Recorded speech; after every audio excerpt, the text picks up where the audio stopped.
From Kern Government Television, welcome to this week's Kern County Board of Supervisors meeting, originating from the County Administrative Center located at 1115 Truxtun Avenue, Bakersfield, California.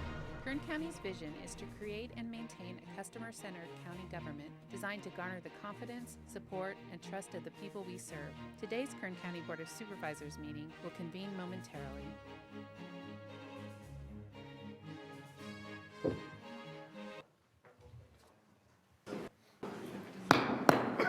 Board reconvene. Madam Clerk, please call the roll. Supervisor Gleason. Here. Supervisor Scribner. Here. Supervisor Maggard. Here. Supervisor Couch. Here. Supervisor Perez. Great. Okay, we're going to start this morning with a salute to the flag. It's going to be led by our very own Teresa Hitchcock, Assistant County Administrative Officer. Please remain standing for a moment of prayer, silence, and meditation. Good morning, everybody. Please join me in the salute to the flag of our great nation. Salute, pledge. I pledge allegiance to the flag of the United States of America and to the republic for which it stands, one nation, under God, indivisible, with liberty and justice for all.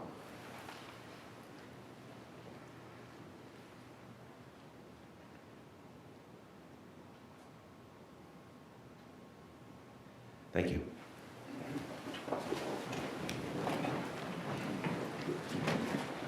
Okay, welcome everybody. Please help yourself to an agenda in the back of the room, and we'll begin our morning off with a review with the consent agenda discussion. All items listed with a CA or CA considered to be routine and non-controversial by county staff because they are funded 100% state, federal, and or other sources, or the department head has indicated that they concur with the county administrative office recommended budget as printed and have no comment. The CA represents the consent agenda for the Board of Supervisors. These consent items will be considered last and may be approved by one motion if no member of the board or audience wishes to comment or ask questions. If comment or discussion is desired by anybody, the item will be removed from the consent agenda. It will be considered in listed sequence with an opportunity for any member of the public to address the board concerning the item before action is taken. The C represents the consent agenda for the Kern Sanitation Authority, Ford City Taft Heights Sanitation District, and the In-Home Supportive Services Public Authority. These consent items will be considered first. Starting off with agenda item number 1, public presentations. This portion of the meeting is reserved for persons to address the board on any matter not on this agenda, but under the jurisdiction of the board. So any matter that doesn't pertain specifically to the budget, and you want to have a conversation with us, now is the time to do that. Board members may respond briefly to statements made or questions posed. They may ask a question for clarification, make a referral to staff for factual information, or request staff to report back to the board at a later meeting. Also, the board may take action to direct the staff to place a matter of business on a future agenda. Speakers are limited to 2 minutes. Please state and spell your name before your presentation. This is for items that don't apply, that aren't listed on the agenda. Anything that's not on the agenda and you want to talk about, now's the opportunity to talk. Is anybody needing to make a comment at this time? Thanks, Chief. I asked the Chief to come down and give us an update. Chairman Gleason, members of the board, it's been a very difficult fire season across Kern County. We're being challenged again with the cedar fire that's burning in the county and into Tulare County. The fire started a week ago, and it's burned over 21,000 acres, and it burned very destructively in the tree mortality area. This is a fire like most of the fires that are occurring in California right now. They're drought-driven and tree mortality. Fortunately, through the first part of the fire, we have not had winds on the fire, which would normally be blowing towards our communities of Wofford Heights and Kernville. The fire generally moved north and west into Tulare County. There's a tremendous amount of resources protecting the various communities north of Kern County, and we have a tremendous amount of resources in our county protecting our communities. Wofford Heights and Kernville remain threatened. over the last few days, we've had thunderstorms that have been pushing the fire into our communities, and we've been in the structure defense mode. In fact, helicopters have been flying at night because that's our most favorable conditions for catching a fire, and we've been dropping water at night trying to contain the fire and keep it out of our communities. Your Kern County firefighters are throughout the state right now working on containing other fires and helping out, making the system work.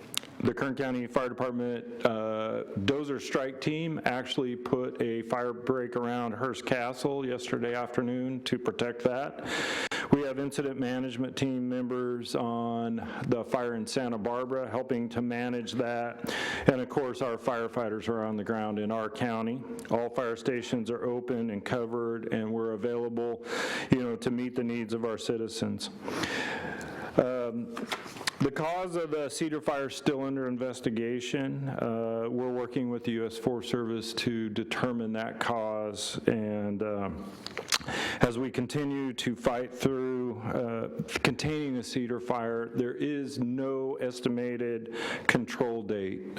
This is a weather-driven fire right now, plus the drought, tree mortality is making it extremely difficult. We have had several smaller fires break out throughout the county, and we're praying we do not have any lightning. Lightning yesterday set 3 new fires just north of the Cedar Fire, and resources were diverted from the Cedar Fire to contain those fires while they were small. This has been an extremely challenging year. We're still in the recovery mode from the Erskine fire. That recovery mode will go on for years as we work through that. And our number one priority is to keep it out of Wofford Heights and the Kernville area. So we continue to be challenged, but your Kern County Fire Department, along with all of our other agencies that are here in Kern County, CAL FIRE, U.S. Forest Service, other local government agencies, we continue to fight these fires and contain them. That concludes my presentation. I have a couple questions for you, Chief, if you don't mind. Yes. So let's talk a little bit about the defensive posture we've created around Kernville and Wofford Heights. And then go from that to the other side of the fire, Glenville and Panorama Heights and those areas.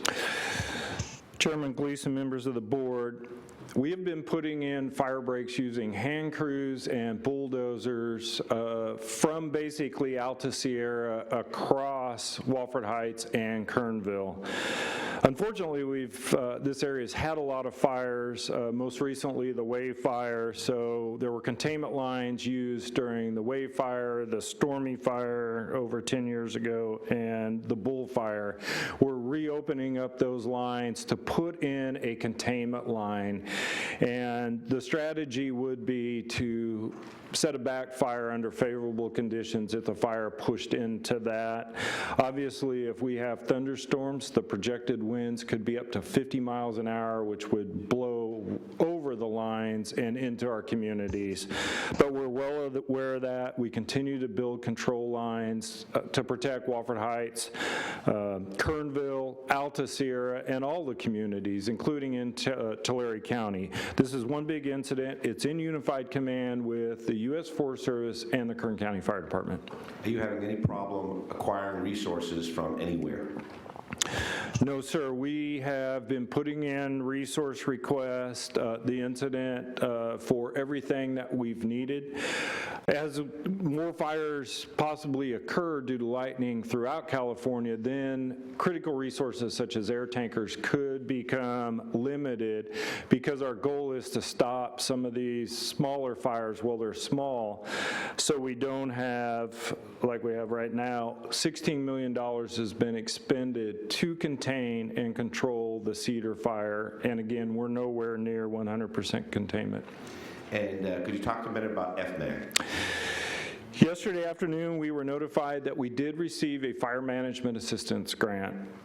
That is a grant through FEMA that funds 75% of local government's cost to fight this fire. Not only the Kern County Fire Department, but all the local government agencies that come help us, including CAL FIRE. So this is really important that we get these type of grants. It's because we have homes threatened, we have these extreme fire conditions that are requiring people to be evacuated from their homes. There's over 1,600 people that are affected right now, and we have nearly 100 people in shelters or using the shelter facilities in Tulare and Kern County. So the FMAG has been approved. It was approved about noon yesterday, and that was submitted about 10 hours before that as the fire burned into Wofford Heights. We were using the night water dropping helicopters. We were doing structure defense. So an FMAG is for those homes that are threatened or burning at that time. Also critical infrastructure such as the main power lines. We often see us put in an FMAG for fires on the Grapevine that affect the power grid that runs from Northern California into Southern California. So that's a good thing for us. Last question, Chief. If I'm sitting in Wofford Heights right now, your confidence level and your team's focus on protecting life and property in those areas, we're dumping all we can. We're not leaving any stone unturned. We're taking every possible precaution, and we are using Ready Kern consistently to get information out, to make sure those people and those older folks have plenty of time and plenty of information to make the right decisions. And evacuation centers are set up at St. Jude's and First Baptist and all those things. That information is all being pushed out. Chairman Gleason, members of the board, the information to our public is absolutely critical. Giving them the information so they are prepared. We use two types of evacuation notices in Kern County. The precautionary evacuations, they went out almost instantaneously to the Alta Sierra, Shirley, Meadows area, and that's to notify people, hey, there is a wildland fire burning in your community, you need to get ready. And then the recommended evacuations, we give enough advance notice when the fire is pushing into the communities where people need to get out, go to an evacuation center. So we have precautionary evacuations in Kern County and Tulare County. We also have recommended evacuations. Like I said, Shirley, Meadows, Alta Sierra, they're all under recommended evacuation. Everybody should be out of there as conditions could change. The top end of Wofford Heights has recommended evacuation orders. So the Ready Kern is very important. That's how we get the information out. Since this fire started and we have been using Ready Kern, I know 2 days ago we had 86 new applications for Ready Kern, and I cannot stress enough to our public to sign up for Ready Kern. It's free. It's how we get the information out when there is an emergency. And I'd also like to thank the sheriff. They play a critical role in our evacuation, and I know some friends of mine, they have made comments that the sheriff's department's been knocking at their door, letting them know what's going on. So it truly is a team effort. There's a lot of other county organizations that play into our emergency response with the shelters. Our Office of Emergency Services Division has been working nonstop through the weekend to make sure our citizens are being taken care of as they're impacted by this out-of-control wildland fire. Thanks, Chief. Mr. Mayor. Thank you, Mr. Chairman. Chief, thank you for your leadership and your efforts, and all those who are just giving up everything in their life to protect other people. I'm grateful for all of that. How does someone sign up for Ready Kern? If they're not in, what number do they call? How do they do that?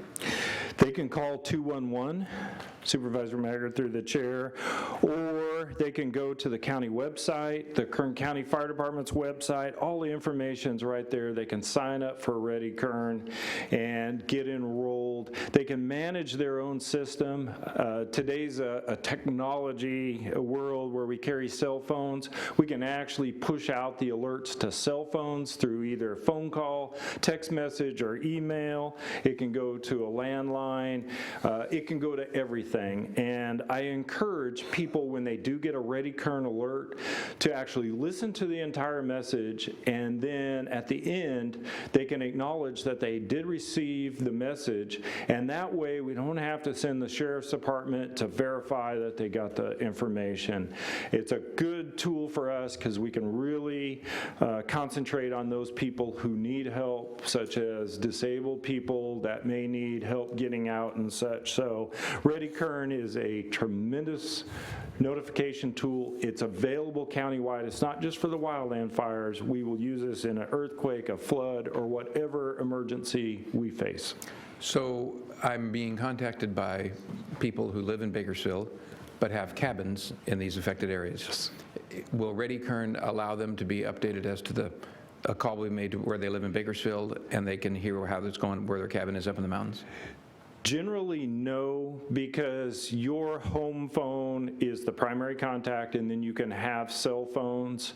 If you live in Bakersfield, that's going to be your primary contact. When we do evacuation orders, we do draw on a map a polygon. If they do have contact information where they have a cell or a phone line listed for a cabin, then they will get the Ready Kern. It just depends on how they have their system set up. So where does someone call now? An example, a fellow calls me, I've been told to evacuate my property, I can't get in, I understand.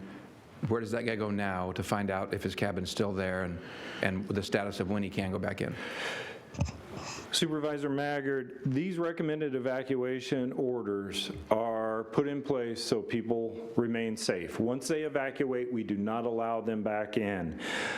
We are doing community meetings to give information out. Right now, we are, actively working on containing the fire and protecting those homes. Until we get the area safe, we will not be letting people back in. And it's very difficult to check on homes specifically for everybody. I can tell you that with this tree mortality, it is extremely dangerous. Trees are falling over. I know our bulldozer operators that are working on the fire, if they even bump into a tree, the top part of the tree is falling on the bulldozer. It is extremely dangerous. We want everybody to stay out. We haven't lost significant structures like we did in the Erskine fire. We have been very successful in protecting these homes, and I remain fairly confident we'll continue with that if the weather cooperates. We will do damage assessment and get that information out to the people that may have lost homes or if their homes survive. But I'm confident if we don't get the thunderstorms, we can keep the fire out of the structures. That's our number one priority. I'm sorry to press this, I just want to make sure that the public understands. So if they live here, but their cabin is in the mountains, where do they call if they were told to evacuate and nobody wants to go in there? Well, they will overcome their desire to go in there because it's dangerous, but how are they notified that it's okay to go back? How long will somebody call them? The same people that told them they couldn't go in the first time? Does that eventually happen? Supervisor Maggard, yes, we use Ready Kern to reverse the process that evacuation notices are released and people can go back in.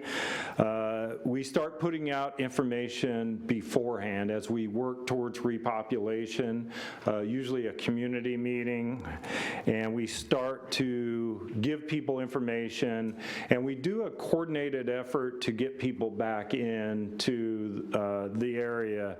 We want to make sure that they know it's still dangerous, what they can expect, the water may be off, the power may be off, all of those. So we start notifying the public in advance before we let them back in. We just don't pull down the roadblocks and let everybody back in. It's a coordinated process. Very good. Thank you very much, and thanks again to everybody who's helping. Anything else, Chief? No, sir, thank you. Thank you. Anyone else care to take advantage of public presentations? Seeing none, I'll bring it back to the board for board member announcements or reports. Seeing none, we'll move to number 3, opening remarks on the fiscal year 2016-17 recommended budget. Mr. Nyland. Mr. Chairman, members of the board, good morning. Good morning. We are pleased to present the fiscal year 2016-17 recommended budget for the County of Kern. Today marks the 4th public discussion regarding the budget. Discussions held on June 21st, July 26th, and last night provided my staff with direction to produce this balanced budget for your consideration. Just one second. I think I went a little too fast there. I would first like to begin with an introduction to the county's budget document. This is the 3rd year my office has produced this enhanced public document that demonstrates best practices in budgeting to meet the criteria of the Government Finance Officers Association Award Program. Kern County achieved the GFOA certificate or certification for this document last year. The comprehensive financial information contributes to public transparency and accountability, and is intended to allow for better communication with readers regarding financial and operational matters. In addition to many charts and graphs, the document provides county goals and objectives, economic indicators, fiscal forecasts, and plans. The fiscal year 2016-17 recommended budget for all funds totals $2.51 billion. A decrease of $545.2 million from fiscal year 2015-16's adjusted budget. A significant factor of this change is the transition of Kern Medical Center from a county enterprise fund to a separate entity. The general fund, which funds most of the county operations, totals $787.2 million. This is a decrease of $121.9 million, primarily due to the budget reductions taken by departments and reduced capital and major maintenance project funding. The budget supports a workforce of 7,682 authorized positions, and this is a reduction of 1,693 positions that is, again, primarily due to the Kern Medical Center transition. While the budget totals $2.5 billion, your board has limited spending flexibility.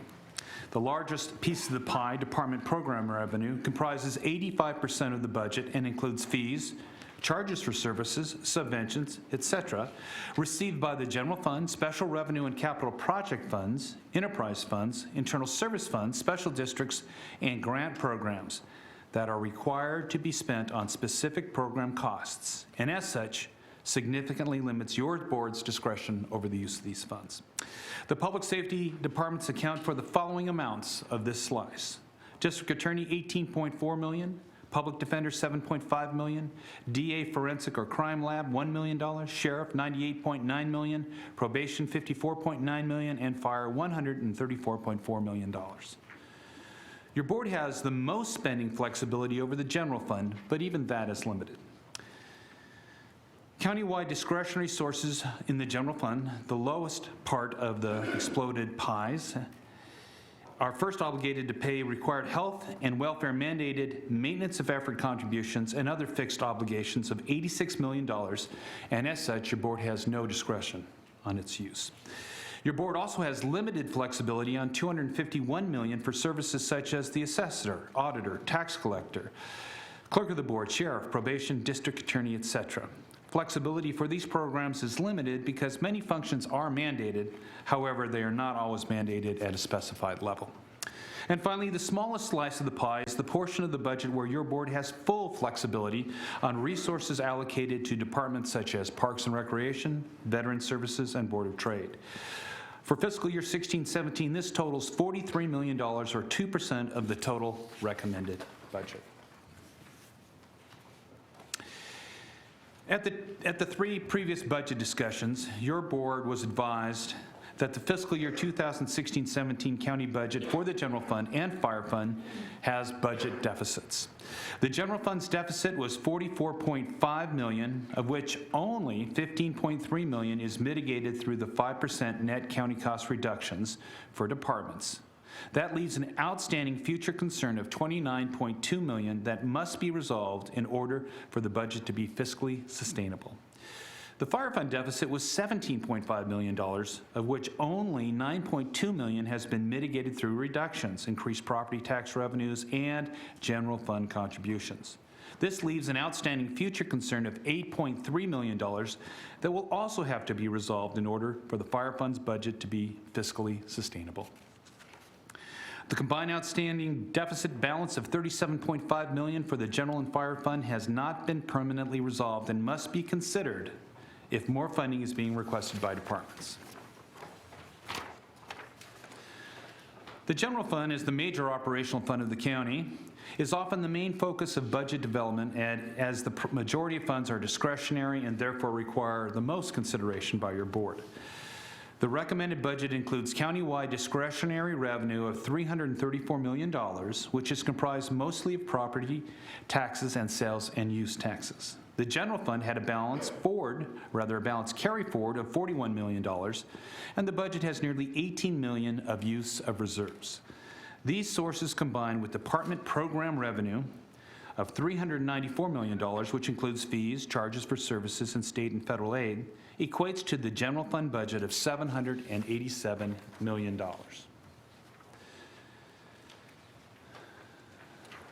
Let me draw your attention to the far right bar on the countywide discretionary revenue slide.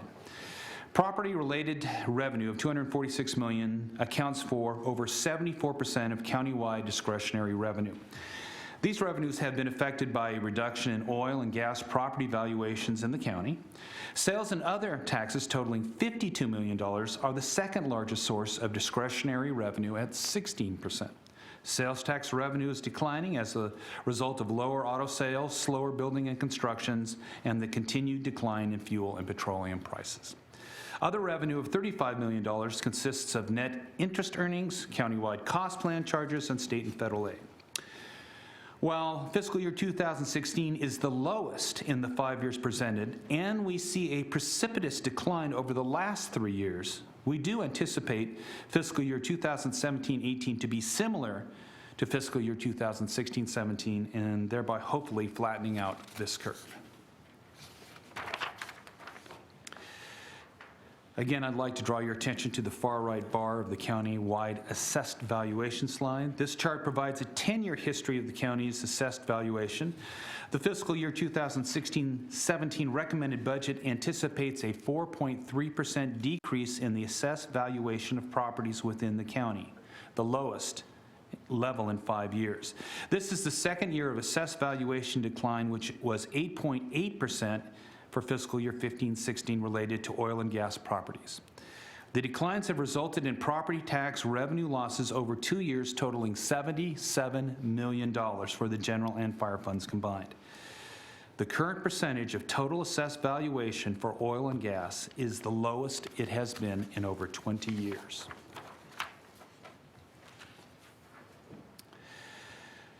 Spreading the deficit equally to all departments, including public safety, was recommended to maintain the similar funding ratio the board has supported in previous years. On this slide, the solid portion of each bar reflects the main public safety departments of sheriff, probation, district attorney, public defender, indigent defense, and fire. The top pattern portion is also other budget units, is all other budget units, including those that are fixed obligations of the county. Spreading the reductions equally at 15%, excluding the fire department, public safety receives 55% of the available resources, and all non-safety departments receive 45%. If non-safety departments cover public safety plus the remaining deficit of the fire department, it would require up to a 58% reduction to non-safety departments, resulting in the allocation of resources, the bar on the right, now totaling 65% to the 5 safety departments and 35% to the remaining 36 budget units. and my staff would need to further analyze the minimum statutory requirements of each non-safety department to determine how this could be applied without violating the law. During the budget development process, non-safety departments were required to submit lists of major impacts that would result in a 25% reduction in net general fund cost if it were implemented this fiscal year. Some of the major impacts, although not all of them, were for animal and library services, two of the most public-facing non-safety departments. However, service level impacts, if required at a 58% reduction for non-safety departments, would be devastating to public services, including those provided to children, to seniors, veterans, and the county would be unable to meet the minimum required or mandated functions for many departments, compromising the missions of the county. Now, this slide I will go over more slowly. It is the Proposition 172 revenue slide. I think I'll take a moment just to describe the slide in advance of my narrative. Proposition 172 is sales tax that was voted on by the public for public safety. You have three separate lines on this chart going from fiscal year 2011-12 to estimated fiscal year 2018-19. The dashed line at the very bottom in blue with a triangle is the budgeted county revenue. This is the county revenue that we expected from Proposition 172. The next line is a green line, and it has triangles, and it is the budget unit allocation. So while we expected county revenue at certain levels, we allocated, in some cases, more revenue than we expected. And we did that because there are years in which we received more revenue than expected and created a reserve. The reserve allowed us to spread these funds over the years where there are not enough resources to smooth out the losses, and it allowed us to keep resources for one-time events such as the $6.6 million that was allocated from Proposition 172 revenue reserve for the jail that is being built today. I'd like to pause here and ask if there are any questions from the board, because I know yesterday we had some questions. Very good. Then let me proceed.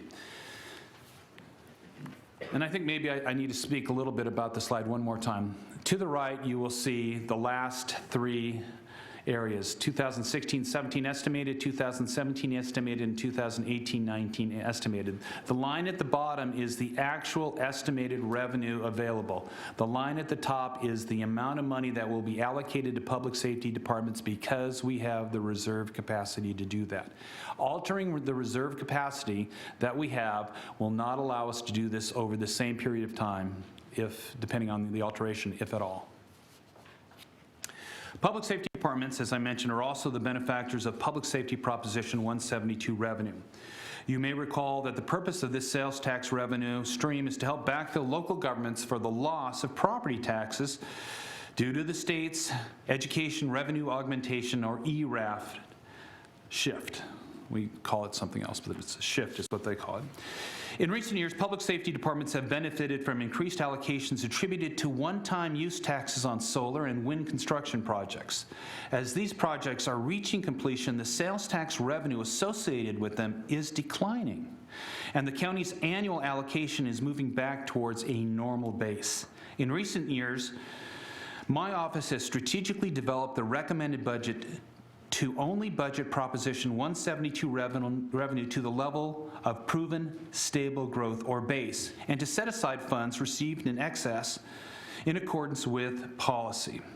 And this is for future year revenue stabilization and other one-time costs. The normal base allocation for the county is estimated to be around $69 million. In fiscal year 2016-17, departments are budgeted to receive $78 million, or about $9 million more than the base. Revenue is projected to decline over the next few years. We use a sales tax projection firm called HDL, which many jurisdictions use throughout the state of California, and this is shown on the slide. We are anticipating that at least a 1% to 2% annual allocation reduction as well as using the reserves of up to $4 to $5 million annually over the next 3 years. Now, this would exhaust the current reserve designation, but again, it would allow the departments to step down the allocations and to adjust their budgets to meet this decline over the next 3 years.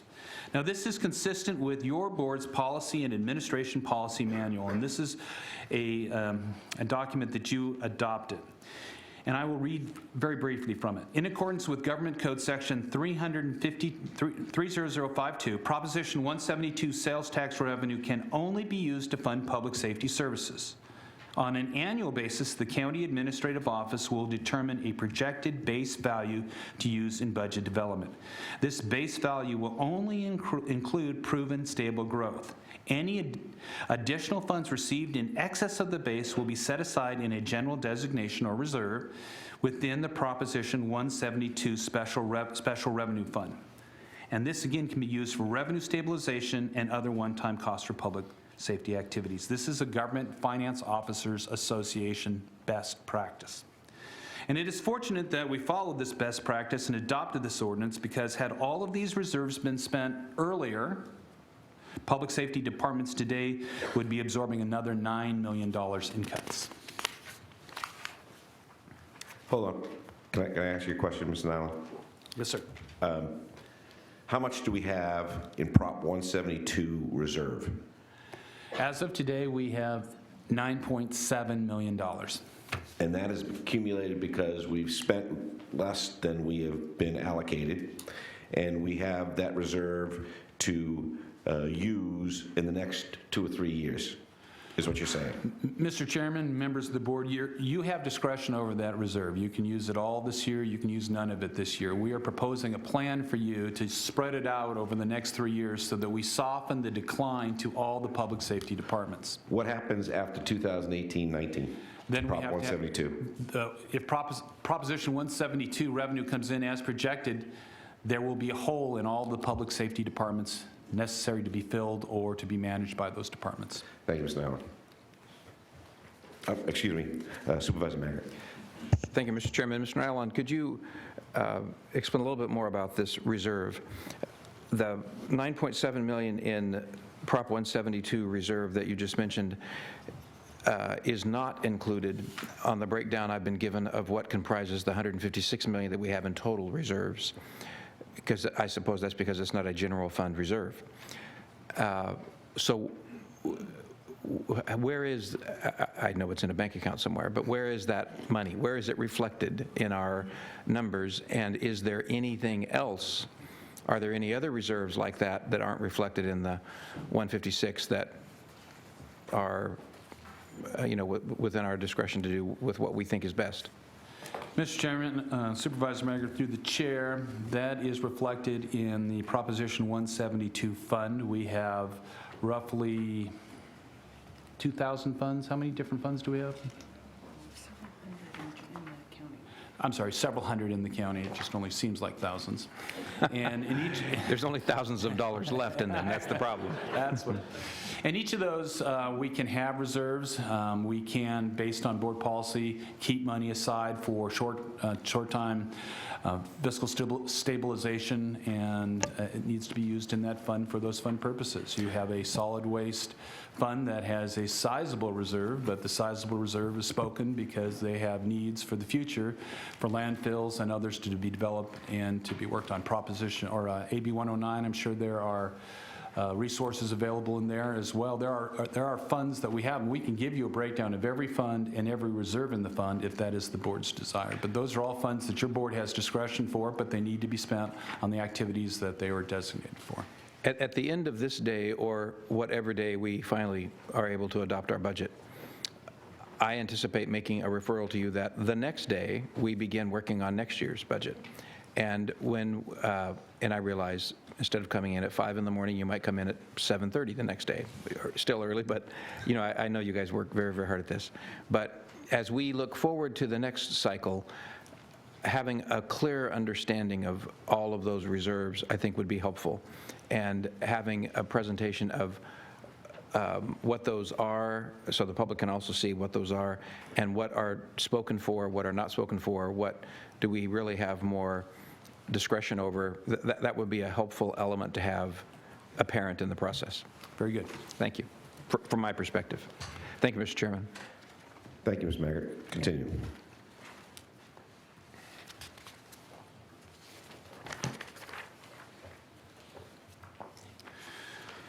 This slide shows the progressive retirement and pension obligation bond escalation. As you will see, the pension cost continues to increase as a result of the amortization of the unfunded actuarial accrued liability and pension bond debt service increases, coupled with the actuarial assumption changes approved by the KSARA Retirement Board.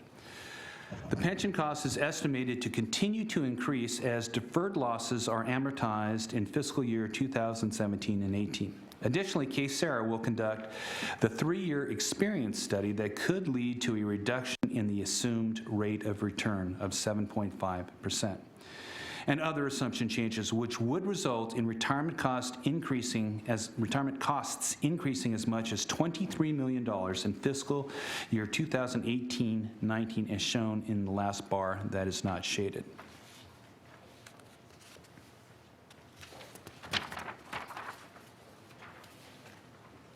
Mr. Chairman, may I ask a question about that? Please, Mr. Maggard, go. Mr. Nylon, the difference between the 17-18 estimate of 285 and the 18-19 estimate of 308 is $23 million.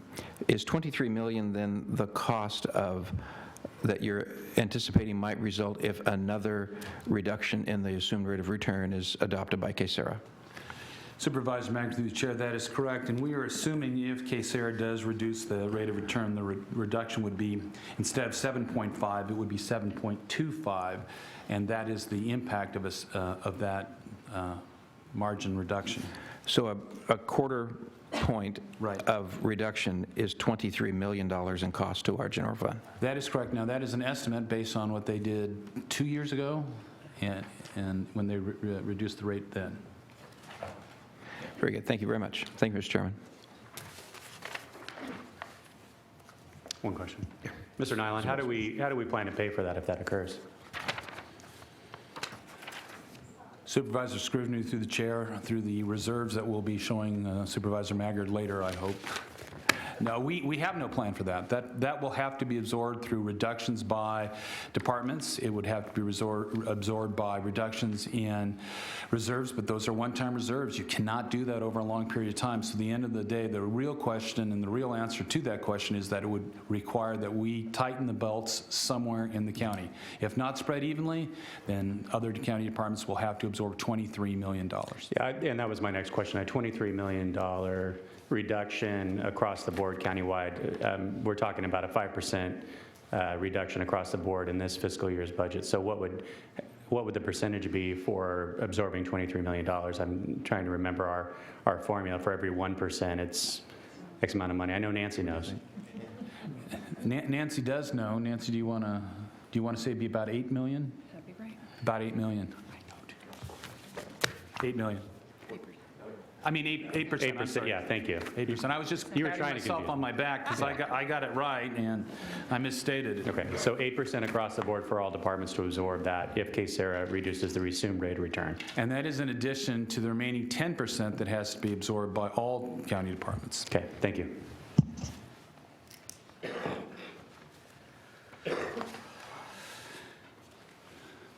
The fiscal year 16-17 recommended budget funds nearly $40 million in significant one-time costs, of which are funded by one-time sources such as fund balance carry forward.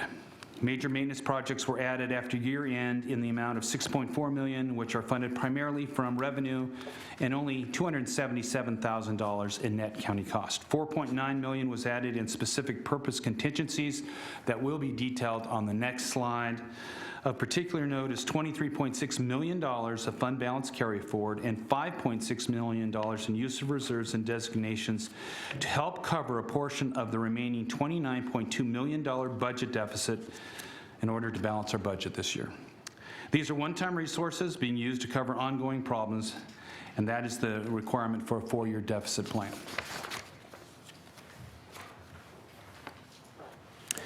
For fiscal year 16-17, the recommended budget includes $4 million to accommodate unanticipated operational changes, legislative impacts, or other economic events affecting the county's operations that could not have been reasonably anticipated. $500,000 for other uncertainties departments may encounter, such as emergency maintenance projects and other unforeseen circumstances. And $4.9 million for specific purposes, which include $200,000 for animal services for potential spay-neuter activities, $4 million for potential uninsured litigation costs, and $675,607 for potential operating costs of Fire Station 13. While not included in the published recommended budget, $1.3 million is included in this presentation for potential academy costs, as the sheriff requested last week, for a total of $10.7 million.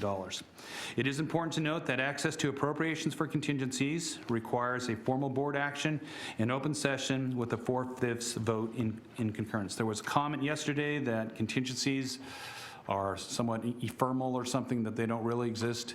This is a budgeted element that is in the budget and is required. So if those dollars are there, they are there for your use. Also included in the recommended budget are several contributions to nonprofit agencies totaling $294,303 for performance of cultural or humanitarian services benefiting the public. Due to budgetary constraints affecting the general fund, contribution allocations were recommended to the same organizations that received funding last fiscal year, with a 50% allocation reduction.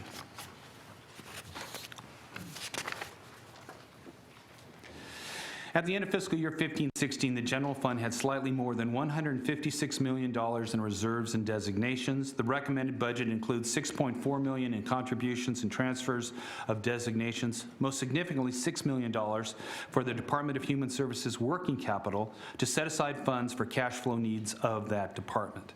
The cash flow at DHS fluctuates between $25 and $55 million at any point as a result of the funding mechanisms for direct aid and administrative costs. Approximately $18.4 million in reserves are recommended for the use in this budget. Most significantly is the use of $4.9 million to offset retirement cost increases and $6 million for transfer from KMC working capital to the DHS working capital account.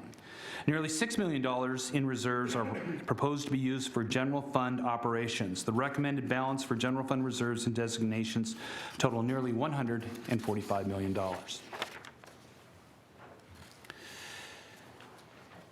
As part of the 2016-17 budget, my office has updated the 5-year projection of what will occur in the general fund in the absence of any mitigating actions or changing circumstances. As such, the county fiscal plan highlights significant issues or problems that must be addressed in order to maintain a structurally balanced budget.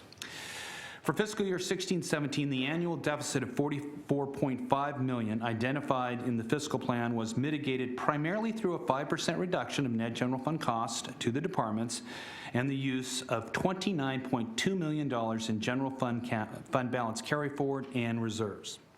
Clearly, the next 3 years will be extremely challenging for the county. The deficits shown for fiscal year 2017-18 through fiscal year 2019-20 are primarily the result of phasing in the $29.2 million of unresolved budget deficit from the current fiscal year over a 4-year period. My office will update the projection as information becomes available each year. Since fiscal year 2014-15, the county has lost a total of $77 million in property tax revenue caused by the depressed market price of oil, resulting in budget deficits, as mentioned earlier, $44.5 million in the general fund and $17.5 million for the fire fund. Resolving these shortfalls and balancing the budgets will require 15% cuts for general fund departments, assuming all departments receive an equal cut, and a 7.2% cut for the fire department. The service level impacts of achieving the cost reductions in 1 year would be daunting for the departments and the public. Therefore, the recommended budget proposes phasing in the reductions over a 4-year period to allow management time to identify cost savings measures, including use of position attrition to minimize or avoid layoffs, and where possible, finding other sources of revenue, such as grants or improved formula-driven state and federal allocations. The four-year deficit mitigation plan calls for the temporary use of fund balance carry forward and reserves in addition to the step down of departments' net general county cost allocations to bridge these budget gaps. The plan results in a stable budget environment with no reliance on one-time resources for operations after the four-year period. For the general fund, the plan includes the 5% reduction proposed for the current fiscal year and requires further reductions of 5.5% in fiscal year 17-18, 2.7 in 18-19, 2.2 in fiscal year 19-20, if equally applied to all departments, of course. The Board of Supervisors has been prudent in setting aside reserves and designations over the past 5 years that will be instrumental in the ability to phase in these spending reductions. The challenge looking forward will be the difficult task of prioritizing county services and programs for reduction or deletion to achieve financial sustainability. My office will continue working with departments to prioritize discretionary programs for consideration of reduced funding and identify areas where savings could be achieved countywide as the next fiscal year budget is developed. A strategic approach to future reductions will be necessary to best sustain the board's priorities, goals, and objectives. My staff also prepared a four-year plan for the fire fund that is similar to that of the general fund that spreads the deficit over 4 years through phased-in budget reductions. This plan will commit as much as $28.1 million in general fund reserves to offset fire fund shortfalls and requires a commitment by the fire department to identify and implement nearly $12 million in operational reductions by the fiscal year 2020-2021. Approximately $20 million of the $28.1 million in general fund reserves needed for this plan are related to pension cost increases for the next 5 years until the 1995 pension obligation bond is paid off in fiscal year 2022-23. The ultimate goal of both my office and the fire chief has been and will continue to find cost savings through attrition and management efficiencies in lieu of layoffs. The department has identified several ways to reduce costs that will be implemented either immediately or at the end of fire season. A tentative agreement has been reached with the Kern County Firefighters Union that will help achieve this goal. By enforcing this plan of fiscal discipline, the fire department will be positioned to fully function within its means after 5 years.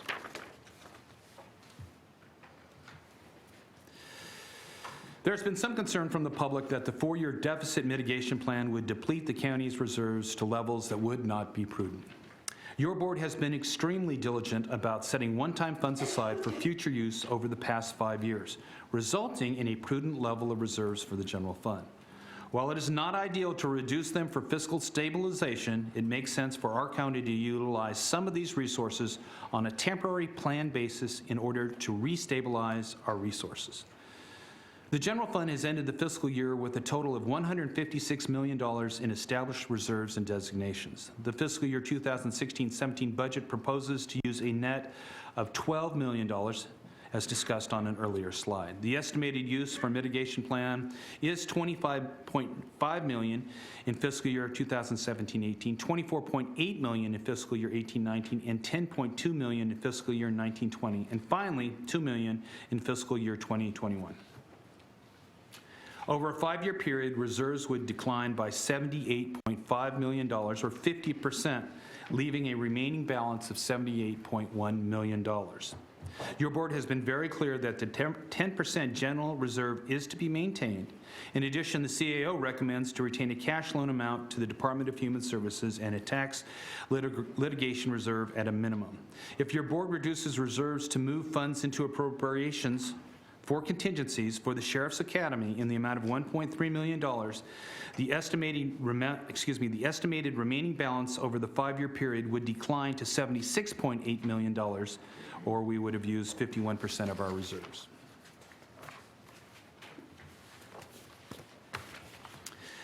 On January 27, 2015, your board declared a fiscal emergency as a proactive budgetary measure to mitigate a $50 million shortfall in property taxes from oil and gas properties as a result of the market value of oil. This was a current concern for both the general and fire fund that rely heavily on property taxes to fund operations.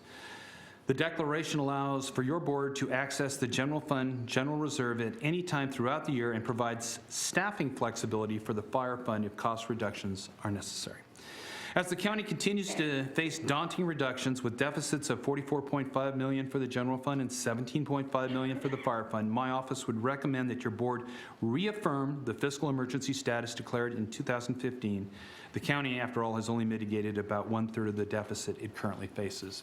And County Council indicates to me she is prepared to read to you the different findings necessary to achieve a fiscal emergency status.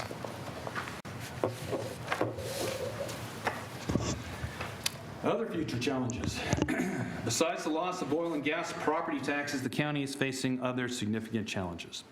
The Kern County Employee Retirement Association, or KSERA, will phase out the prepayment option completely in fiscal year 2017-18, resulting in a total loss of discretionary revenue to the county of $8 million over 2 years. Additionally, as we mentioned, the Retirement Board will conduct a 3-year experience study that could result in assumption changes further impacting the retirement costs. We mentioned that would be as much as $23 million. We continue to be concerned about the state's prediction of a looming recession, impacts to budget with a $15 an hour minimum wage increase, and the loss of gas taxes that will severely limit local road maintenance. We believe that the cost of just the $15 minimum wage may be up to $17 million for the county. The new jail is way on the road to opening in fiscal year 17-18. Fully operational, the costs for medical and mental health could be up to another $5 million that will be needed to be addressed. And the backfill costs of the detention officers the sheriff currently has vacant and unfunded to meet budget constraints. And finally, we cannot forget that 18% of the county's general fund is reliant on sales and use taxes related to revenue, and that is volatile, demanding that we be vigilant and carefully watching the ebbs and flows of the resources over a period of time. Proposition 172 funds that are included in this are a perfect example of how the county becomes reliant on a resource at a level that may not be sustainable. In summary, the fiscal year 2016-17 recommended budget is balanced under a 4-year deficit mitigation program.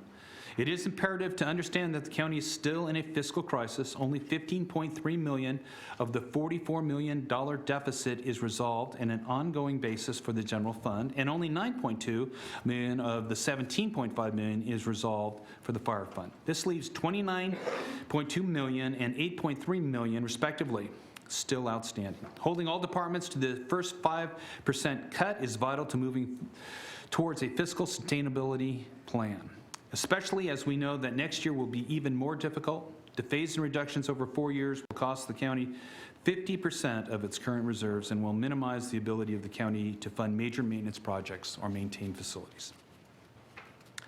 Economic challenges related to a recession predicted by the state, minimum wage increases, and funding local roads maintenance are still concerns. More than ever, the county needs strong fiscal discipline to achieve fiscal stability. Adopting this budget will begin the process of getting there. That concludes my presentation. However, I have a couple slides I'd like to show you that we did not show you yesterday, and then we'll move forward to opening the budget hearings.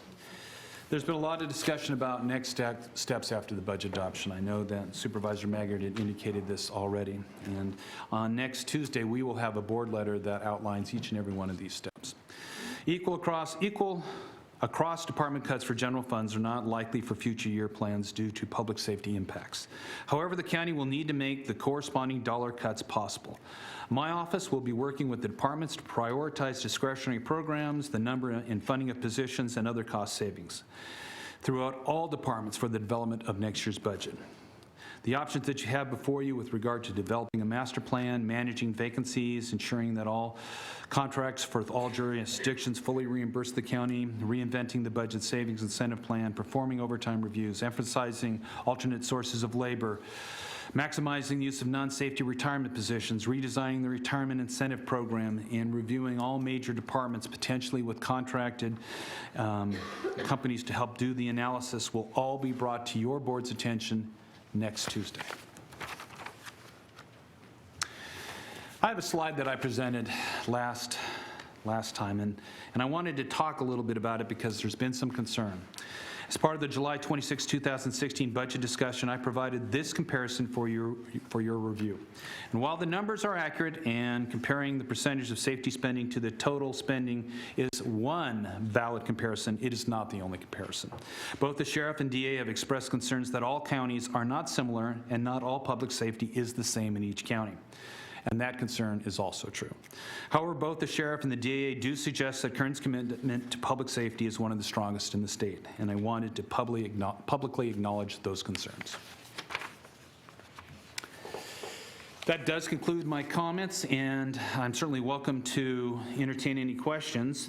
If not, it is now appropriate for the chairman to open budget hearings, adjourn as the Board of Supervisors, and reconvene as the Kern Sanitation District. Mr. Chairman, I await your Thank you, Mr. Nyland. I appreciate it. Any comments or questions from the board before we move forward?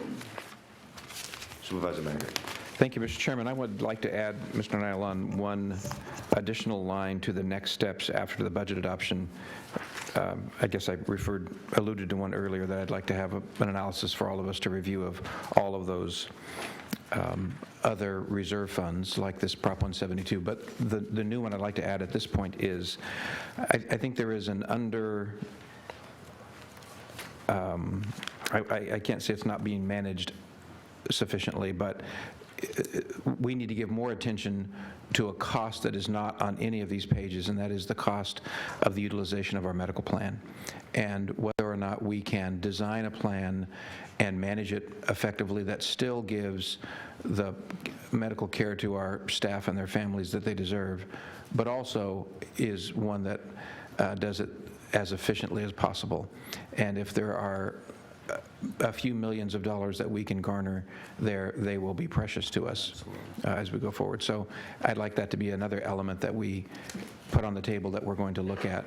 And if you're going to give us a list, I'd like that to be on that list. Very good. Thank you, sir. Thank you very much. Thank you, Mr. Chairman. Thank you, Ms. Maggard. Any other comments from the board members? Present time? Okay, so what I'd like to do is have a vote to open the budget hearings, adjourn as the Board of Supervisors, and reconvene as the Kern Sanitation Authority. Looking for a second? Second.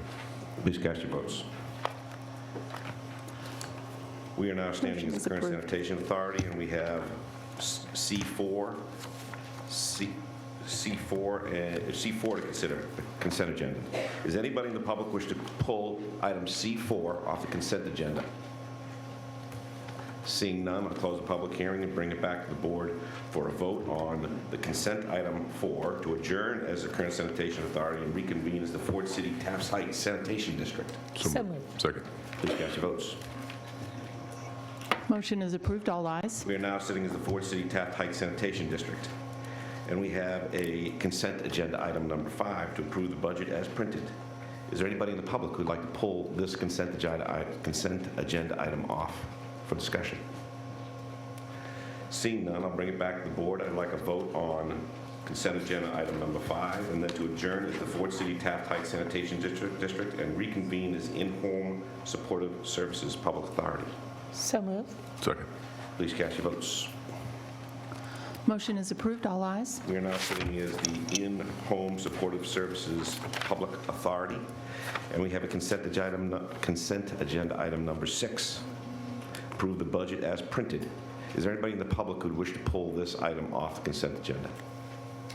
Seeing none, I'll bring it back to the board to look for a vote on the consent agenda item number 6 and to adjourn as the IHSS Public Authority and reconvene as the Board of Supervisors. So moved. Second. Please cast your votes.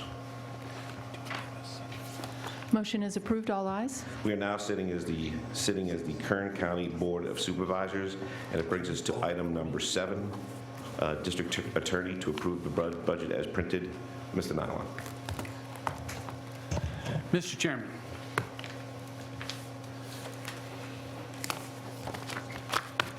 I thought I would proceed with the Prop 172 specified DA criminal CO recommended. This is, again, is a replica of the slide that you'd seen earlier. However, it is specific to the district attorney criminal. Fiscal year 2016 recommended Prop 172 allocation for the District Attorney's Criminal Division is $5.7 million and includes $55 million of revenue and $194,836 of prior year carry forward funds, which you could consider reserves. So again, an indication of using the reserves this year and using the reserves for the future. Slide's important because the CAO's recommended allocation follows your board's policy and government finance officers' best practices. It is prudent to keep and allocate resources so as to smooth the impacts of sales tax volatility. Using these resources prematurely will just create a bigger deficit going forward. This is a busy slide, and I'll go over it fairly quickly, but I think it'll be clear as we talk about the top part. This is all about 172 property taxes for the DA criminal again. If you look at the very top row, it's called projected county revenue. This is the revenue that we are projected to receive as allocated to the district attorney's office. As you can see, it declines from one year to the next because we've been told that our sales tax is going to decline.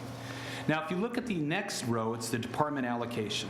Now, that's the amount of money that the department will receive, even though it does not match the amount of money that has been received by the county. So we fill that gap of $194,836 in fiscal year 16-17, $378,403 in 17-18, and fiscal year 18-19 with $471,958. That is filled with the reserve that we were talking about. This plan that we have recommended will get you to an outstanding deficit, the last of the row on that first block that says outstanding deficit. There is no outstanding deficit in 16-17. There is no outstanding deficit in 17-18. There is a small outstanding deficit in 18-19. So what it has done, it has spread the reduction in sales tax smoothly over 3 years so as to not impact, say, services dramatically. Now, if the district attorney proposes, and we have not heard from the district attorney with a proposal, nor have we heard from the sheriff's department with a proposal. We are just going on what we've heard from rumor, and unfortunately that is a very poor way to run a budget. If departments have interests in changing the budget, they should come to the county administrative office and tell you. We are guessing what they told you based on input that we've received from the board. So we think it's premature to make any changes in the budget because we've not received official documentation. However, we do believe it's important for you to hear what we think the impact of that change may be if it does in fact get proposed. So we believe the district attorney's office, their criminal division, may want to accelerate the payment of the reserves for 172. So as an example, if we look at fiscal year 16-17, again, we project a county revenue of $5.5 million.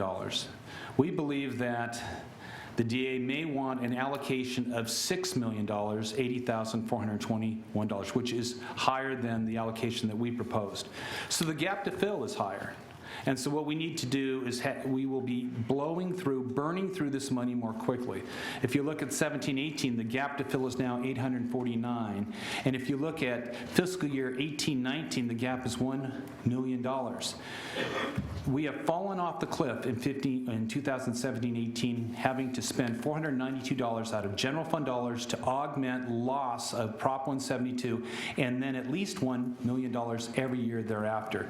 This is an accelerated process that this will cost the county. It will put us in a position in the future to have to consider using general fund dollars to backfill Prop 172 at a rate that's faster than what we propose.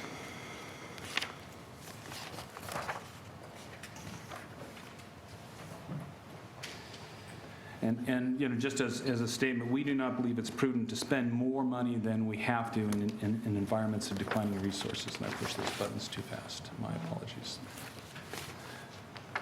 This is touchy. Okay.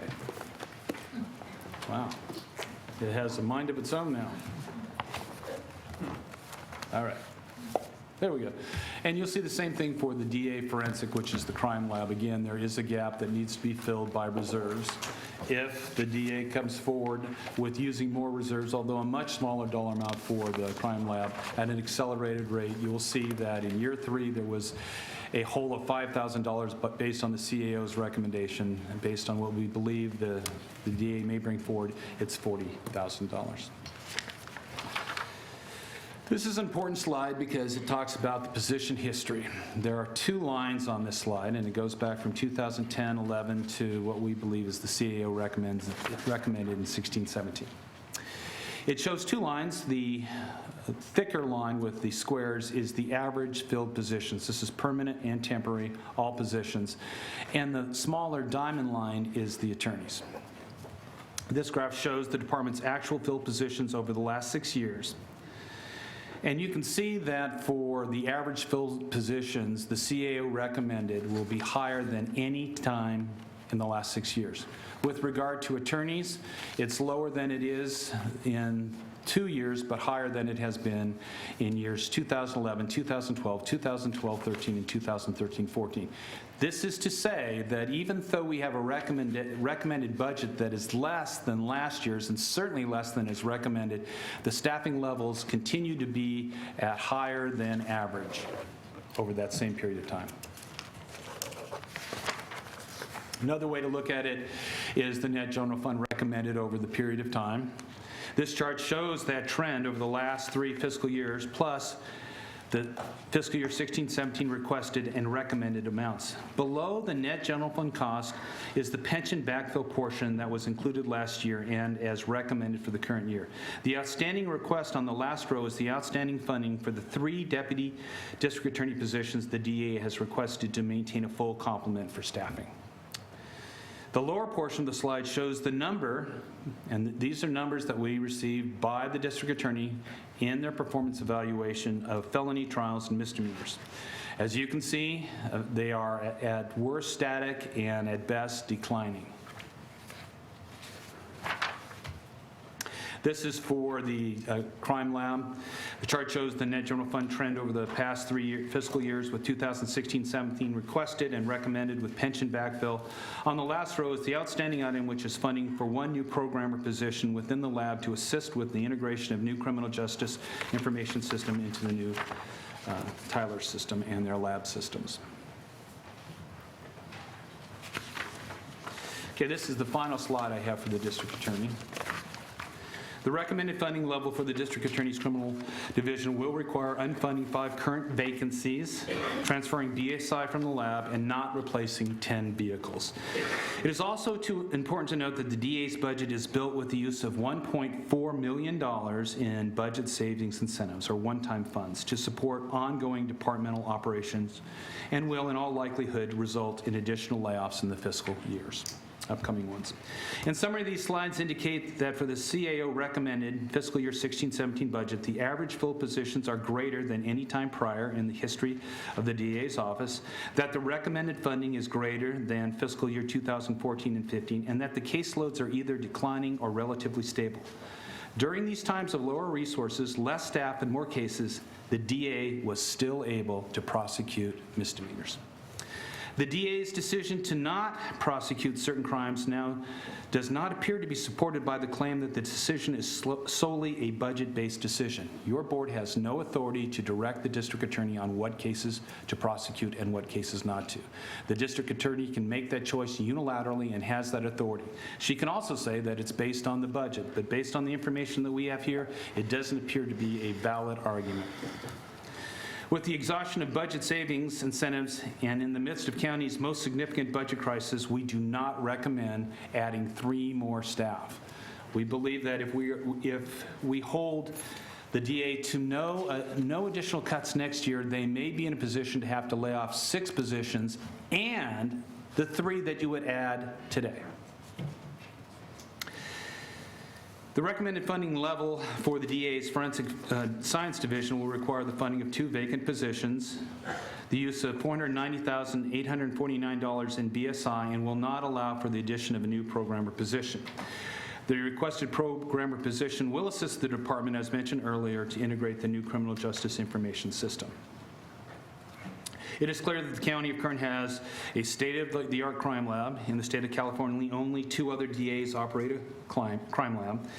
This is a fully discretionary expense. It is our understanding that Kern's crime lab does not aggressively seek full reimbursement of all of its costs from all other allowable jurisdictions.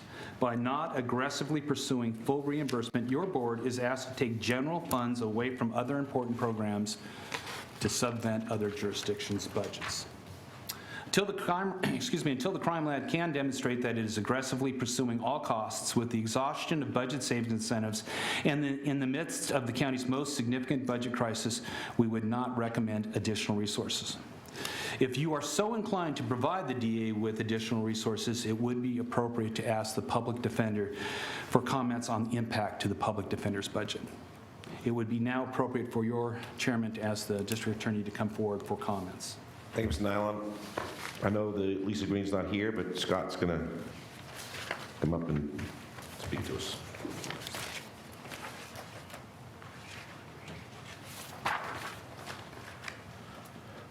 Good morning. Scott Spillman, Assistant District Attorney. And yes, as you know, Ms. Green is out of the office. She had scheduled this time off months ago, and then it was adjusted, so she couldn't change her plans, but she does have me here. Thank you for hearing me out on this. Actually, we met with the CAO's representatives for about 2 hours last week in trying to understand each other's positions. Perhaps I wasn't very good in stating ours because apparently Mr. Nylon has become the expert on what we can and cannot prosecute when he tells you that we can prosecute the misdemeanor cases when Mrs. Green said that we couldn't, and I am standing before you to tell you that we can't. I will give you a historical perspective. I've been here for almost 23 years now, prosecuting cases. As I talk to other DAs in this state, we have always been lean. We have been lean in the number of prosecutors. We've been lean in the number of investigators. We've been lean in the number of clerical staff that we have. That's just the way that it has always been. We are very proud that we have always worked under we do more with less.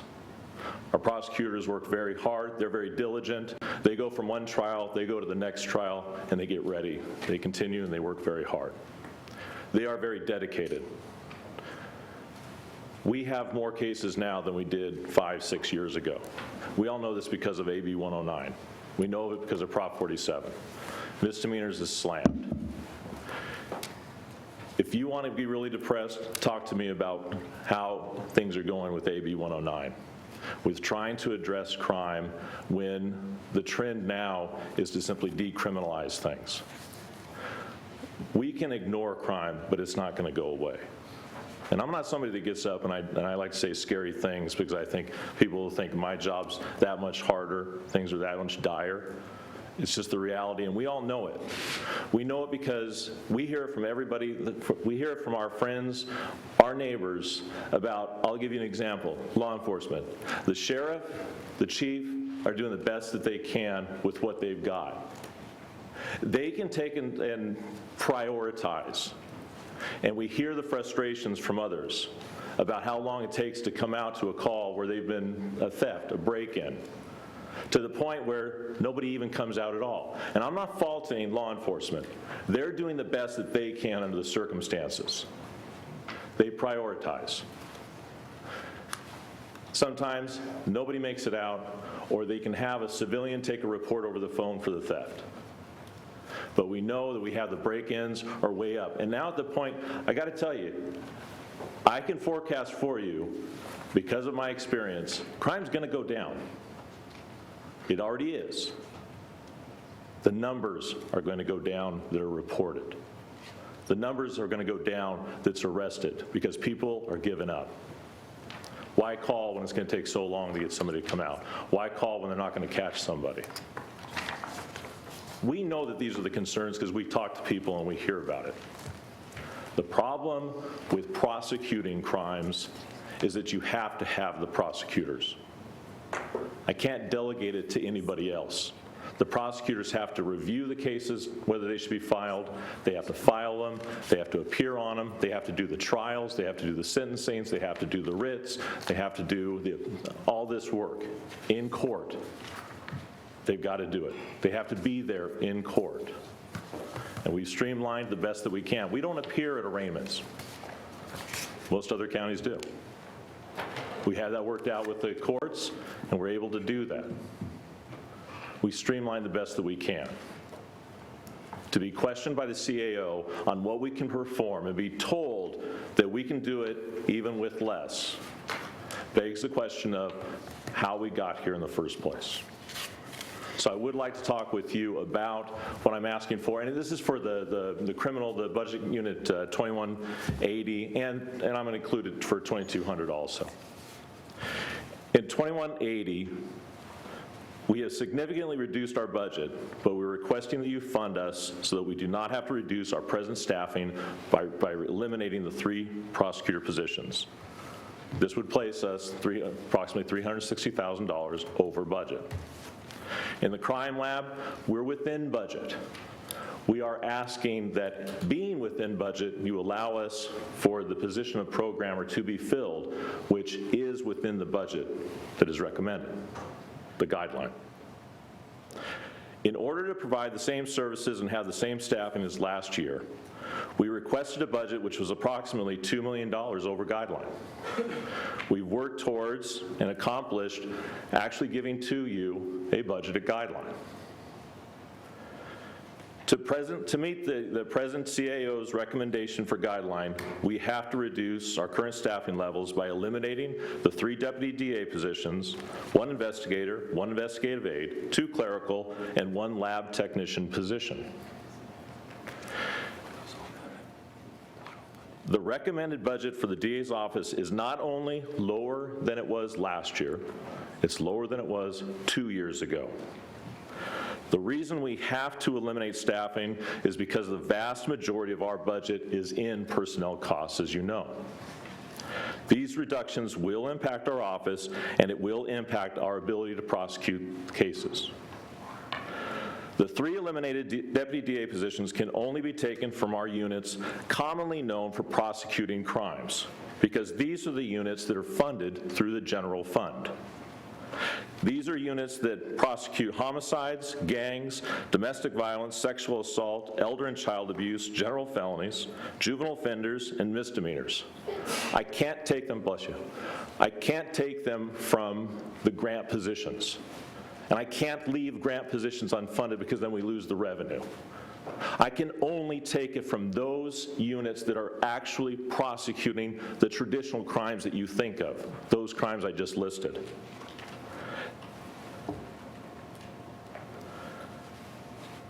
Each of these units handles very heavy caseloads. They always have. I don't think anyone believes we can afford to lighten our approach on the murderers, gangsters, rapists, child molesters, abusers of children, spousal abusers, DUI drivers causing bodily injury and death, drug dealers, robbers, and home burglars. Those are the felons. Our general felony trial unit is already staffed less than it has been over the course of the last 2 years, right now.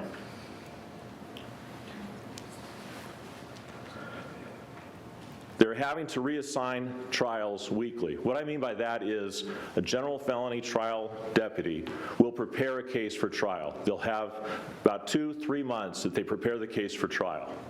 Because we have not enough general felony trial deputies, when they're engaged in trial, they have to hand cases off. That is a weekly occurrence at this point. It's my responsibility to shift people around to try to cover when we have vacancies, because we are lean. You've been very responsible in not giving us more than we needed. You've been responsible in giving us what we've needed. I've had to shift things around when people are on extended vacations. They have leaves. They have various things that they're out of the office for extended amounts of times. They have mandatory trainings. We have to shift around, and we do that. And an example of that is in those general felony trials, at times I've had to pull them and move them to other units because they couldn't cover them. One of those units was the gang unit. If they were able to, they would handle a handoff trial. Not only can I not go to them, most of them are right now engaged in hearings and trials, right now, the majority of them. They are having to turn away gang cases because they don't have the deputies to be able to pursue when it's clearly a gang charge, we have the allegations, or we're going after a shot caller or a bad gangster, that's how you get the bad gangster off the street, is you prosecute them to the fullest. That's what I use the gang unit for. They can't do that right now because they have so many cases, not enough deputies, and so those cases, they're being filed as general felony cases. And as you would expect, it's going to that unit that I already have with less staffing than I've had in the last 2 years. As you would imagine, the quality of a prosecution is lessened when the trial is handed off to somebody that knows nothing about it, be ready for trial tomorrow, the next day.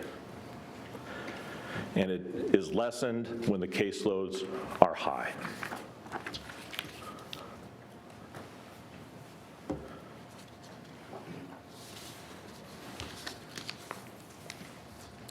The only place to logically take the 3 prosecutors from are from misdemeanors. Those are the lowest level general type of crimes that come from the general funding.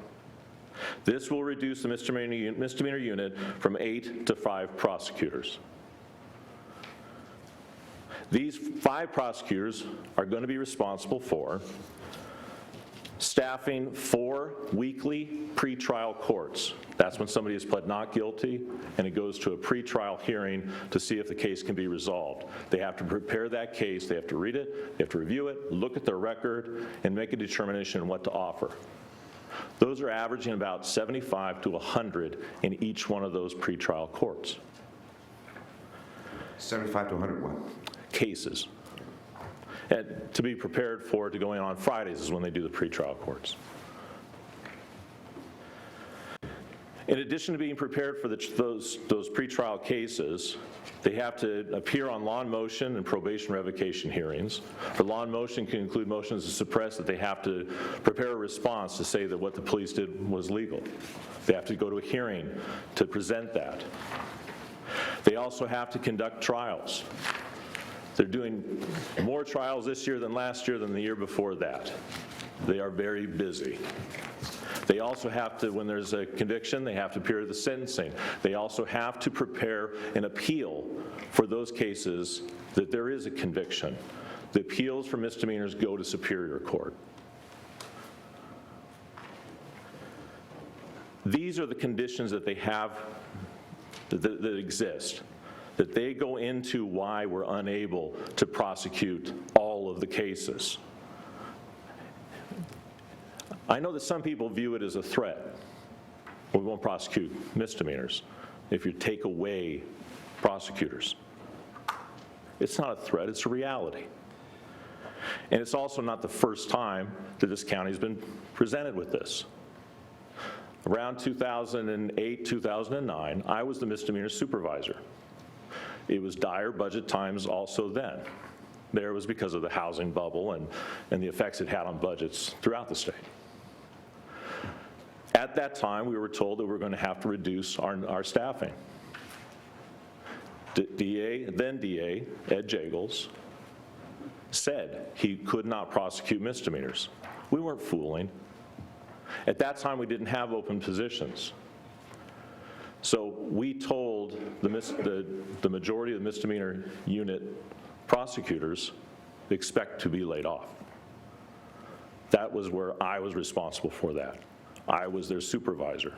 I was responsible for coming up the list of crimes that would not be prosecuted, going to the chiefs, the law enforcement chiefs for the county, to explain to them, these won't be prosecuted. The difference between then and now is that the funding was provided and it didn't require the elimination of any positions. But that is what happened back then. It's not isolated in the state. I was talking to a colleague from another office about a week or 2 ago, and I found out something I didn't realize before, and nor did Mrs. Green. There was another county that lost positions and didn't prosecute misdemeanors. It was Sacramento, about 5-6 years ago. It's not a threat. You ask me the hard questions. The CAO asked us the hard questions. We just have to give you the honest answers. And sometimes those are just as equally hard, because I know you have to struggle with what you're going to do with the budget.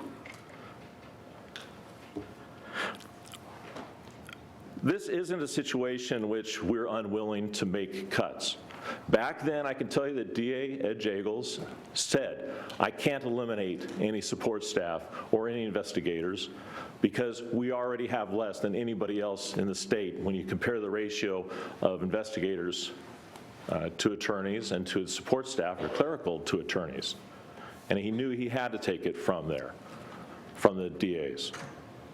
We are making other cuts in addition to the 3 deputy district attorney positions. Even if you gave us the $360,000 for the 3 DA positions, we're still agreeing to eliminate an investigator position, an investigative aide, 2 clerical positions, and a lab technician position. This will have an impact. The investigative reductions will almost completely eliminate investigative resources to general felony crimes. The only way that they're going to get the authorization now is they have to get it from their supervisor and from the chief investigator. And when they think they still need it, they come to me.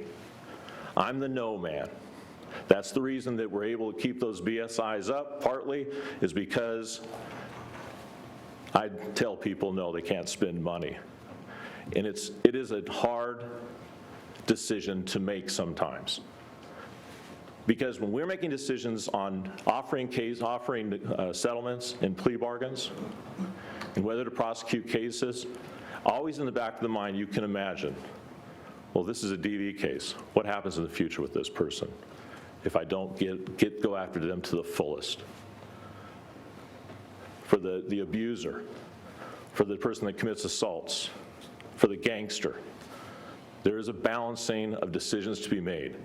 Sometimes that is, what resources do we use? Because I can tell you to this point, we haven't made any low offers because we were unwilling to use the resources that were needed, but we made hard determinations as to what was needed, to what degree do we spend, and make hard decisions. We've already had to do that. And that's without the help of the CAO in getting us any additional fundings. We try to make a realization of what is absolutely necessary, and that's what we ask for, and that's what we ask you for. The investigative staff, as Mrs. Green told you at the first hearing, in comparison to counties of comparison, we have about half of what they have in the ratio of investigators to district attorneys. Again, we've always worked lean. Our clerical staffing is similarly low in numbers. And as we're eliminating the clerical staffing, the files, they still have to be filed in court. The paperwork has to be done. The files have to be moved around. They have to be responded to. If I don't have them to do it, I have to have the prosecutors do it. It's just the way that it is. The work has to be done. The reason we agree to these reductions is because we recognize the need to reduce where we can. It is not because these positions are not needed. We have agreed because we understand the significant shortfall the county now faces.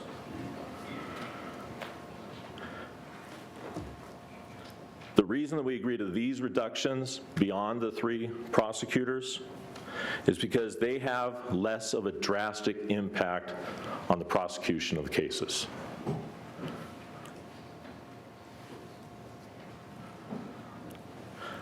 We have been responsible in our budget. There have been complaints of departments using vacant positions to pad their budgets, and similarly using extra help positions and overtime to pad their budget. We have no extra help positions. We are always trying to fill our vacant positions because the need is there for the work. We do not use overtime. The only time that we do use it is when there is a specific need for it. We don't use it to pad the budget.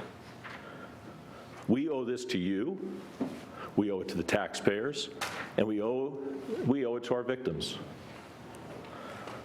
Unfortunately, being responsible, because we've listened in the past when it was described about eliminate the unnecessary unfunded positions. Get rid of them. We did. Don't hold positions vacant intentionally to try to help your budget. We don't do that. We've never asked for more positions for that purpose. Unfortunately, being responsible can make it difficult to reduce your budget when there's just a blanket statement of everybody reduces the same. Well, if everybody wasn't in the same position of how they set up their budget, how they have vacant positions, how they use overtime, then it's going to be awfully difficult for those departments that have behaved responsibly. Even with these difficulties, we were able to make those reductions that you asked for last year. We were able to make those reductions as you asked for mid-year. And we are able to make reductions this year because we've given you a budget with those cuts that comes within the recommended budget from the CAO.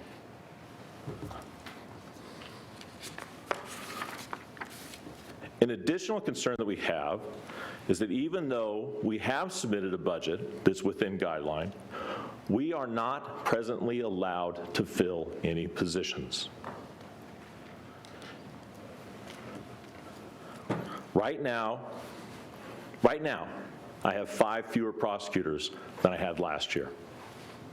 The 5 fewer positions that are filled.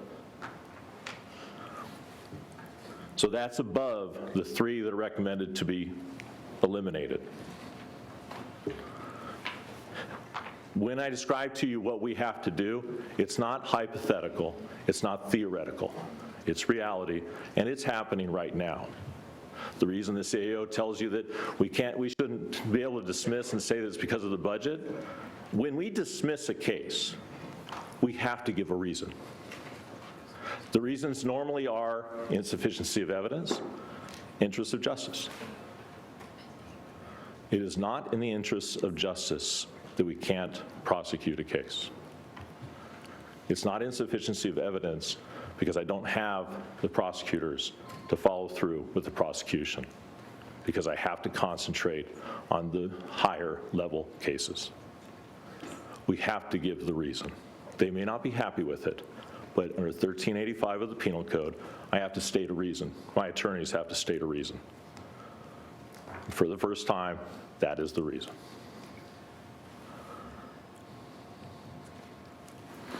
If we cannot fill the prosecutor positions as they are becoming vacant, before the end of this year, we are forecasting that we will have between 4 to 6 additional prosecutors leaving the office. When we reach that point at the end of the year, we will be over 10 prosecutors less than we were a year before. That will have gone through entirely the misdemeanor unit, and we'll have gone into how do we handle then the felonies.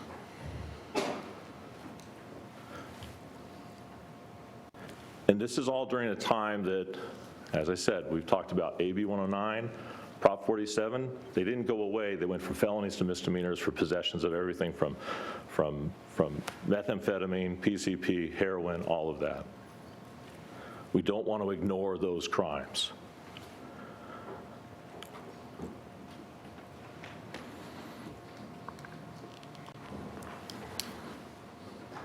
What I do ask you is that as we're having these vacancies, I would ask you to find that the prosecutor positions, the investigator positions, and the investigative aides are mission critical. The general funded positions from those categories all go towards prosecuting crimes. I would ask you to find that because right now, my units are depleted.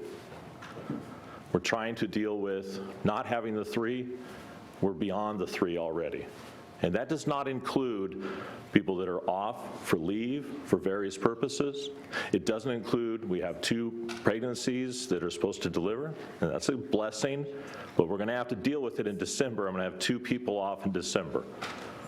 And then covering for vacations, trainings, when people are in trials, it is desperate. and we are not allowed to fill the positions. I'm asking you to find those to be mission critical. The clerical support, we can talk about that. At a certain point, as I described to you, somebody has to do that filing work. It has to happen. So when we reach that point, I will make the adjustments where I can. If it requires reducing the hours in an outline, bringing in the personnel to file cases, or even closing for certain days some of the our branch operations, okay, we'll do that. But I need the prosecutors to be in court.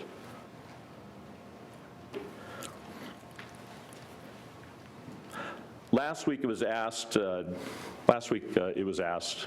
well, what's the solution? Give a solution. Quit saying that you just need it. Give a solution.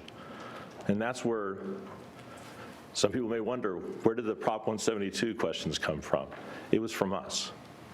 Because it's not in the budget book. That's why when it's asked, well, where is it reflected? It's not in the budget book. We didn't realize that there was actually a reserve of $10 million. And we asked the CAO's office about it. And that's why it's been brought up, and that's understandable. It is still a little frustrating that we didn't, as Mrs. Green, last time she was here, was unhappy when the slides are put up and we don't have a chance to see them ahead of time. If they're making assertions, well, I haven't seen these slides either. The positions, one thing that I will note, that this is the reason that I think it was Mark Twain, it was about statistics, I think said lies, darn lies, and then statistics. When it's put up there that we had a significant increase a couple of years ago in our staffing, well, that's because we got the Victim Services Unit. That's why that was a bump. It came from the probation department. So we've always tried to fill the positions that we have, because as I said, we have that need. But when you put those things up there, it does start to become a little bit adversarial if it's going to be argued that you already got more than you need. We're doing an entirely different function. That's what those positions were needed for. Is the proposal we get rid of the victim services? Those are the people that are helping the victims of violent crime. So there's still a little continuing problem with that. And I do appreciate what the CAO does. They try to help to find money for us. They try to work the budget. I appreciate what you do. I know it's a tough job. But it is a little hard when somebody is going to second guess you on a decision that you're making that you don't take lightly. I try to be the support person. I'm the assistant DA. When we left here, I can tell you from the last budget hearing, and I know from the first budget hearing, Mrs. Green's not happy. She's not angry with you. She's depressed. Who wants to be the DA that doesn't prosecute crimes? That is the truth of it. Because when I tell her, look, we'll be okay, we're going to get past this, because I'm responsible for the triage. We'll get past this. She's very upset. She doesn't like being in that position. So I don't like it because I've been there just as she has. Trying to explain to a victim of crime, when you look back at somebody's history and you see that they have all these offenses and they got slaps on the wrist, I'm embarrassed for the system. I'm embarrassed that I'm a participant in it at times. Because you can look in the back and you can see, had this person been treated a little bit harsher, been held responsible, maybe we wouldn't be where we are with a death, with a sexual assault, with a molestation, with a gang crime. I've had to do that. I've had to do that talk on DUIs. When they've had a history of DUIs, and then they finally end up killing somebody. And it's not a happy conversation. That's the reality. We're out of this world that we're talking about, well, what do we do with the numbers? The bookkeeping. That's the reality. The reality is that we are held to a higher standard now as prosecutors than ever before. Our cases are more complicated. Ethically, the things that we were tasked with are higher. When I used to go in when I first started doing murder cases, I could do it in an accordion file. Now when these prosecutors are going in there, they're having a minimum of 2 boxes of information that they're having to go through. The technology is more advanced, the requirements are greater, and it's greater for the defense also. The defense attorneys in our county work very hard. The public defenders work very hard. So does the court. We have a lot of crime in Kern County. That's just the reality. But the reason that Prop 172 is brought up now is because we've asked about it, because we didn't know that there was this reserve.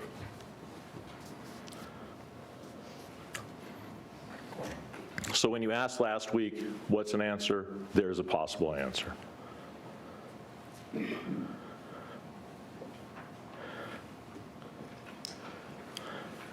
There's $10 million in reserve. I'm asking for $360,000. That's for the criminal, for the 3 DA positions. I've gone through, Mrs. Green went through at length why it's necessary. She does have to make hard decisions in whether or not we are able to prosecute all the crimes. And if not, we've made very logical, I explained to you with Mrs. Green individually why we're doing what we have to do. In the lab, I'm asking for, we're within the budget. I'm asking for that programmer because of the need for Tyler, this information system. We need to have a programmer to be able to pull out reports. We need the programmer for working the lab, all of their different machines that they work, to give reports, to monitor things. We need that programmer position, and it's within the budget. So I would submit to you and request that $360,000 for the 3 DAs and that you approve the programmer.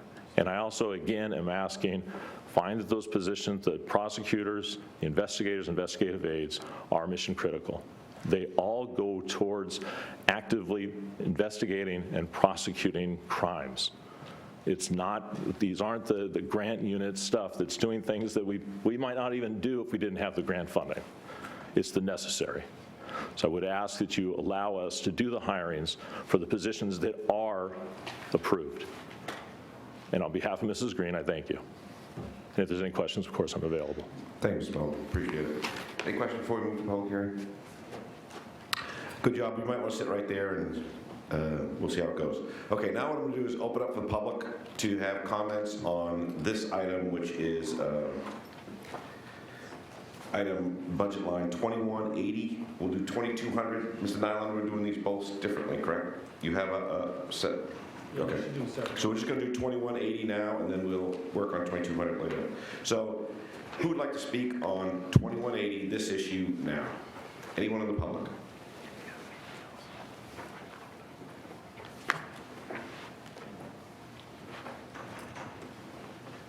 Okay, we'll close the public hearing and bring it back to the board for comment and consideration.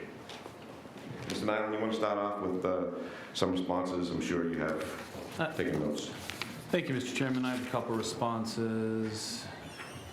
I was hoping we could get the document camera here, just as a quick response. I think Mr. Spillman spoke about not being aware of Proposition 172 funding and that it wasn't in the budget book. On page 76, it's in the budget book. I also wanted to show board members, this is a very bad way to show this because it's such a lot of detail, but I know Supervisor Maggard asked about a summary of reserves and designations for all the funds. Those are found on page 495 through, I think, 497. And one of those, of course, is also Prop 172. So again, it's in the budget book. Mr. Spillman talked about wanting $300,000 from the reserves. He's already getting $194,000. That's in addition to the $5.7 million for the Prop 172. And the problem with the positions and not filling them is that the district attorney is using $1.4 million in budget savings incentives. As soon as he comes up with a proposal, or they come up with a proposal on how they're going to fill positions and deal with their budget savings incentive gap, because that's what's funding those positions, one-time funds, It's very challenging for us to say, let's spend more money than we have in the district attorney's office so that next year, at this very time, they can say, we don't need $194,000. We don't need $300,000.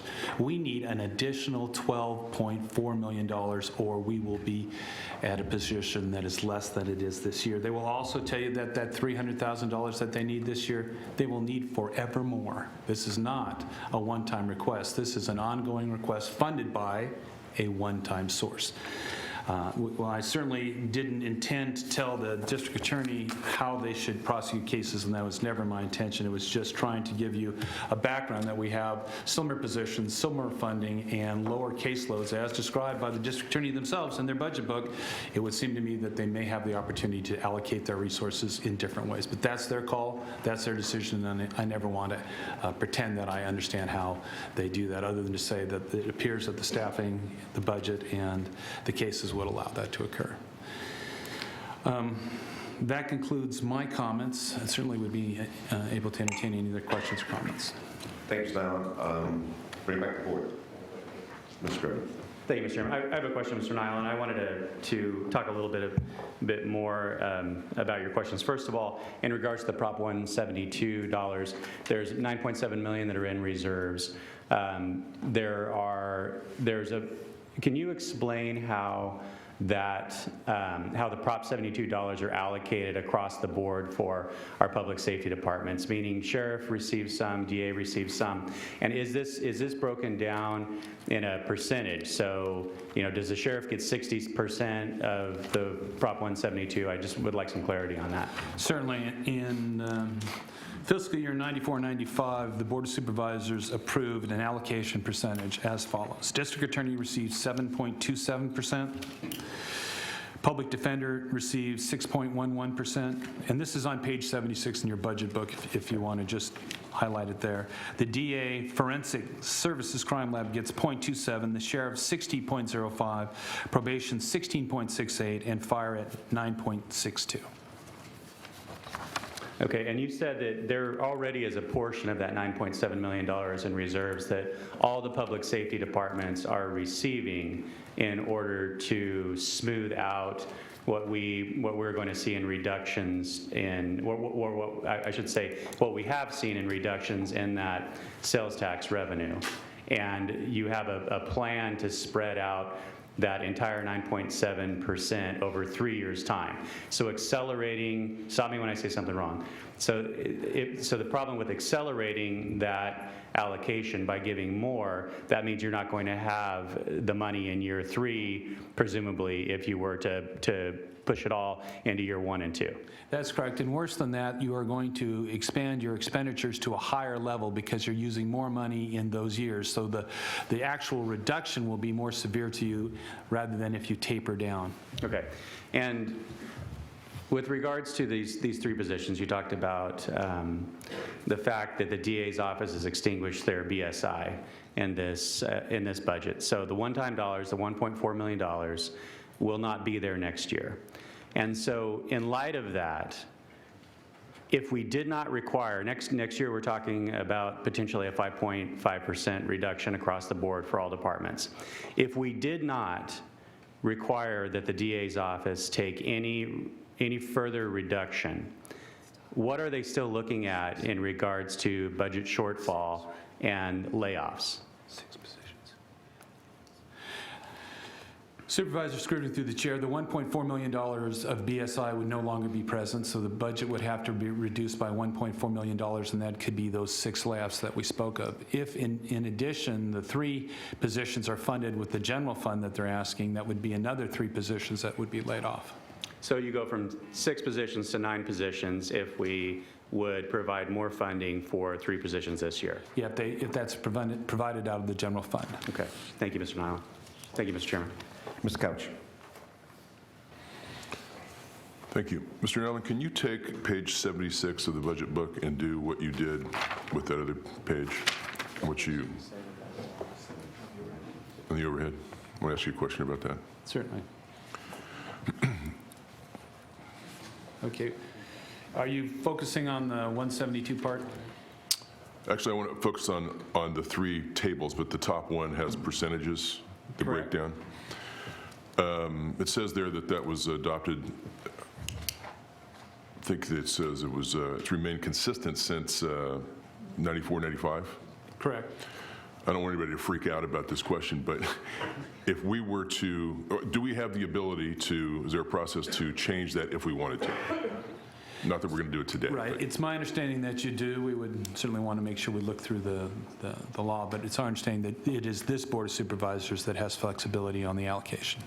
And how would, if we wanted to do that, what's the process? Is that by ordinance? So it would take, I don't know if it would be by ordinance. We can check into that, but I do think it would just take a decision by this board to make that happen. Maybe by ordinance, but your board could make that happen. okay.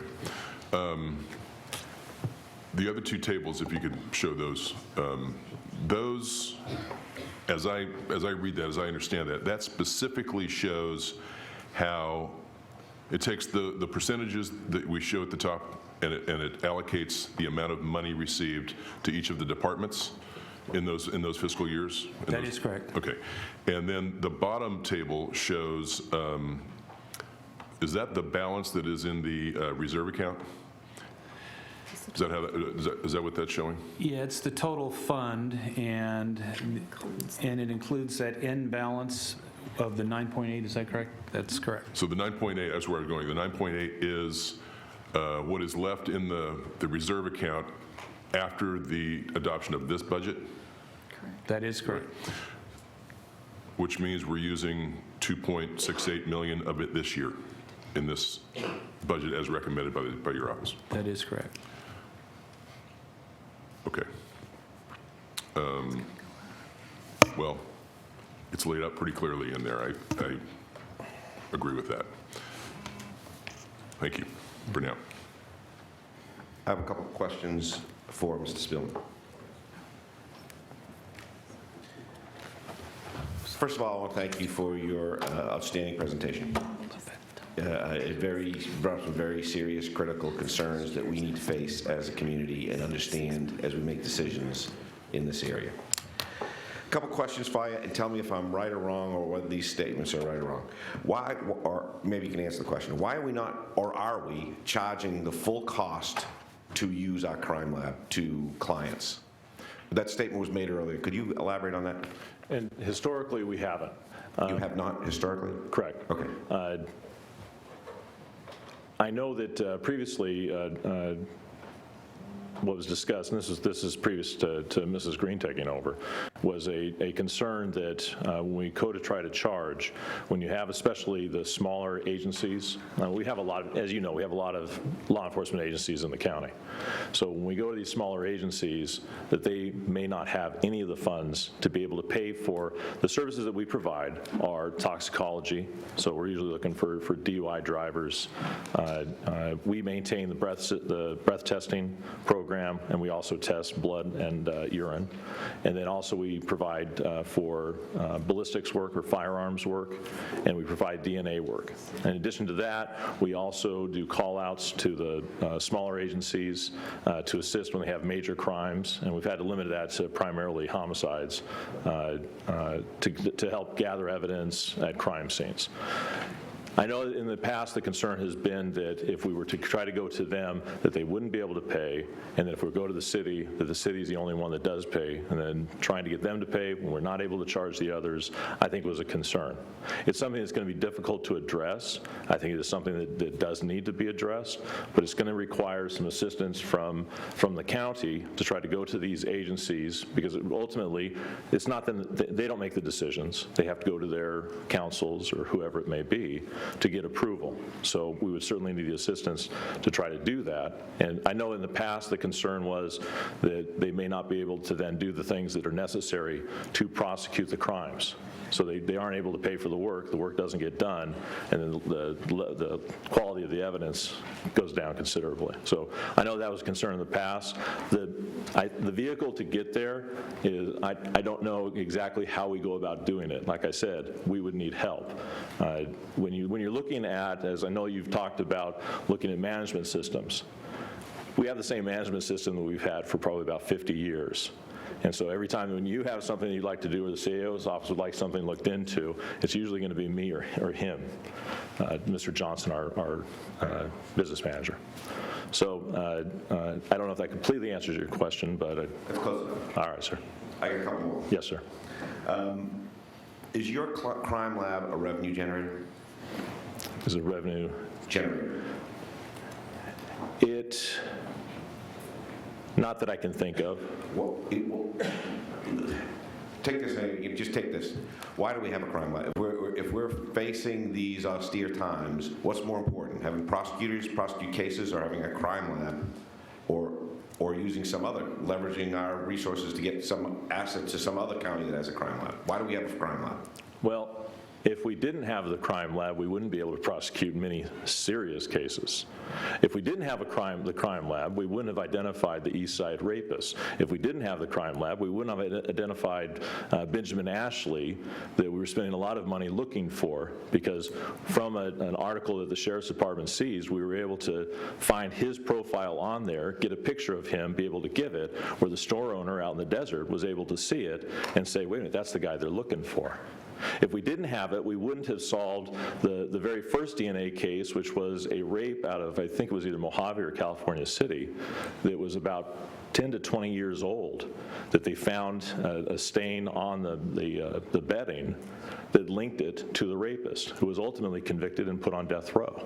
If we didn't have the crime lab, we wouldn't be able to prosecute DUIs, because we'd have to go in there and just work off of what the officers would say. If we didn't have the crime lab, we wouldn't have the ballistics work for the gang cases, which in the past year, we have been inundated with gang shootings. I know that you've heard that. It's true.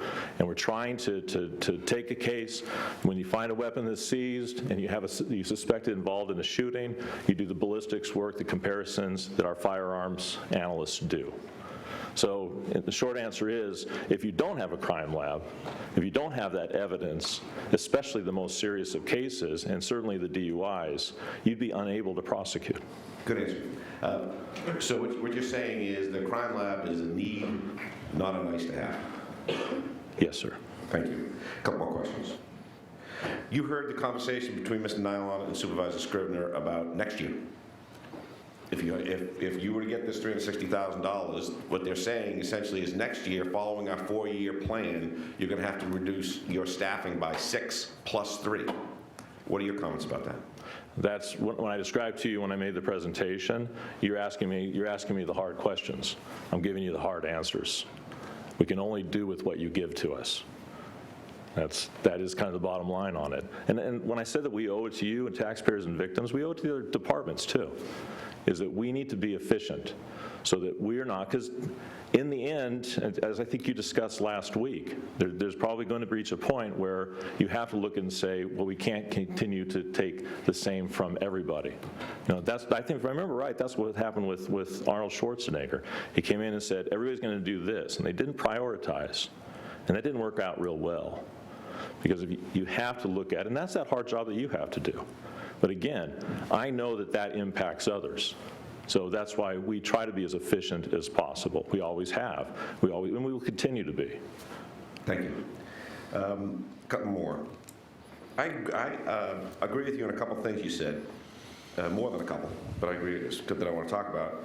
First of all, I'm glad you brought up Prop 172, because it cleared up in my mind an element of how we need to strategically approach budget management and having a better understanding of that one component, reserves, which Supervisor Maggard brought up, and I'm going to support his effort to dive down in there and to better understand our reserves. You said you were embarrassed by the system. I am too, but it's not our fault. The system has been imposed on us by poor legislation in the state of Sacramento when they passed Prop 47 and they passed AB 109 and they pushed that risk down on us. And they're expecting us to bend over backwards and solve their problems that they are forced on us. And so I'm with you, I'm embarrassed, but I'm also consoled by the fact that this board has made in the past strategic decisions, difficult strategic decisions. I'm sure will continue to do so. I also agree with what you said about slides being presented and catching you off guard. I think we need to improve the way the relationship somehow, whatever gripes you have, and Mrs. Green had, about coming into the board meeting and presented with a slide that you had no opportunity to staff or understand or be able to argue against, is an interesting concept, and I'd like to see improved relationships and how we go about staffing these issues in the future. So thanks for bringing that up also. I think those are all my questions. Thank you, Mr. Mayor. Supervisor Couch. Thank you, Mr. Spielman. While you're there, I just kind of want to clear this one up, because I don't know if I heard you right or if I understood you correctly in regard to what the CAO had mentioned. He showed us a slide. It's this one that shows the position history. And then when you spoke, it sounded like you said you don't have as many attorneys as you have had a year ago or 2 years ago. I've forgotten how you phrased it, but and the discrepancy in my mind is what is being recommended by the CAO is more. Are you saying that you don't have as many actual bodies currently as you did a year or two ago? Right now, well, one thing I can tell you is that we're 5 positions down. We're not 3 down. We're not 4 down. We're 5 down. And we have another, we just had somebody give notice that I think is leaving in about a week or 2. So that's Okay, so let's stop right there. Then how does that jive with this slide? So now I don't understand your slide. If they're down, this chart shows positions going up. That's what I'm not getting. Supervisor Couch to the chair. Our analyst, Brent Curry, will answer that question. Thank you. Supervisor Couch to the chair. The chart shows the CAO recommendation, which represents the funded positions for the year, not the total number of current. When you say down, you're talking about people that are no longer filling those positions that used to be, but you still have the position available? Do I have that right? Right now, I think the problem is okay, looking at this one, if I'm prosecuting somebody and an expert gets up there and says, look at what this shows. All right, well, it shows that in 2010, we were down like 5 to 10 positions overall. So overall, we had 200 and whatever it is. Well, that's explainable. That's not a matter of not trying to fill. That's a matter of trying to fill. Because I think even the CAO... No, I'm not saying you're not trying to fill. I'm just trying to understand. The top line is the total number in your department. The darker line on the bottom is the number of attorneys. And you've got, I think, on the left side, you've got a number represents roughly 220, 230 at the top. And on the right, I'm assuming that's the number of attorneys. Okay, there we go. Yeah. Okay. Now I'm seeing it. I didn't see the right side until you just pointed that out. I was trying to figure. I thought the brown was what we were allotted overall, and then the blue was what our actual was. So now I'm following. Okay, the brown is the attorneys. I may have that backwards. The average filled total is the dark line, which should be for the numbers on the left. Correct. And the attorneys is the lighter line at the top, which is the scale is on the right. Yes. So the 16-17 department requested is around 94, 95, something like that. The CAO recommended for 16-17 is around 90, is that correct? Supervisor Couch to the chair, 91. 91, okay. That is more than the 15-16 actual for attorneys. Well, it's at least one less, I think. I think 15-16 actual was 92. I see 88 or 87. I can't tell which one it is. No, did you say 15-16? 15-16 actual, which is the third column from the right. Supervisor, can I just jump in here? Please. I'm having a great deal of fun watching, but I thought I'd jump in. Maybe somebody who made the slide should tell us what it says. The slide, we can't be confused with the average filled total positions. That is average total positions, and the scale is on the right side. The attorneys are in kind of the amber color and a line that's most of the time over the other line. So if you're going to ask how many attorneys the CAO recommended, it would be that little arrow that says 91. If you looked at what 15-16 was, it was 92. I think 14 14, 15, might have been 94, but as you start seeing 13, 14, 12, 13, 11, 12, 10, 11, you see the number of attorneys going down to somewhere in the mid-80s as of 2010, 11. And the reason I think we jumped up on attorneys is because of trying to address the gang problem, and it also got increased significantly with the AB 109 fund. I'm not questioning whether it's good or bad that you have more attorneys. I get that, but I'm just trying to understand, when you said you're down 5, describe to me what that meant. Oh, vacant, sir. You have funded positions, but you don't have anybody in them. Correct. And a year ago, left, retired, or whatever. yeah, and a year ago, we were filled up, save one. And that one was one that we recently filled that was for a completely funded position for the civil unit that we brought in a senior attorney. And then that brought us up to, would have then brought us up to full staffing. Over the last 6 months, we have tried very hard not to fill in anticipation of this, and we have struggled greatly, as I described. Thank you.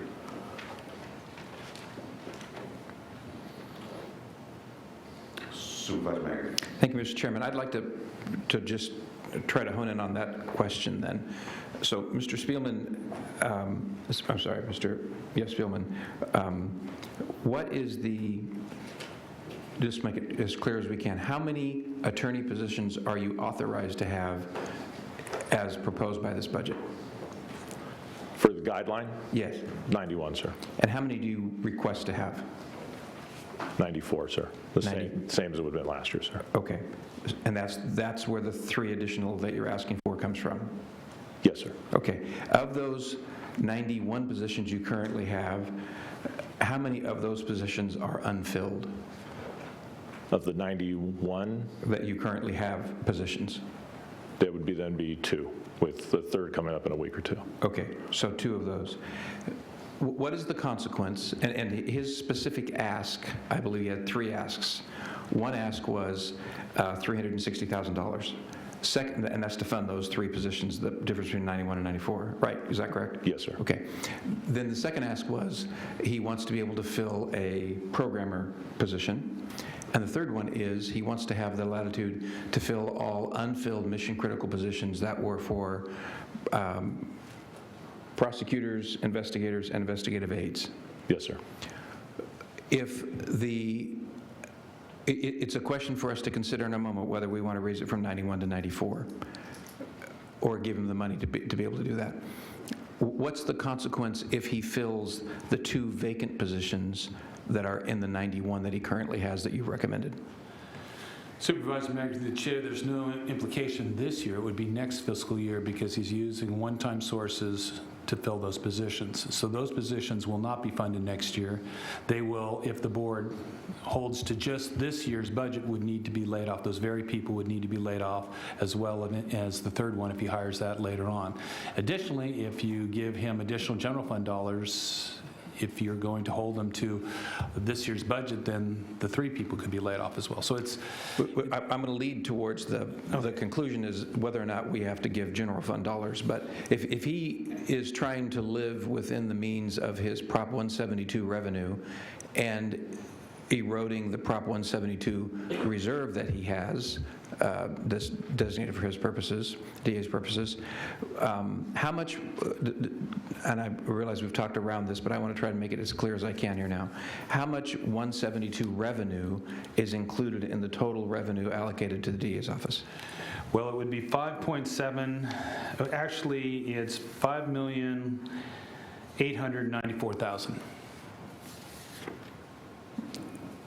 And in addition to that, or is it comprised in that number, or is it in addition to that number that he is using Prop 172 reserve dollars?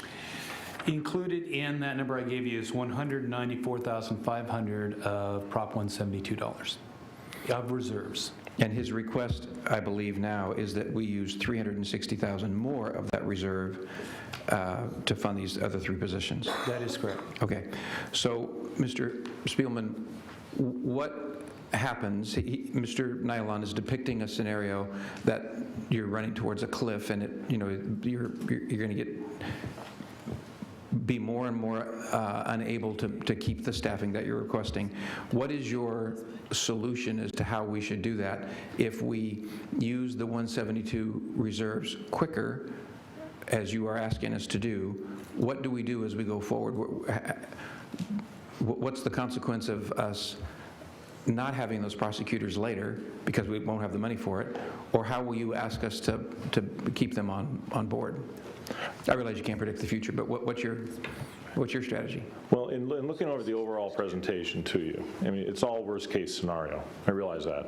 I was also here when, in the past, there was at times, and I don't know, I know you're the senior member, but I don't remember if you were here or not at that point. But there were the times when we came in for dire budgets, and all of a sudden there was $20 million, there was $30 million. So I know that this is the worst-case scenario that we look at it, and I appreciate that, because I am fiscally conservative. I appreciate the work that you do. I appreciate the work that they do.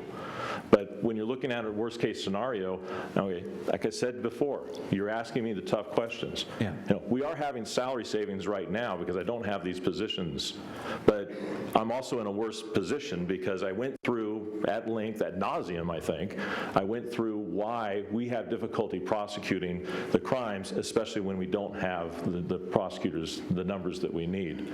So you're asking me these tough questions, and the only thing I can tell you is that without the funding, without those prosecutor positions, then we can't address what we have in crime in Kern County. And you can't just look at numbers. I mean, we do everything that we can. So what I try to do is, we participate in diversion programs. We're begging people to plead to misdemeanors. We're giving away the house. I will be frank with you. We give away the house to try to get them to plead because we don't have enough attorneys to do the trials that would be necessary to try to stick to a hard line. We do what we can. I'm not exaggerating that. This is just the way that it is. When we're doing plea bargains, we have not plea bargained based on a lack of resources. We have plea bargained because of the strength of the case, and that the defense has a reason. You know, like I said, the defense attorneys, the public defenders, they adequately represent their clients. There's a balancing of trying to make the system work, because a very small percentage go to trial. We would do with whatever you give to us. We're trying to make do with what you have given us now. It is less than it was before. And when you tell me that it's going to be less in the future, the only thing I can tell you is, then we'll have to make those eliminations. I've had to tell people horrible things. I've had to give horrible news to people that they would bawl their eyes out. And sometimes it was a weekly occurrence. It's a tough job that has to be done. I'm telling you that if we keep cutting the prosecutor positions, what else do you think that we can do? You know what we have to do. So you ask a hard question, I give you a tough answer. Yeah. And I appreciate that. And I'm not comparing the jobs, but the misery of this circumstance is, I reflected a story recently of a scenario where a person came into my office in the morning. I see people every 30 minutes to move things along in my office. A person came in and for 30 minutes told me what terrible things would happen if we didn't fund her program, and she had tears coming down her eyes. Basically, it was elderly people would die. She walks out, another person walks in, tears start coming down her cheeks. If you don't fund this program, children are going to die. I mean, it is a miserable circumstance that we are all in, and we will do our best for that. And I'm sorry that it's like that. But my dilemma is, and I don't know how I'm going to resolve it yet, and I think I'm uncomfortable. I don't know if we're leading towards voting on just the DA's budget standalone in a moment, but my dilemma is I need to hear several elements of the budget today to figure out in total, for example, how much do I invade 172 reserves? I don't want to make a decision on this that will put me more constrained, make me more constrained when I make a decision later about another one. I'd like to make them in total. So I'm going to urge us, if we're about to vote on this budget item, that we might hold off and vote on a number of budget items at the end. So that's one issue. My other dilemma is that while it is the case that we have a growing deficit in this department, if they are budgeted for certain positions and they are mission critical, if we all conclude that they are mission critical, how do we deny them filling them? I don't know the answer to that. And that we're going to struggle with that at length. The next one's going to be as hard or harder than this. So I guess I'm just expressing the dilemmas I'm facing, and I appreciate your explanation and Mr. Spoon's explanation for the DA and Mr. Nyland's explanation for the CAO. There is not an answer that is a good answer, and a clear one that I think it's easy to say one way or the other. But it is a difficult question to ask of me, that if a reserve exists for this purpose, do I not use that reserve today, or do I use that reserve tomorrow? And it appears that barring some unforeseen benefit, we're going to come to a time that it will be gone and your revenues will be down and you'll have to make those difficult decisions. One last thing, Mr. Spielman, just you alluded to in the past money appeared and it wasn't as bad as it appeared to be. There's a significant difference in the way we do the budgets today and the way we did the budgets in 2008. I was here in 2008. I came January 2007 is about when I began. The biggest difference is that we are doing our budget in August. We used to do our budget in May and June, and when we did that, the auditor had not yet concluded what the year-end balances were. So we had a fund balance carry forward the calculation of how much BSI there was. Those were variables, and I don't know why the county made all the decisions they made prior to knowing those numbers, but it was my effort and Mr. Nyland's effort and others to make sure that, and it caused these big swings. We put people on notice that you might lose your job, and then what do you know, the auditor said we had some more money and it wasn't as bad as we thought. The scenario is different, and there is no new variable that hasn't been solved yet that's going to make the day any better. This is it. So I'm just giving you some perspective on why that is different today than it was then. And I've gone on enough, but I'll look forward to hearing from my colleagues. But I hope that we can decide this in conjunction with other decisions and not as one standalone item here in a moment. Well, thank you, Mr. Maggart. We'll get to that. Just as fuel for thought, what I was thinking is, in my mind, that if we were to take the hit that our budget poses this year, would mean that we would take 15% across the board. Then I would think we take from our reserves wholly, as much as we can. But because we're spreading that 15% across a series of years, I think in my mind, how I view that is doing the same with reserves also kind of makes sense. But I don't know if that helps you at all. That's what I have been thinking as well, but the dilemma is how quickly do we use them? Do we use them if we really have, after the one we're about to adopt, we have 3 years left in our plan to spread out the cost. Do we let them do it evenly over 3 years? Do we let them do it as they need over 3 years? That's the dilemma. And how much do we vest in the department head to make that decision versus us, particularly when it's an elected department head? Okay, thank you. Thank you, sir. I'm going to get an answer to your question about making decisions. We'll chew through that. But first, I want to have Supervisor Couch ask his question. I would just one other question. You showed 2 slides, Mr. Nyland, where you showed Prop 172, how much was being used in this particular budget. I think maybe you just showed one for the overall and for the district attorney. That is correct. So the question, does each individual department that is a recipient of Prop 172 funds have its own reserve, or is there one big 172 reserve? Supervisor Couch to the chair. It's one big 172 reserve. In theory, it would be divided up by those percentages that we've shown. However, there was an occurrence recently where $6.6 million of it was given directly to the sheriff's jail project. The new jail. Okay, thank you. Madam Counsel, I have a question for you. Supervisor Maggart, I think, brought up the fact that he would like to entertain thought about, instead of voting individually on a budget line 2180, 2200, 2210, I think he wanted to see if there's a possibility of voting on them together, is what I think what you were asking. Is that correct? Or it may require separate votes, but I don't want to make the vote on 2180 district attorney and 2200 district attorney forensic science before I understand the complete ask from the Sheriff's Department 2210, because I don't want to make a decision in the district attorney's office that constrains me as to what I can do in the Sheriff's Department. Okay. I'd like to hear the presentations for all of them and then decide what solution we apply, if any. Madam Counsel, do you have a comment on that? Yes, Chairman Gleason and members of the board, you can defer making your vote on any of these particular budget units until you've heard all of them, if that is how you wish to handle it. However, you do need to vote separately for those that are off consent. Any other thoughts from board members on going through that, hearing all three public hearings, and then going through and making the individual votes? I'm fine with that. Okay, everybody's okay with it, sounds good. So you don't have to stand up so long, you can go sit down. Thank you, sir. Or maybe you've got to come back up, we'll figure out the coast. So what we're going to do is, Mr. Mr. Nyland. Chairman, I would like to answer Supervisor Maggart's question right now. Maybe that will help as he looks at the Sheriff's Department. The question was, how long could we continue to use reserves under the district attorney's proposal with regard to adding $300,000. There's a slide up right now that shows that. It is the bottom part of the slide that talks about the DA's proposal.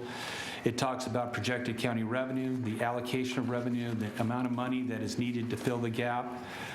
And what would happen is if you look at the second main column with those numbers, which is next fiscal year, not this fiscal year, next fiscal year, they will have exhausted all of their Prop 172 reserves and will be back to your board asking for $492,883,000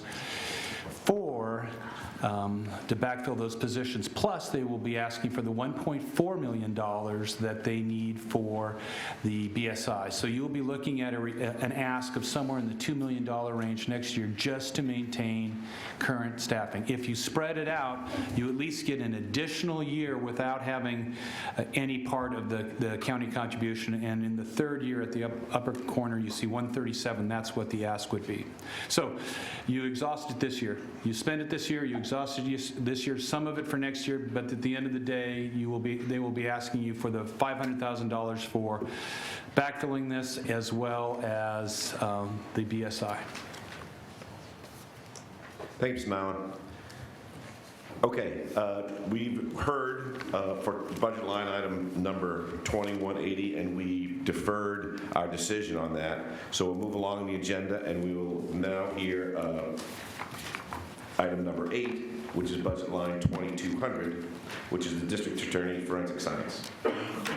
And, Mr. Chair, I don't know if much more needs to be said. The only correction I would like to make, I think Supervisor Maggard indicated that there was a technology position that was funded and vacant. What I believe is the situation is that the district attorney has come in with their budget and guideline, but they would like to add a technology position, and that is the difference. And I may be wrong, but I think that's where we're at. Mr. Spielman. Correct? It would be, so we're eliminating a lab technician position, but we are asking to add the programmer, which we've had in the past, but it was as an extra help position. And just to let you know, we did have somebody extra help, and as you would expect, they found a full-time job. And so, yes, the programmer, which would be an information technology type person, was what we're asking for. But again, it's within the budget that we submitted. Can I just ask you one question, go back to one of my questions? What did we do before we had a crime lab? The sheriff had it. The sheriff had the crime lab? Yes, I think it was around 1987. And since I'm over the crime lab, and at 2 different times in the past 5 years, I've been the lab director, I can tell you I kind of wish it was back with them. However, I can see that it's definitely a better having it with us, because we're able to look down the line at the importance of the evidence that's necessary for trials and be able to really prioritize, because we prioritize every single day. We don't grant every request. We grant those that we know are needed. Mr. Spielman, do you have any presentation for item number 8, which is the District Attorney Forensic Science? Or have you made your presentation for both? I did it under both. I tried to indicate that I was going to argue both of them. And the only thing I would add, if I have just this one chance, is regarding if we find ourselves indeed in the dire situation that we're forecasting for next year and the year after that and the year after that. For the last 5 to 10 years, we've told everybody that we've hired, we don't know whether we will be able to keep you. Because it was from those difficult years that we always had that sense. And I never wanted to go through again having to tell, and it was 4 young men in our office, having to tell them, thanks for committing and coming here, but we're going to have to lay you off, it looks like it. And so, but worse than that is not prosecuting crimes. And so I appreciate the concern about not laying people off. Well, there's a greater concern when it comes to crime. Thank you. Thank you. Yes. Thank you, Mr. Chairman. I need to ask a question for clarification. On slide 34 that you provided in your presentation, Mr. Nyland, it says the addition of the programmer in the lab. I'm doing the math between the VA's request and your recommendation, and it's exactly the amount of the additional programmer. So is that within the budget or is it not? It's my understanding that it is not within the budget. That is a separate additional ask. So may I ask then, Mr. Spielman, could you clarify whether or not this additional programmer, are we talking about the same position? I'd like to get into the weeds on that, but what I'm going to ask is for our Administrative Services Officer, Scott Johnson, to be able to address. He's the one that's overall responsible for putting together the numbers, including for the crime lab. So I think he'll be able to better answer to you how it's taken into consideration and what we've asked for. Okay. Mr. Johnson. Yes. Supervisor Scrivener through the chair. Yes, in the budget that we represented back to the CAO, the funding for the programmer is within the budget unit 2200. We're not asking for any additional funds. May I ask a clarifying question, Mr. Chairman? So yes. Just to be clear that the Crime Lab Forensic Unit is only requesting $5,495,142 of general fund contribution. The adjustment that was made, I would need to double check that figure. The adjustment that was made was the BSI that was going to be used at the lab was going to be increased, which would decrease the amount of BSI that would be transferred to the criminal division. However, it did not make any changes to what we're asking for. It would reduce the BSI carry forward if there was any that was left over at the lab. But we are not asking for any additional funding for the programmer. Thank you, Mr. Johnson. Ms. Nyland. Mr. Chairman, I would just ask that Brent Curry and Scott Johnson spend a second together before we vote on it as we listen to the sheriff, just to confirm that we're where we're at. So, Mr. Johnson, you can be able to run that down, run that around while we're sitting here hearing. Mr. Mack, do you have another question? Okay, so County Council, I want to make sure I'm doing this legal and by the book. So we are taking item number 7, item number 8, deferring those. We don't need a motion to defer those. We're just going to move along to item 9, hear item 9, and then go back and make votes on 7, 8, and 9. Chairman Gleason and members of the board, that is correct. You're simply trailing or continuing the vote on those until you finish the discussion on the other item. Great. Okay, so that's exactly what we're going to do. And we have finished item 7. We have finished item number 8. We have opened it up to public comment. Have we heard it from the public on each item 7 and 8? I believe we have, and we're all set. We're good to go. And now we're going to start item number 9, Sheriff Coroner to approve the budget as printed. Mr. Nyland. Thank you very much.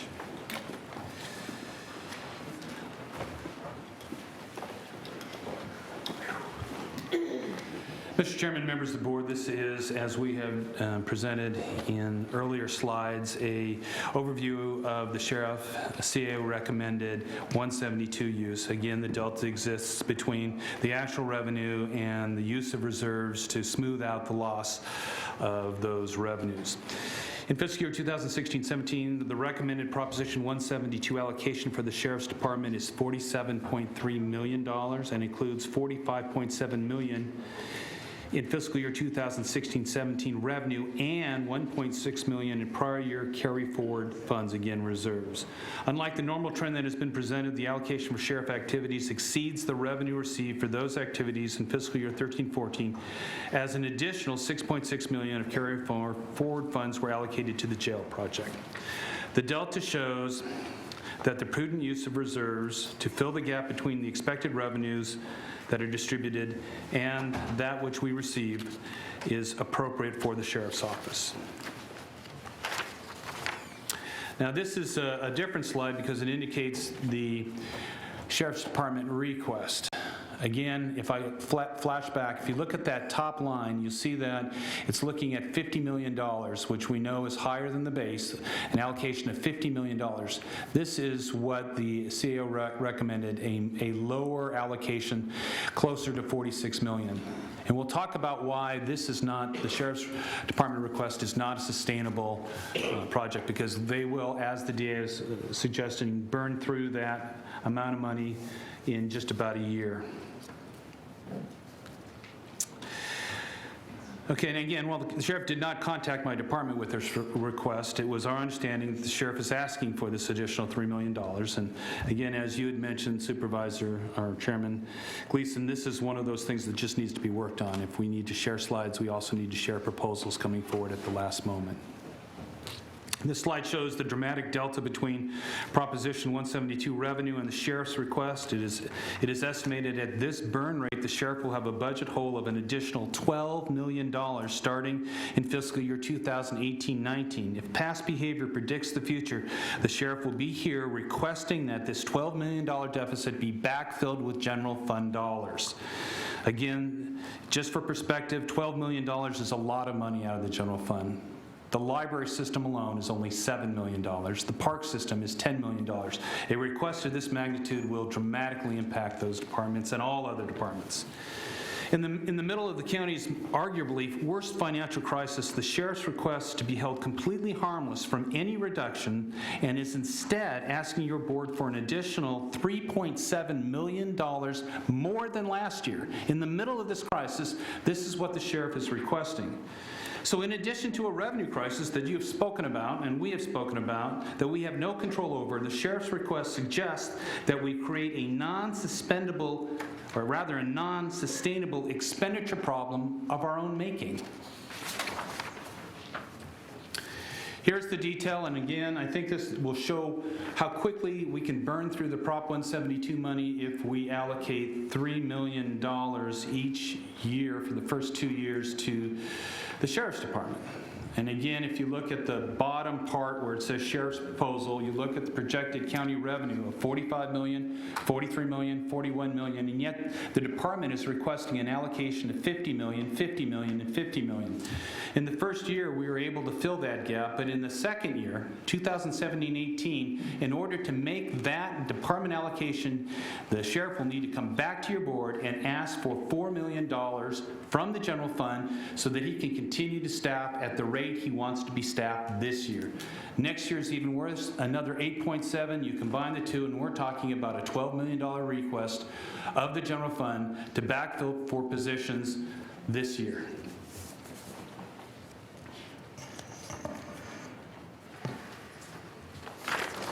Again, the sheriff's position history. And again, you know, and I want to thank Scott Spillman, and I know the sheriff would say these are just graphs. You know, the numbers vary. They give you an idea of where we are. They are not perfect, but it does indicate that average filled positions in the CAO recommended budget is as many as 4 or 5 in the prior 6 or 7 years. Again, all that is demonstrating to you is that the cuts that are being asked are not as draconian as some would believe.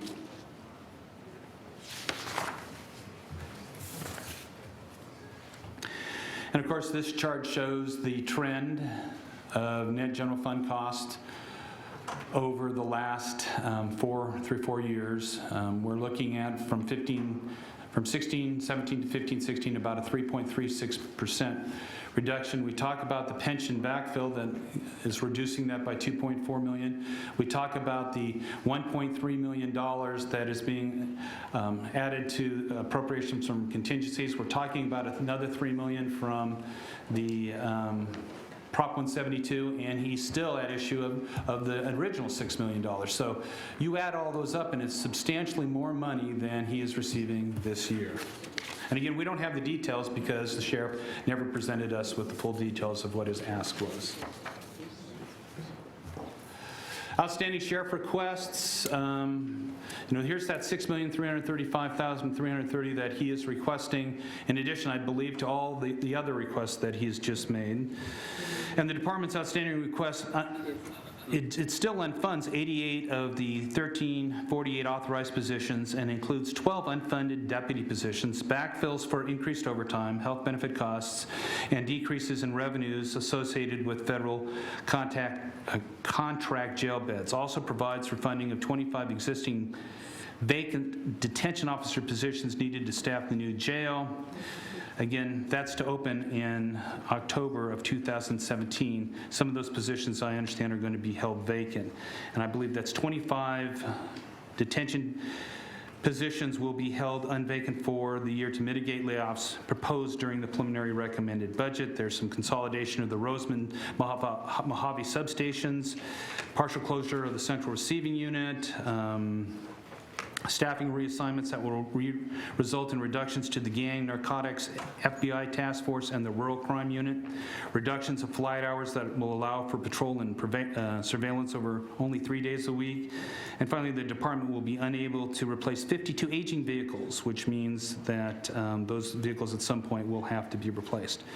We continue to believe that the recommended level is appropriate. We are facing, as you know, substantial budget reductions going forward. There are no layoffs proposed. It's my understanding that the vacancies will allow the filling of every one of the current trainees to find a job.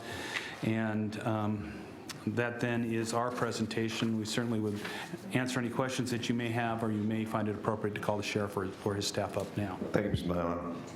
Sheriff. Thank you, Chairman Gleason.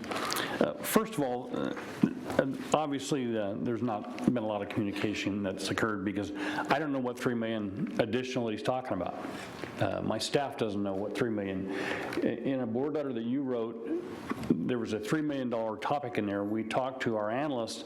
We said it isn't additional $3 million. I don't know what you're talking about, and it's still there, still being talked about.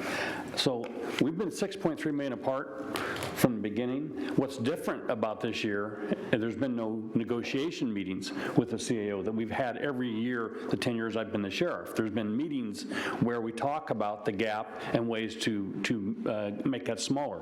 We haven't had those. And so I think that part of our problem is the communication is not what it should be, because I don't know what $3 million additional you're talking about. And maybe we can get into that in a few minutes.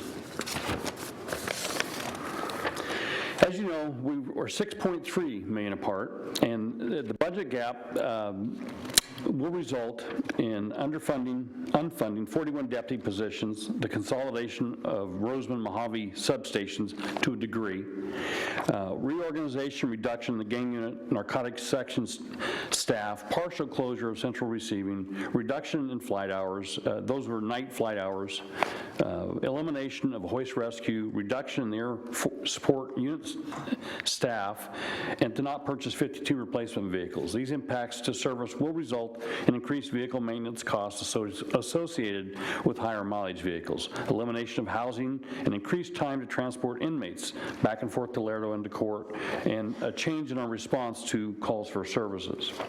I'd like to talk just a little bit about Proposition 172, since that we spent an awful lot of time this morning on Proposition 172. I think it's a discussion that should have been had some time ago. I think the fact that we're having that discussion today, in my rounds with the board, it was pretty obvious that I wasn't the only one that didn't know we had Prop 172. I wasn't the only one that didn't know that there was $10 million in that fund. And Supervisor Gleason, you and I sat in Ridgecrest, and Supervisor Couch, you and I sat in Fraser Park, where we told the public there is no money. When in fact, you didn't know, nor did I know, that there was $10 million. It's earmarked for public safety. Mr. Nylon is not elected by anybody. He works for this board, and for this board to not have the opportunity to vote on that is unacceptable. And now we spent a lot of time this morning talking about 172. First that we've learned of it.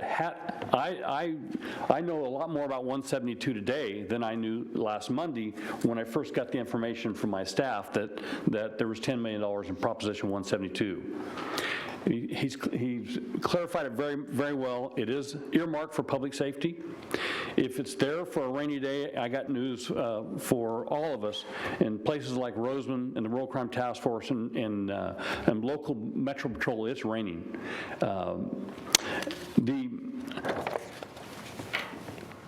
I found it very discouraging that the chairman of this board took the opportunity on budget day to write a letter to the editor for the public to read, to influence what we're doing today. I wouldn't be nearly as frustrated if the letter was accurate, but it's not. It's misleading, and it's at best, it's misleading. Supervisor Gleason, in the paper you wrote, despite the proposed cuts, most safety department budgets have grown significantly in the last 7 to 10 years, some more than others. For example, the sheriff has more than $40 million above his budget in 2009 and 10. Just last week, Supervisor Couch, we sat in Fraser Park where someone accused you of giving yourself a pay raise over the last few years. And I came to your defense, and the CAO explained to the man that no, you did not give yourself a pay raise. It costs more. The costs have increased. What you didn't put down in the letter this morning was that our costs in retirement since '09 have increased by $23 million. Insurance, $4.7 million. Data processing, $818,000. Health benefits, $2 million. And that $40 million also includes $15 million that we've received from realignment, that realignment that wasn't in existence in 2009. So that eats up well over the $40 million that you've talked about in this article. You state, with over 1,400 permanent full-time positions, the sheriff has about 150 more full-time staff than he had in 2009, 2010. Sir, we have 1,161 employees, not 1,400, not over 1,400. I don't know where that number came from. And the last and most offensive thing, although this year's budget is far from ideal, the citizens of Kern County are arguably just as safe today as they were 7 years ago with fewer resources, even with the proposed 5% public safety budget cuts. Sir, it may be safer in Ridgecrest, but you need to get out of the car in East Bakersfield on your way in. It is not safer, not even close. Our homicide rate is up 100%. We're having a shooting every second or third day. It's catastrophic in our neighborhoods. It is not arguably safer. It's not anywhere near safer. With the proposed cuts, already in the sheriff's office of the original 1,348 positions that we had, 68 sworn are vacant. 37 detention deputies are vacant, and 65 civilians are vacant. We might have 1,400 positions, but vacant positions can't respond to 911 calls for services. So that 1,400 number is actually 1,161, much less than we've had. Just a few short years ago, as the commander of Metro Patrol, I fielded over 80 deputy sheriffs in Bakersfield Patrol. Today, I think there's 53 that we're fielding. There was discussion with members of this board in the last, yesterday, that of the $6.3 million, if the sheriff received $3 million of that, it would give us the ability to keep the Roseman substation open, to minimize the impacts on rural crimes, to reinstate the gang investigation unit, and we have a gang problem, make no mistake about that, to fly the helicopter 5 nights a week instead of 3 nights a week, and to reassign a senior deputy to our post academy and return 2 deputies to the patrol division. I understand very well the position that we're in. I do totally, my staff understands, but I'm the sheriff, and it's my job to provide public safety. The 4-year plan that the CAO has put forth probably fits in the financial picture from his standpoint. I'm not critical of where he's coming from, because I don't mean this negatively. He counts beans and does it extremely well. I live in a different world, and sometimes it's very difficult for me to portray to Mr. Nylon or even to this board to what we do and what occurs every single night in our neighborhoods. So this is going to be catastrophic cuts in next year. If we stick to this plan, next year the Fraser Park substation will be on the block. Lake Isabella will be on the block. We won't have the staff or the money to staff those positions. This isn't something I'm making up. It's there. I've invited Supervisor Gleason and any other supervisor on this board to come and look at my budget and to help us find a place that we can cut money, find a place where we can help this budget. We've done so many different things throughout the last several years to help this county budget. We took $25 million that was going to be designated for staffing at the new jail, and we found a way to open partially that jail and to use existing staff and to not spend the $24 million additional dollars. We took a budget cut mid-year last year, not knowing that there was $10 million in an account for public safety. For you not to know that is wrong. Now, I'm taking some responsibility because my staff has now started looking at the county budget much closer than just looking at our own budget. So with those cuts, I respect a great deal what this board does, and if this board decides that the sheriff needs no additional money, we will live with that, and we will make it work the best that we can. We will try and serve the public in Roseman the best that we can, and the other areas of the county. This is not. We're not giving up. We look for ways to increase revenue. We were inspected last week by the state for mental health beds, where they pay $300 a day for beds. And they have told us that by September 2017, they can give us as many as we want. If we just take 100, we're looking at $10 million. We've also, when they inspected us last week, they were very impressed with our facilities. We also just learned that all the federal private prisons are being closed. Those inmates are going to go somewhere. It's a revenue potential for us to use some of the vacant beds that we have to offset our budget. So we're not just sitting back trying to do nothing, but the cuts have catastrophic causes and effect. And I don't want this board to leave here thinking that it does not. You know, I thought we were all in this together until I read this article this morning. I realized we're not in this together, or that wouldn't have come out today with erroneous information that influences the public. Now I have to go around to every single community in our county and talk about this and how it isn't true. And I have to go back to certain communities and say, when I said there was no money, I believed it at the time. There was a reserve that I wasn't aware about. Mr. Nylon must come to this board for the reserves of the county, and you agree and vote on the reserves of the county, but you knew nothing about $10 million in a separate reserve. And I don't know what other reserves we may have. Is a great question by Supervisor Maggart. With that, I'd be happy to answer any questions that you might have. Thank you, Sheriff. Any questions? Why don't you grab a seat, Mr. Sheriff, and we'll open up the public hearing. Anybody in the public like to make comment? Come on down.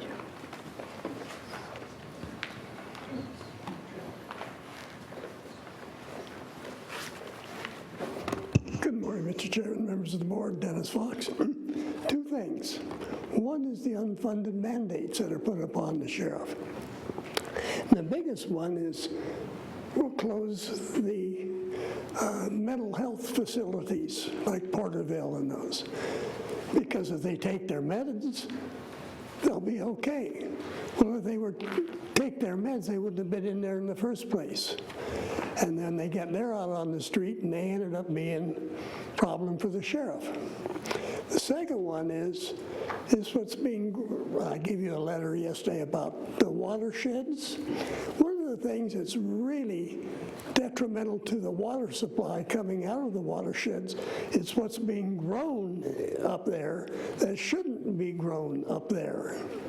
And that is a big cost, not only to the state's water and our local water supply, but to the local water quality. Now, the lost a prosecutor that was doing that, whether that person should be replaced or not, retired, is an issue for the district attorney that's coming up. And the prosecutions.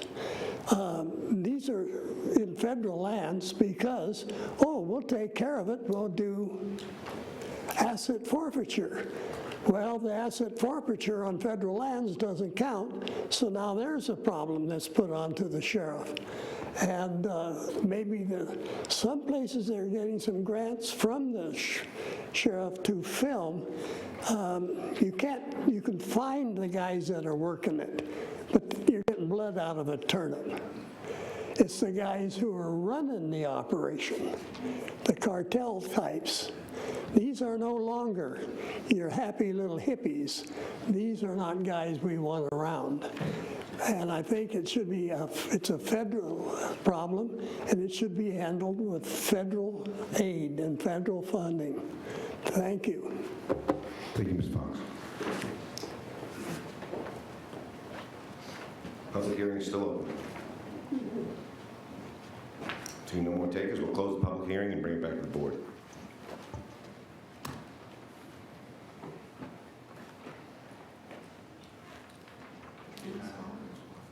Mr. Donnell, go ahead. Do you have something? Well, Mr. Chairman, members of the board, and I do appreciate the sheriff coming forward, and I can understand his frustration. I think we're all frustrated. This is a tough time. We're all trying to provide the very best services we can, and he is elected to provide very important services. And I understand his frustration, and I think our relationship has been great. And to that end, I do think the Prop 172 thing might be a little exaggerated. If it's not known, it's certainly hidden in plain sight. It's $47 million to the sheriff each year. I'm sure somebody knows that they're getting $47 million. It was $6.6 million to help with the jail project. I'm sure somebody knows that they're getting $6.6 million. For them to say that they have no idea what Prop 172 is a little bit of an exaggeration. Now, that said, they may not have known about the reserve, and maybe that's something that we could work for. But all we were doing is all we always do is we follow your board's direction and your policy to look at what the most stable way to allocate those resources are. You passed a policy, and we continue to follow that policy. And we will continue to do that until this board tells us otherwise. But there are $156 million. You could easily say in any community meeting there's $156 million in reserves that could all be spent on the sheriff's department. But we know that's not a reality. What you are asking was what is available in the general fund now to be spent, and that's what the answer was. So I don't think that there's any lack of clarity there, and I think if this board wants to spend additional money from the reserve, it's certainly within your choice. You can certainly change your policy, and we can move forward, but it is not a secret. If it was hidden in plain sight. Thank you, Mr. Nyland. As far as Sheriff, thanks for your feedback. My letter was honestly delivered. The 1,400 number, we'll check. I got source from the CAO's office. If that number is incorrect, we'll fix it. And other than that, there was no misleading in my letter. It was an opinion. Anybody? Thoughts? Supervisor? Yeah, I'm gonna do my best to talk about the Prop 172 dollars. I mean, Mr. Nolan, could you go over one more time what the board policy is in regards to Prop 172? I think it's important for the public to understand the policy that the board has put in place in establishing a baseline amount for Prop 172, and how monies that come in through sales tax over and above that baseline have been, by board policy, put into a reserve to be used to smooth out the years when the sales tax does not come in at that baseline level. Now, did I present that correctly?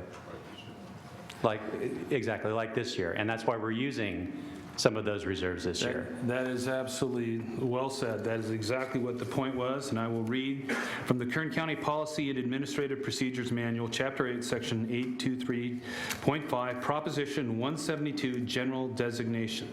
And it states the following: in accordance with Government Code Section 30052, Proposition 172 sales tax revenue can only be used to fund public safety services. On an annual basis, the County Administrative Office will determine a projected base value to use in budget development. The base value will only include proven stable growth. Any additional funds received in excess of the base will be set aside in a general designation within the Proposition 172 Special Revenue Fund for revenue stabilization and other one-time costs for public safety activities, just as being done this year and proposed to be done for the next 3 years. Do you know how long that policy has been in place? Gosh, I've got, since when? 13, 14. Since fiscal 13, 14. Okay. If you talked about the other reserves that we have in place. I mean, obviously we have a reserve for retirement cost increases. We've been setting that aside, I believe, since 2011, taking reserves, putting them away, knowing that our retirement costs are going to go up. Supervisor Maggard mentioned that we, and it was in 2011, the first year I was here, where we moved the budget final adoption to August versus guessing at what it might be, which has caused, I think, things to go much, much more smoothly. But nevertheless, your budget team estimates our revenues, our carry forward balances every single year while you're adopting the preliminary budget. Now, out of our, what is it, about 3.7 billion roughly, or budget for the county as a whole, et cetera. I think I said that wrong, but you know what where I'm going as far as the number. How far off were we in our estimation? I mean, it was within hundreds of thousands of dollars.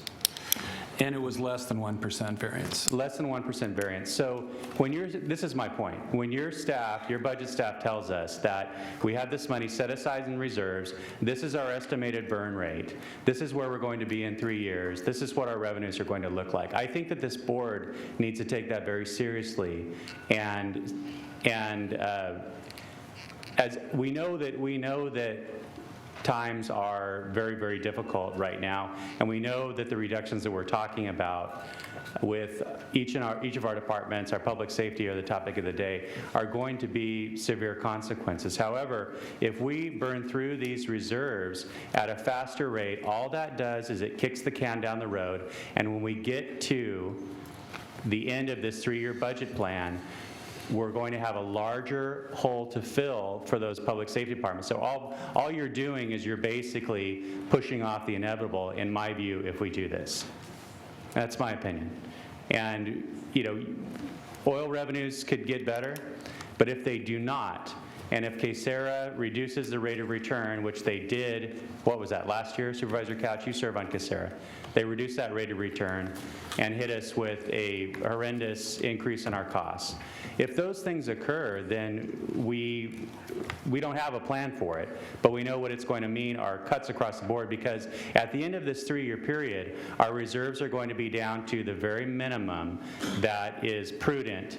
So if we have to go out and borrow money, et cetera, we would still be able to do so. If we move through these reserves more quickly, then that's a situation that we will be in. So there are a lot of different reserves that we could tap into, in my view, to to lessen the impacts on each and every department that we have. But by doing so, and if things go as we're projecting, as our budget staff and the consultants that we have on board that project these revenues, if those things all come to pass to be true, then we're going to have no way to fill those budgets. The only choice we're going to have are severe draconian cuts. And I think that we have to bear that in mind as we hear about the impacts from the DA's office and we hear about it from the Sheriff's Department, understanding that each and every one of our communities that we represent are going to be impacted. What's our answer if we go through those reserves more quickly and oil revenues stay where they are? And I've talked to a lot of experts in the oil industry. They pay a lot of people a lot of money to predict what's going to happen with oil prices. And they're saying, if I were you, I would stick to that plan and assume that it's not going to get any better for quite some time. And I think that's what we all have to bear in mind. Thank you. Thank you, Supervisor Scrivener. Madam Counsel. Chairman Gleason and members of the board, last week you asked me to be prepared to answer questions about the Academy. I wanted to remind you that I am prepared to do that today, if and when you'd like me to do so. Please do so.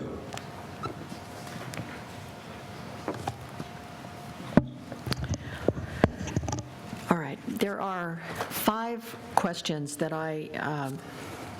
that my staff and I have researched and I'm prepared to discuss related to the Sheriff's Academy. And I'm going to tell you what the 5 questions are, and then I'll go over the answers for you because they're all related to the issue that was brought up last week. First question is, do the Sheriff's Academy participants have to be county employees?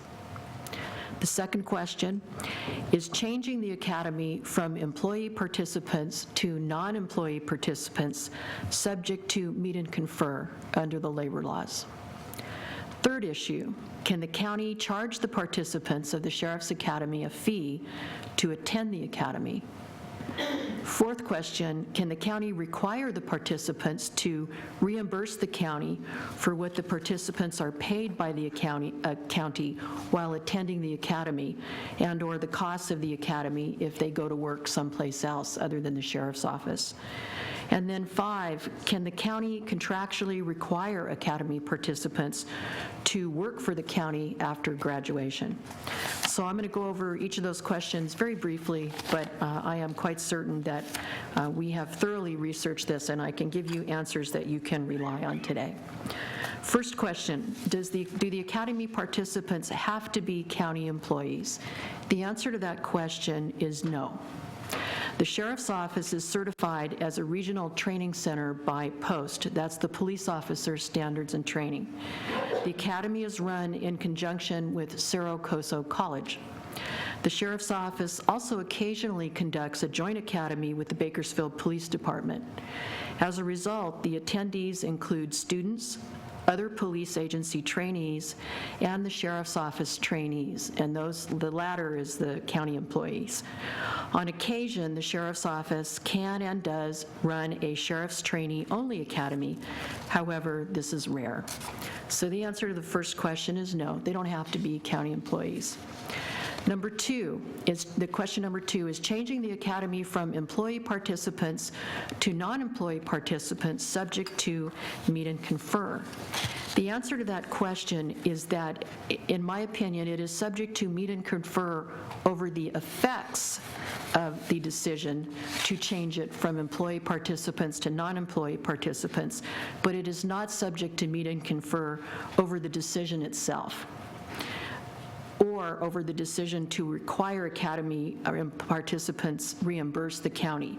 And that's because those are managerial decisions that are subject to something that's called the managerial prerogative and is therefore not subject to collective bargaining under the Myers-Brown Act or any other collective bargaining. So the answer to that is you only have to meet and confer over the effects. Third question, can the county charge the participants a fee to attend the academy? The Sheriff's Office in this case does charge a fee to attend the training to non-deputy sheriff trainees. Those are, for example, students and other police agency trainees. In fact, they pay approximately $1,500 to $1,800. Non-deputy sheriff trainees also pay Cerro Coso College a fee, and Cerro Coso College, in turn, pays the sheriff's office for the lease of the sheriff's training facility, and in some cases for staff training time. In other cases, Cerro Coso may pay a sheriff's staff trainer directly for off-duty hours. The sheriff's office trainees, however, those that are the county employees, do not pay a fee. Fourth question, can the county require the participants to reimburse the county for what the participants are paid by the county while attending the Sheriff's Academy and/or the costs of the academy if they fail to complete the academy or if they decide to go to work elsewhere after they graduate, meaning if they go to work for someplace other than the Kern County Sheriff's Office? For a little bit of background for your board, the Sheriff's Office trainees, as we've indicated, are actually treated as county employees in a category called, quote, deputy sheriff trainees, close quote, and they are paid a salary while attending the academy. That salary ranges between $19.61 per hour to $25.17 per hour. That is to attend the academy. The appointment of those employees is for a period not to exceed 180 days, upon which time they must successfully complete the academy and qualify for appointment as a probationary deputy sheriff 1 or be terminated from their employment. They are non-represented employees, meaning they are not represented by a union, and they do not pay to attend the academy. The other students and other police agency trainees do pay to attend the training, with the exception of the BPD trainees when the Sheriff's Office puts on joint training academy with the BPD. Because deputy sheriff trainees are county employees, under the law, we cannot require them to pay back their salaries. And that is because that would violate what is called the, quote, free and clear provisions of the FLSA, which is the Fair Labor Standards Act, should the deductions reduce the employee's pay below minimum wage or not pay overtime. Now, there are a series of cases and Department of Labor opinions. This is based on both case law and labor code statutes, as well as federal law. And the labor code statutes, and I'm going to just cite the most important one, the most applicable one is section 221 of the labor code, and it says, quote, it shall be unlawful for any employer to collect or receive from an employee any part of wages theretofore paid by said employee to said employer to said employee. So you can't make them pay back their salary, and that is very apparent from the state of the law, and I have read all the cases on it, including the current case law. However, recent decisions have indicated that a portion of that employee's training costs, for example, training that is required by post, and I'm going to get into that in just a minute, can be recovered by the county if a reimbursement agreement is entered into between the county and the deputy sheriff trainee. And there are a series of cases on that. The most recent one is a case that was decided in 2015 by the Court of Appeals, and it's a published decision and it's right on point. Pursuant to that case, the court holds that requiring employees to pay the cost of employer-required licensures as opposed to statute or ordinance-required licensures as a condition of employment is a violation of the Labor Code. And in that case, it would be a violation of California Labor Code Section 2802. However, because a post certificate, which is required for law enforcement, is a statutory prerequisite to the exercising of the powers of a peace officer in California and is not an employer-mandated training, that kind of an expense can be borne by the individual officer. And that's what that case holds. And the name of that case is In Re Acknowledgement. The site for anyone who wants to look at it is 239 Calap 4th, 1498. Further, the Kern County Sheriff's Office, which is similar to the City of Los Angeles in those cases, the In Re, the acknowledgement cases, requires additional training on top of the 664 hours of required post training. I don't have a breakdown of the costs of the post versus department training requirements, but I am quite certain that under the law, the county can recover those costs of post training. However, any reimbursement contract that the county would require, let's say, new academy trainees to sign in order to have admission to the academy, it should be carefully drafted to make sure that any agreement to repay post-training costs does not prohibit the employee from going to work for another law enforcement agent for a specific period of time.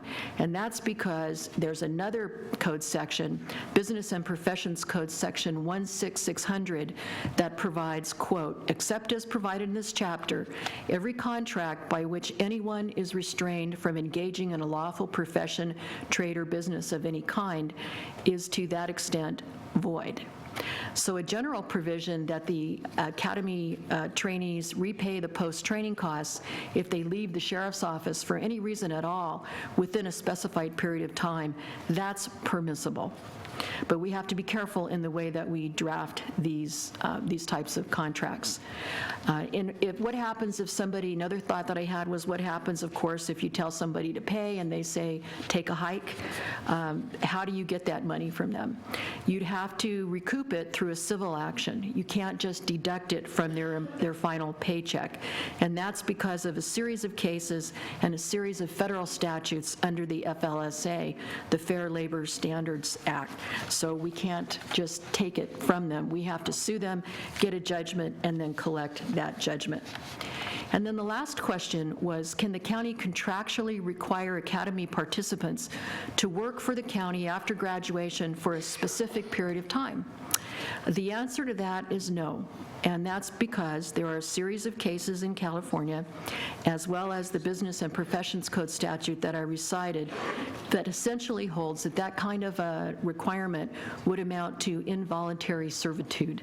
And I want to cite a case that the quote from the case is, "An unwilling employee cannot be compelled to continue to provide service to his employer, either by ordering specific performance of his contract or by injunction. To do so runs afoul of the 13th Amendment's prohibition against involuntary servitude." So we have an issue with that under state law if we were to require them to work for the county after graduation for a specific period of time. And that answers all of the questions I think that your board raised, as well as others that I anticipated from the discussion last week, and I hope that it provides you with the information that you need to make an informed decision today. Thank you. Any comments? Thank you. I'd like to ask a question about the fifth question that you answered. I don't think that the fifth question you answered was the question, at least that I intended to ask you. The question, as you stated it, was, can an employee be compelled to work for the county for a specific period of time post-graduation from the school? I know this is America and they're not my slave and they can go to work wherever they want. My question is, if they choose to do that, can I bill them to pay me back for the cost of it? And that will then provide an incentive for them to stay, knowing full well they can go somewhere else. So I want to make sure this is clear. Are you saying, based upon the fourth question, that if they leave my employee before a prescribed period of time, I can bill them for the cost of that program because they didn't stay long enough for me to amortize my cost out? Supervisor Maggard, through the chair, you can bill them and collect for the cost of the post-training, but not for their salary. You can't collect the salary back from them. And what, as we design, if we vote in a few moments to fund the cost of an academy so we can fill those positions that we lose through attrition, I want to have a talk then about how we might be able to set this up and how much of that cost we can recoup, and how great an incentive we can put in place to try to incentivize that employee to stay with us. So I'm happy to have that discussion then. And you also may want to consider how much you pay them, or whether, one, you want to pay them to attend the academy, and two, if you do, how much you want to pay them for that, given the range that they're being paid now. Okay, thank you. Other thoughts?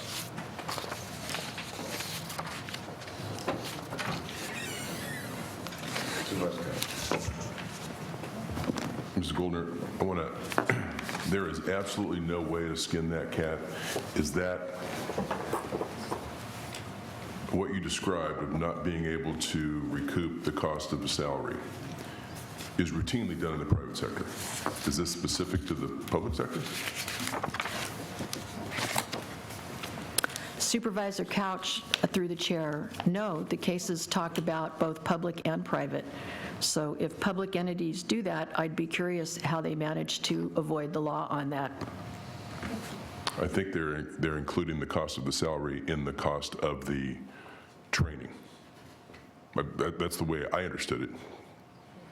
The total cost of students or a trainee's training is their salary and benefits, the materials, the class, whatever it is, wrapped into one. But you're saying you can't include that portion in it, or? I'm saying that under the latest case, which was decided last year, the in re acknowledgement cases involving Los Angeles, the state of the law right now is you cannot recover, you can only recover the cost of the post-training, not the salaries. Does that mean that we are even precluded from having a contractual agreement with someone up front, or was that an attempt after the fact where no agreement was in place? They actually had reimbursement agreements in the city of Los Angeles, and that's what those cases are about. The issue of how much you can recover with respect to these types of academies has been around for a long time, and the law has gradually been narrowing down to what you can recover from people. Some counties have had these things before, and they found out that the contracts that they had weren't valid, so they had to change their contracts or stop going after people for these amounts. But you certainly can recover the cost of the post-training. I don't know exactly how much those amounts are. We've requested that from the Sheriff's Office. It's my understanding that they are figuring that out, and they'll let us know. Sheriff, can I ask you a question about this? Sorry.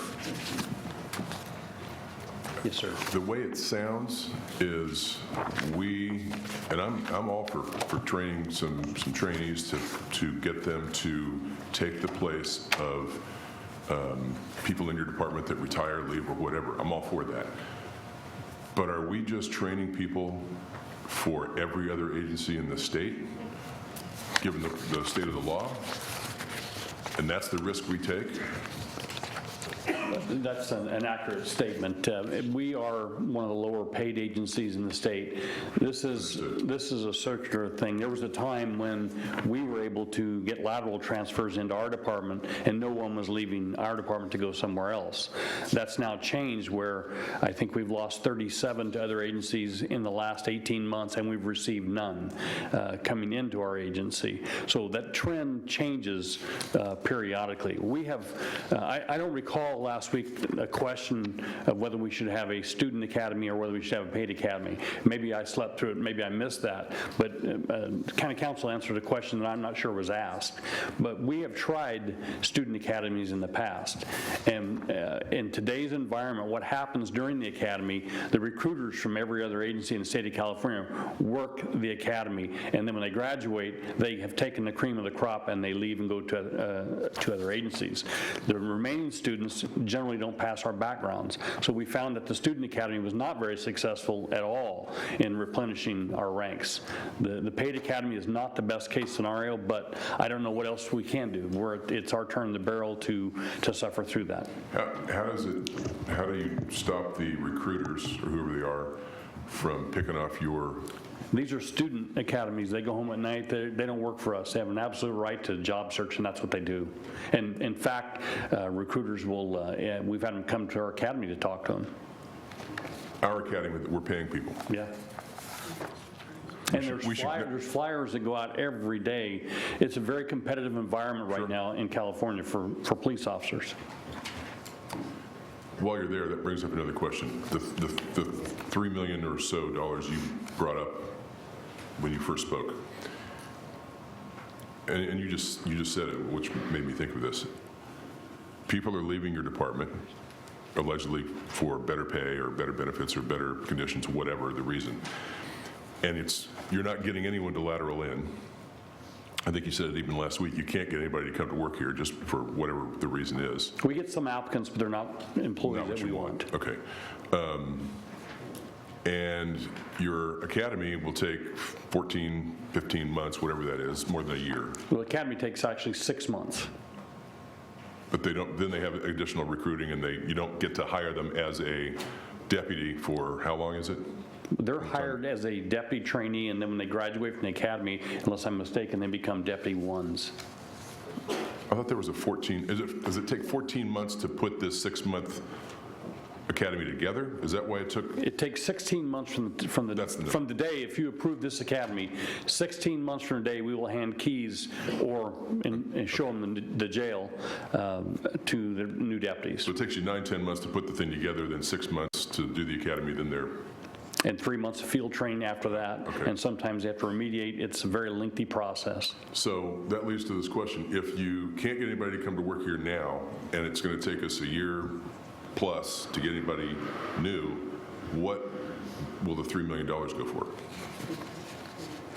The $3 million in the academy was $1.3 million. I'm not sure. The $3 million, you mentioned that you said you didn't know where it came from, but then you mentioned $3 million in your presentation a few minutes ago. And I don't know what that $3 million is for. We were $6.3 million apart in budget, and the way I understood the CAO, he thought we were $9 million. Am I mistaken? I don't know. Mr. Ballard. Mr. Chairman, members of the board, I think there's just a lack of general clarity. That's pretty obvious. We are unsure what the sheriff is asking for. Now, the sheriff did not communicate to us that there was a need for $3 million. However, when we were speaking with board members, they said the sheriff was indicating, at least 1 or 2 board members, that he needed $3 million. Because we heard that from one of the board members, we thought, well, we better put it in the budget and have it available for discussion. It doesn't necessarily mean that there's a proposal. And so perhaps we can tighten that down. And again, it was my understanding that there was a request for $3 million for the Prop 172 money, and I don't know if that $3 million for the 172 money is in addition to the $6 million, because we've received no formal proposal. But yet I'm hearing that, and I want to make sure that your board has that in front of you as well, if there is anything that materializes. I thought you said that you were requesting $3 million. No, what he is saying is absolutely correct. There was, our gap is $6.3 million. In conversations with board members, I was asked, what would happen if you got half of that money, or what can you live with? I said, if we get half of that money, we will make it work the best that we can. We're still going to have cuts that are going to be drastic, but I made no deals for $3 million. The next thing I knew was a letter that the CAO wrote that I was asking for an additional $3 million. We've been confused. We've asked our analyst in the CAO's office what that was for. We never did get an answer, and even today I think there is no additional $3 million. There's 6.3, and what I said was if I got half of that, we could mitigate part of what's occurring in Roseland, the Rural Crime Task Force, the Academy building, which we've negotiated down to half price. There's a number of things. The $3 million is over and above what the CAO is recommending. Is that correct? Okay.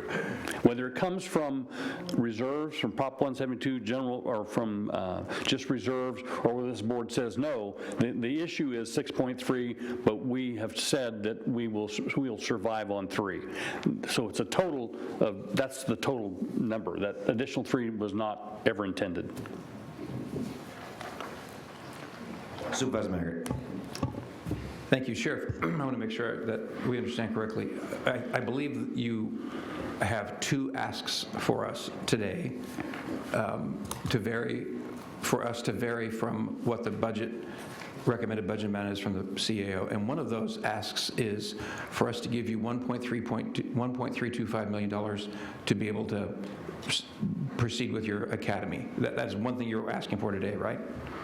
Yes, and I'd like to ensure that I say we would like, if that's approved, we're okay with it being put in contingencies, because I don't believe that we can get 53 in one academy in the time that we're talking. So we would draw down on that 1.3, but I doubt that we would spend it all. Okay, thank you.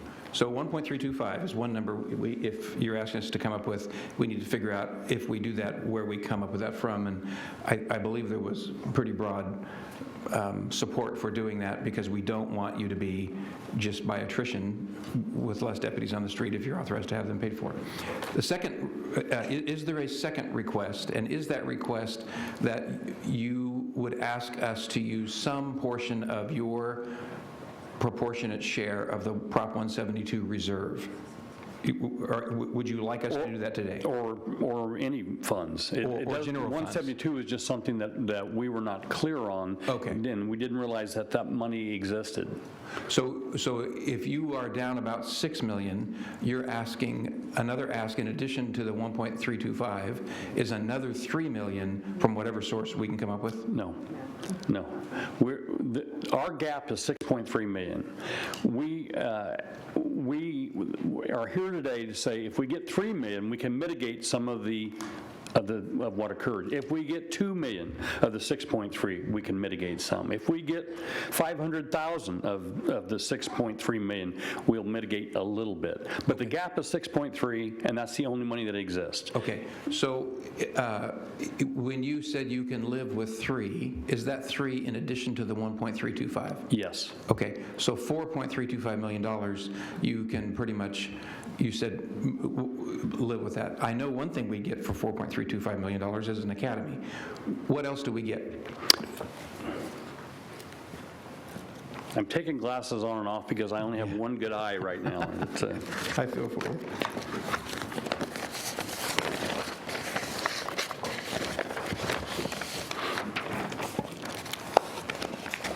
I'm not certain, but could you have, Mr. Nyland, could you put up page 40 of your presentation, because that has the unfunded 41 positions and the consolidation of the Roseman and Mojave substations, and I have a hunch that's a similar page. Okay, of the $3 million that you just asked about, we would be able to keep the Roseman substation open. We still plan on moving out of the substation building into another building that Supervisor Scribner has helped us get. That's a lot cheaper, a lot cheaper than the building that we're in. It would minimize the impacts to the Rural Crime Task Force. In the Roseman sub, it would allow us to keep that sergeant and the clerk in Roseman so that people have someone to, when they go to the office, to get the reports, to do what they do in every substation. It would reinstate the gang investigation unit.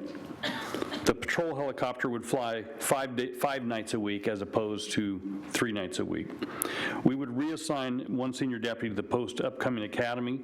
We would return 2 deputy sheriffs to Metro Patrol, Bakersfield, and reassign 1 senior detention deputy to upcoming academy. We also are in the process of renegotiating the lease for our training academy, which was, we believe we're going to get close to half of what we were paying for that facility. It would allow for one-time purchase of 9 patrol vehicles and a one-time purchase of software upgrades for the records management system. And the remaining would be for one-time health and safety maintenance for our 40 to 70-year-old jails that we have put off over the last several years because of budget cuts. To give you an example of what can occur and did occur, our cell doors malfunctioned, the computer, and they would open and close at will. And when they would close, we could not then get them open, and obviously when they were open, we couldn't get them closed. It caused us a small issue in one of our jails, especially if you were the detention deputy working. Yeah. Now, any part of that $3 million, if we get $1.5 million, obviously I will prioritize what is the highest priority and most critical. If we get $25,000, but I'm being a little bit facetious, but it's up to this board. I've made that presentation that we are actually $6.3 million apart, but I've said we can live with 3, and I say we. I'm not speaking for us in the sheriff's office. I'm speaking for the community.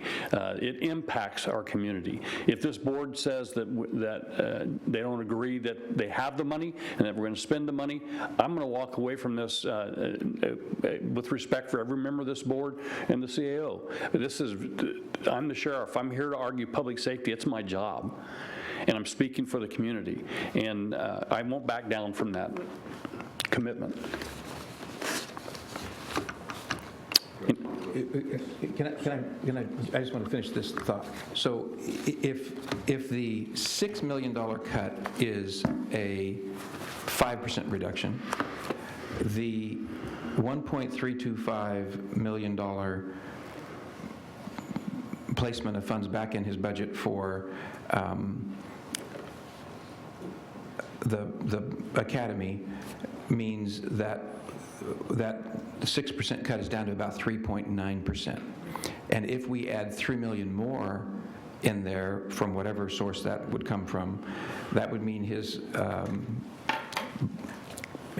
total 5% cut would now be at about 1.4%. Are those generally the numbers?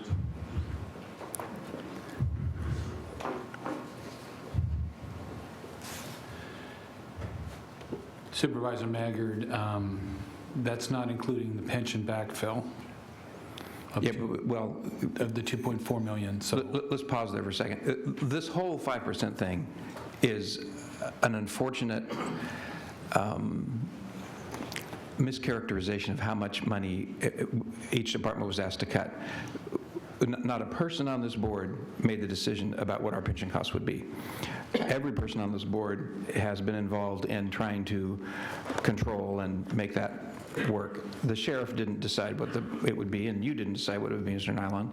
So how much money did we give back to all the departments to help them absorb their pension increase in pension costs?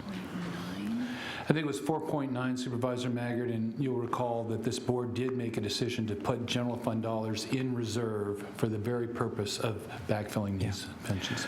So it would have been a lot more accurate explanation to the public to explain what the cuts are after that is in there. But unfortunately, I think now the public has come to recognize, because it's been said in every venue conceivable, that he's being asked to make another 5% cut. So if that $6 million, which is 5%, goes down to 4.675, that's about a 3.9% cut, I think.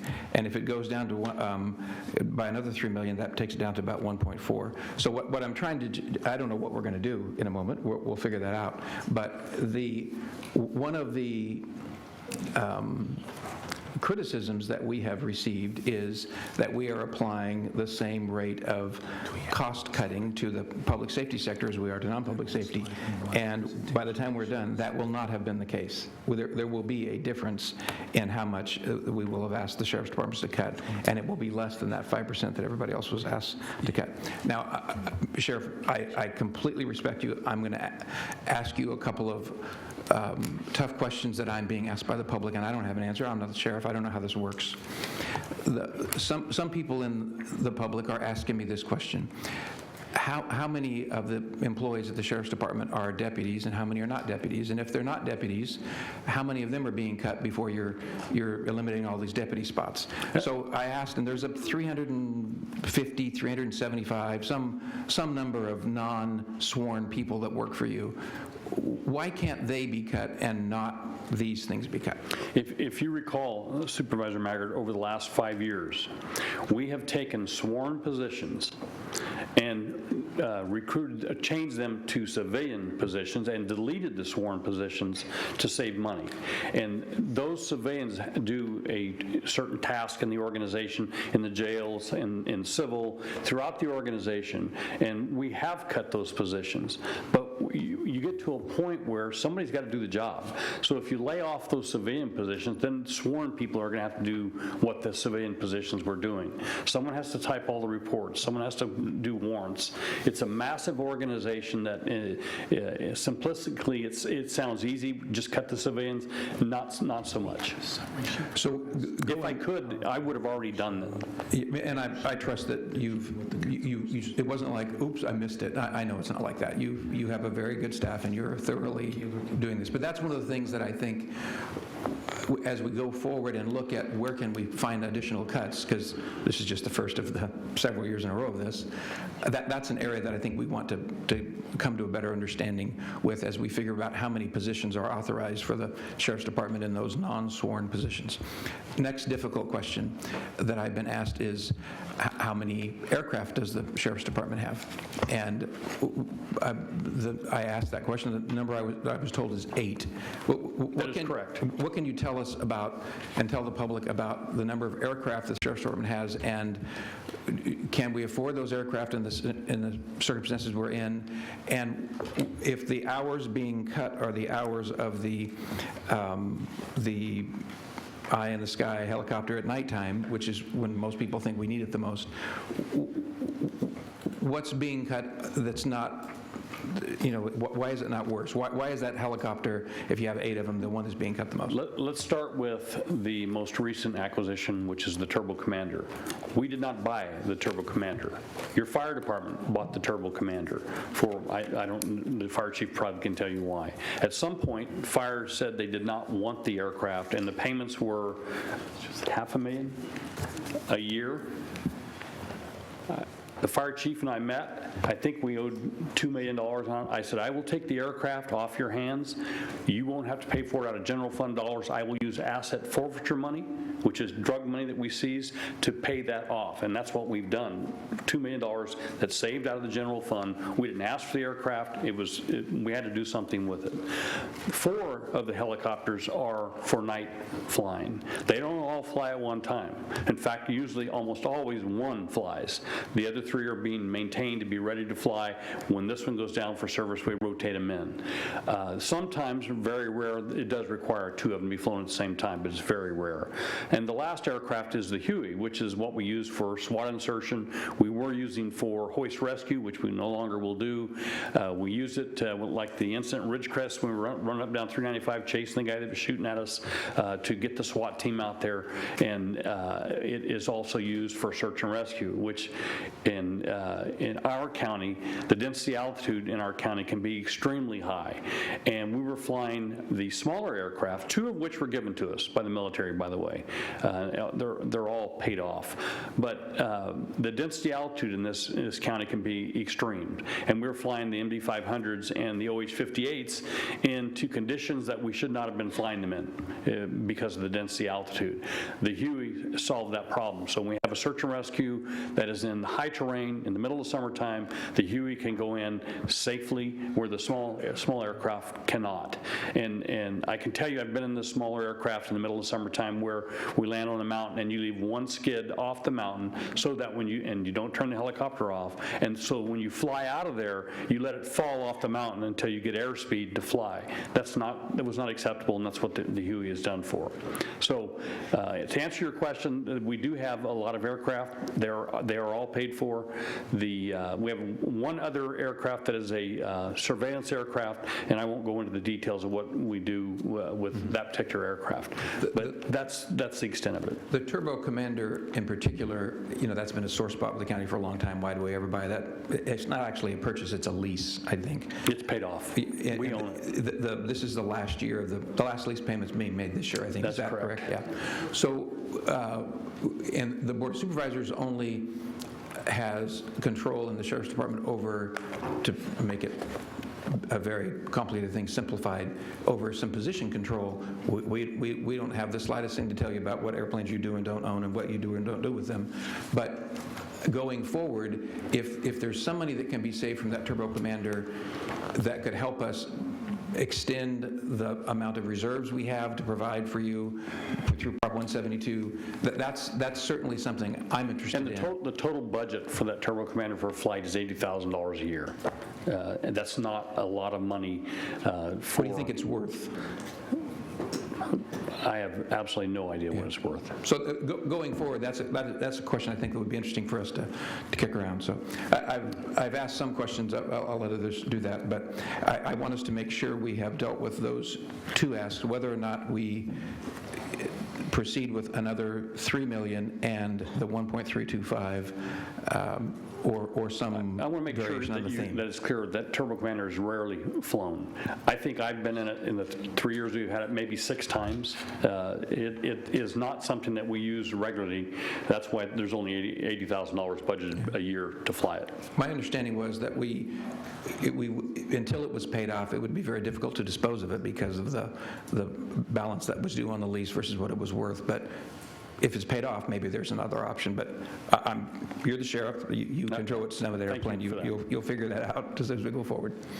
Okay, I'm interested in what my colleagues have to say. Thank you. Supervisor Couch. I want to go back, a couple of questions. I want to go back to my other one. The request for $3 million more than the CAO's recommendation. Let me back up and say, I'm operating from some assumptions that must be wrong, because this doesn't make any sense to me.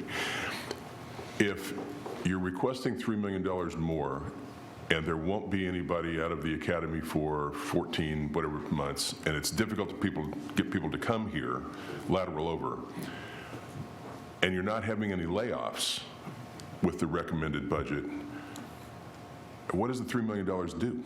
Because I'm assuming it was going to be spent on people. But if we can't get the people in the We're moving people from positions into vacant positions to fill gaps. So the sergeant, for example, the senior deputy, the clerk, and Roseman would be reassigned to a hole where we don't have to fill that gap any longer. They will fill it. But I don't understand how that. Can you do that without the $3 million? That's good. Or can you do? You have to have the $3 million. We can't leave people in Roseman and people in the gang investigation unit without filling. We have to fill gaps. We have to hire new people, promote people, supervisors, and so that process is lengthy. And I understand. So that's why I don't understand. The lengthy process is the part that I get hung up on.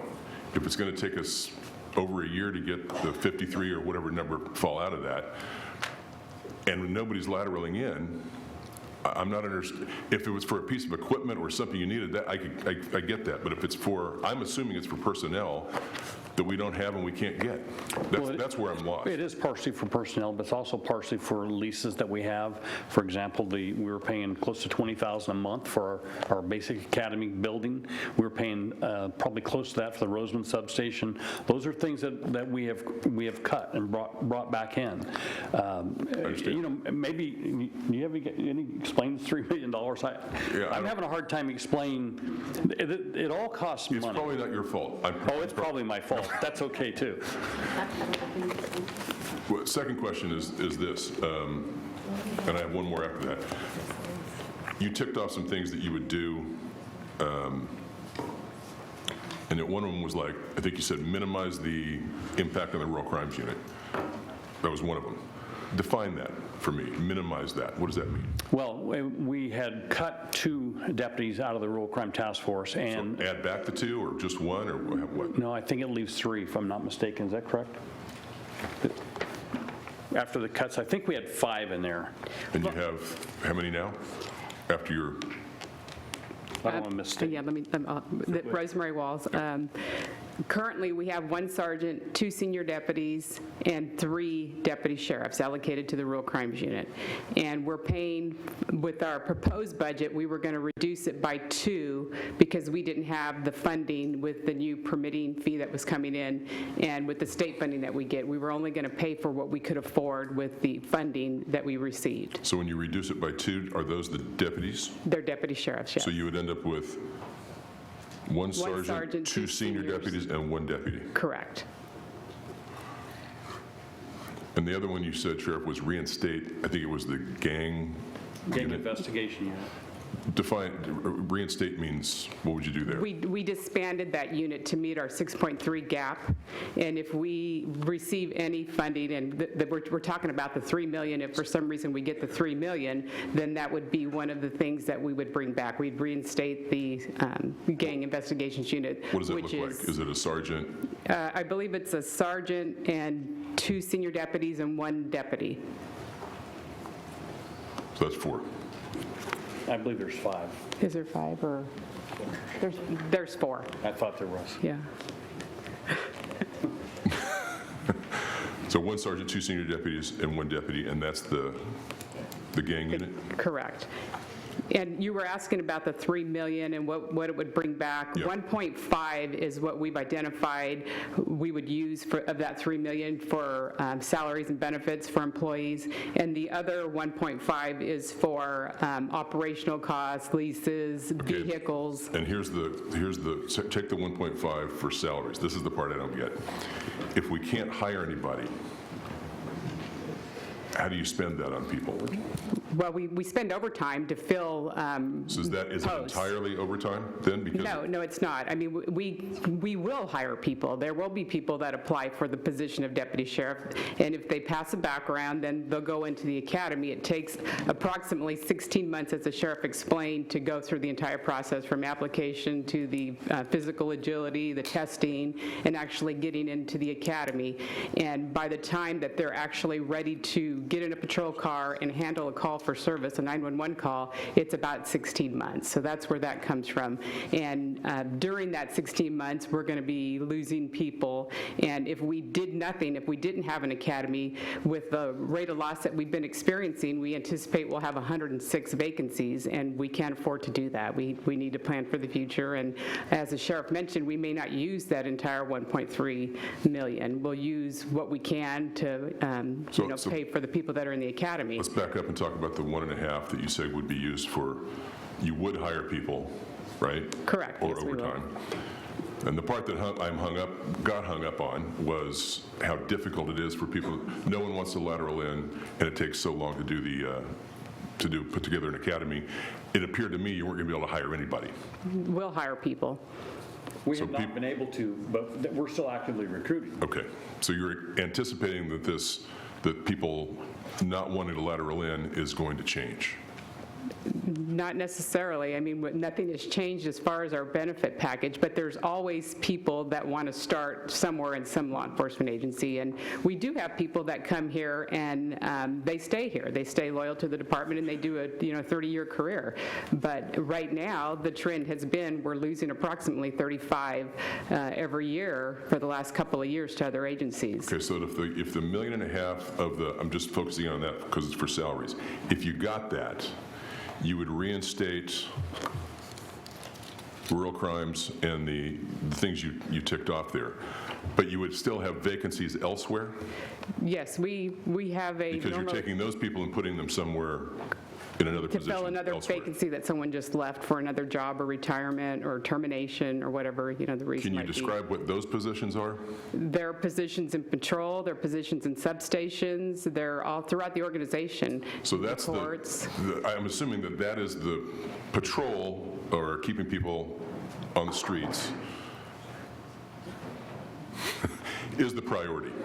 Well, that is a priority, but we have mandated functions that are a priority too. We have no choice. We have to be in the courts and civil, in the jails. I'm just following your answer though. I'm trying to understand where if you're putting people back out on the streets, that's the priority. I'm not just disputing you. I think it is. I'm just trying to understand it, and I want people to understand what you're doing. Is that the priority for the Sheriff's Department, having people over and above your mandated requirements with the courts and that, I understand, but the people that you have that you can put anywhere you want, your priority is on patrol? Yes. Okay. Lastly, Supervisor Scrivener and I met with CAO, and we had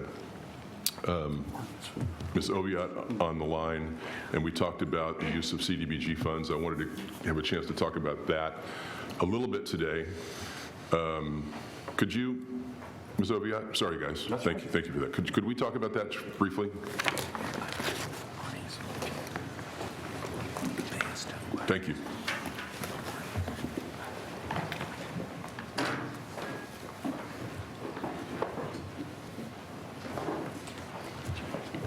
Give us an idea of where you are on that, on your research on what we can and can't do, and any discussions you've had with the Sheriff's Department. Certainly. Supervisor Couch, through the chair, the community block grant money can be used for public staffing. There are restrictions on it. One is that it must be used in an area that qualifies for the 51% low income. There is also a cap on how much of the total entitlement grant you can use. We have run the calculations that HUD has given us. The amount right now is $629,349. So it's the total amount that you can dedicate to public staffing. There is an emergency clause where you have certain emergencies through no actions of your own. We believe that we can make that case to HUD, and we will be working with council on that. The issue right now is where you can use this. So you would have to, the sheriff would have to agree that this money would be used for dedicated staffing in particular areas. So for example, Mojave qualifies, Lost Hills area qualifies, East Bakersfield qualifies, but there are other areas. Buttonwillow qualify? The regional area qualifies. Lost Hills? Supervisor, yes.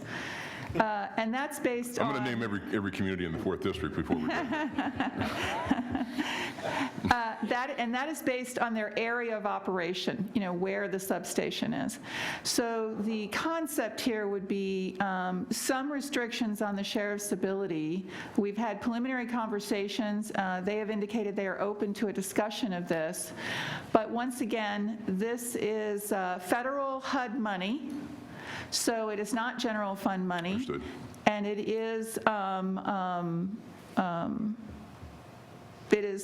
totally under the control of your board. However, your board has established policies that the money is allocated to each district based on the amount of low income in the census.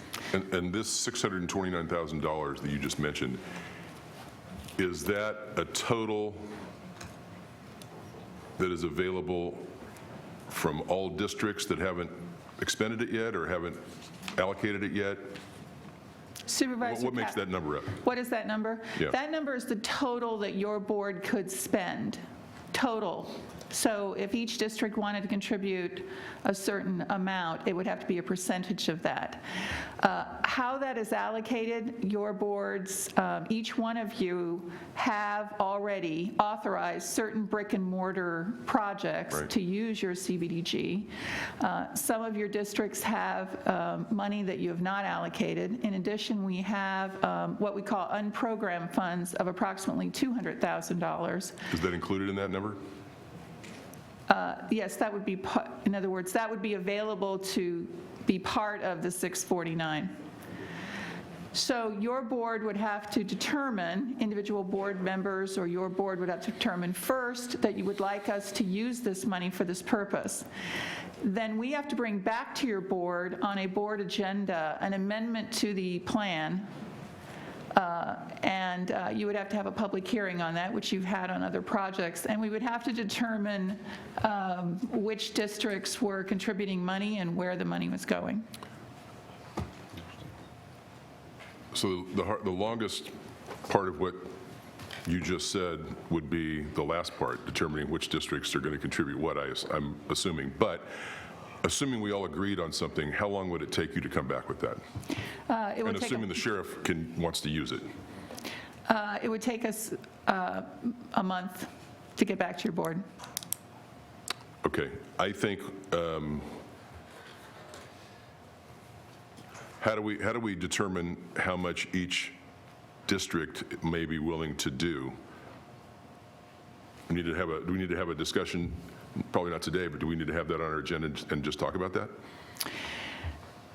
Supervisor Couch, the way that the allocations are made is each one of you has been informed by my department as to how much the allocation of the total grant funding you have available. So that, therefore, I believe that we could have a conversation with the sheriff,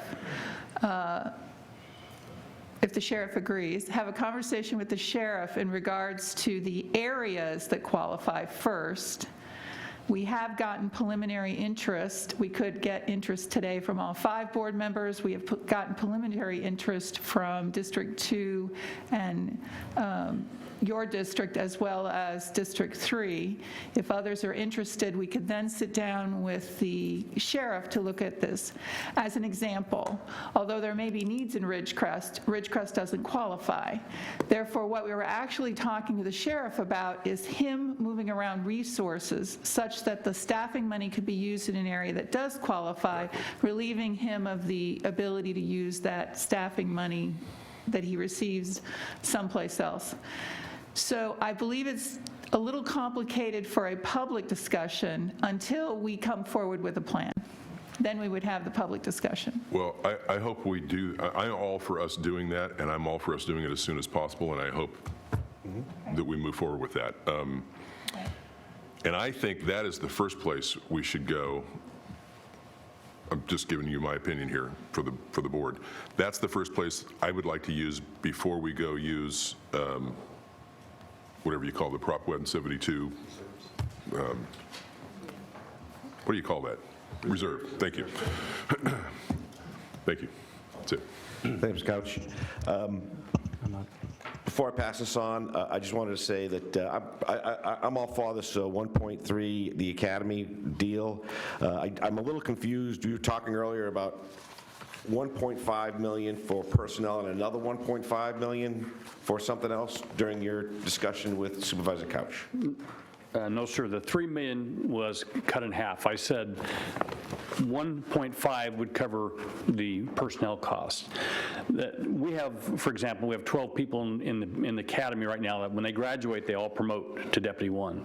Then we have people that are leaving the organization, sergeants, lieutenants, bureau chiefs, and you get a promotion throughout each one of those because we have to have the supervision. And so all that adds up at the end of the day. The other 1.5, and when you have gaps like we have, that overtime, the more gaps you have, the higher the overtime. The other was the one-time purchase of 9 patrol vehicles, one-time purchase of software upgrades for our records management system, the health and safety maintenance for our aging jails, and then a renegotiation of lease for the regional training center, which is going to come later in the year. Thanks, Sheriff. Supervisor. Thank you, Mr. Chairman. Just a little bit more on the CDBG funding, community development block grant funding that Supervisor Couch brought up. In the discussions that he and I had with Ms. Oviatt in the county administrative office, the total amount, you said 629, but then you said 649 later, Ms. Oviatt, and so I'm not exactly sure which one it is, but it's, it's such a small amount. You don't have to come up and clarify unless you want to. Come on. Well, anyway, here's the point, is that between the amounts that Supervisor Couch has and I have that we could allocate to those areas, mine being Mojave, his being Lost Hills, it doesn't come up to $629,000 or $649,000. So now that you're at the mic, you want to tell us what the answer is? I'm sure I was just slurring. It's 629. Okay, that's what I wrote down. That's what you said the first time. I apologize. Okay, so our 2 allocations, what we have available, wouldn't come up to the 629, and so there's the 200,000 that is county-wide, and so it would require the concurrence of the other board members to spend that additional amount to get up to that 629,000. Now, if we also put some in District 3 in East Bakersfield, obviously that would get you closer to the 629. So would it be that the 200,000 less of that would have to be spent because you can only spend 629? That is correct. Okay. And I'm completely in favor of using CDBG to program in that Mojave area, particularly if it allows the sheriff more flexibility in his staffing, kind of in the East Kern region. And so yes, that is the first place I want to look. In regards to the 1.3 million, 1.325 million or so for the academy, I do want to make sure that goes into the contingency, and the sheriff, I appreciate that he is okay with that because we're not sure if we're going to draw down on all of that. The other thing that does is it doesn't increase his overall baseline budget for next year when we're looking at it. And so I think that's important as well, because we're going to have a very difficult discussion over the course of the next 12 months or 9 months or so as we're developing next year's budget. Part of that's looking at all those positions that we have that we spoke about last week that are funded and vacant or unfunded and vacant, et cetera, et cetera. So I think we have to be very careful about what our ending point is on this year's budget for each budget unit, because that's going to impact significantly how those discussions go for the next year.